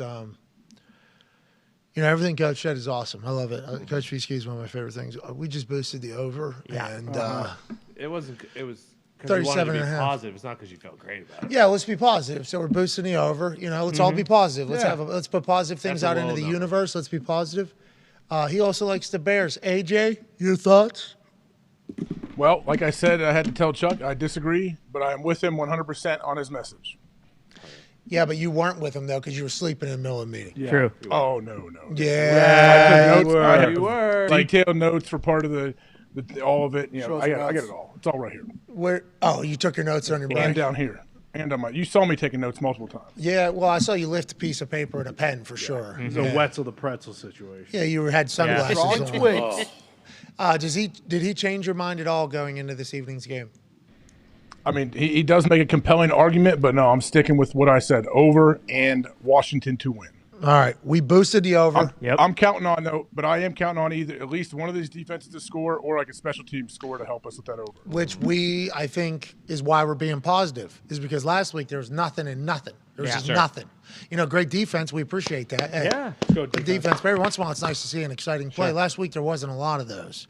This week there'll be an exciting play because there's at least one quarterback in that game who makes exciting plays, either super positive or the complete opposite way, and then Carson Wentz and the veteran. Justin Fields has the ability to extend a play, make some plays. Let's do some things. Mooney on that inside fade. There's a chance we see that. Might hit the over for him receiving yards. I'm sticking with the Commanders just because of everything that Chuck said. They shouldn't. Yes. They shouldn't, so I'm picking them. And then the over because let's be positive. Let's have a good Thursday night football. Woo! Okay? It's going to be all. It has to be. It has to be a great game tonight. go. Right? You were 3-0 picking the Bears, by the way. What's that, pal? Every time you chose the Bears, they are 3-0. Me? Yeah. Well, it's a damn shame. I'm picking them tonight. Not tonight. On the road, though, in Chicago, do I want to change? I mean, Chuck gave a really good promo there. Yeah. Just Carl Wentz. Scary Terry. Thursday night, Carson 6-0. Did you say like Carl was a good thing or a bad Thursday thing? night football 6-0. And he's 3-0 against the Bears. Yeah, I think it's a good time to get Carson. And he Thursday night just got- football, backyard football Thursday night. Yeah. Boom. Just got hurt too, so he's finally getting into his season. He's starting to feel in the zone. Exactly. All right, I'm sticking with him too. Good. If this goes in, we're gonna win. Hell yeah. Let's go. If this goes in, the let's be positive Super Boost are gonna hit. Yep. Come on. Let's be positive. Let's be positive. Let's be positive. You got You don't even need that second ball. Yeah, it's going in. Boom. There you go.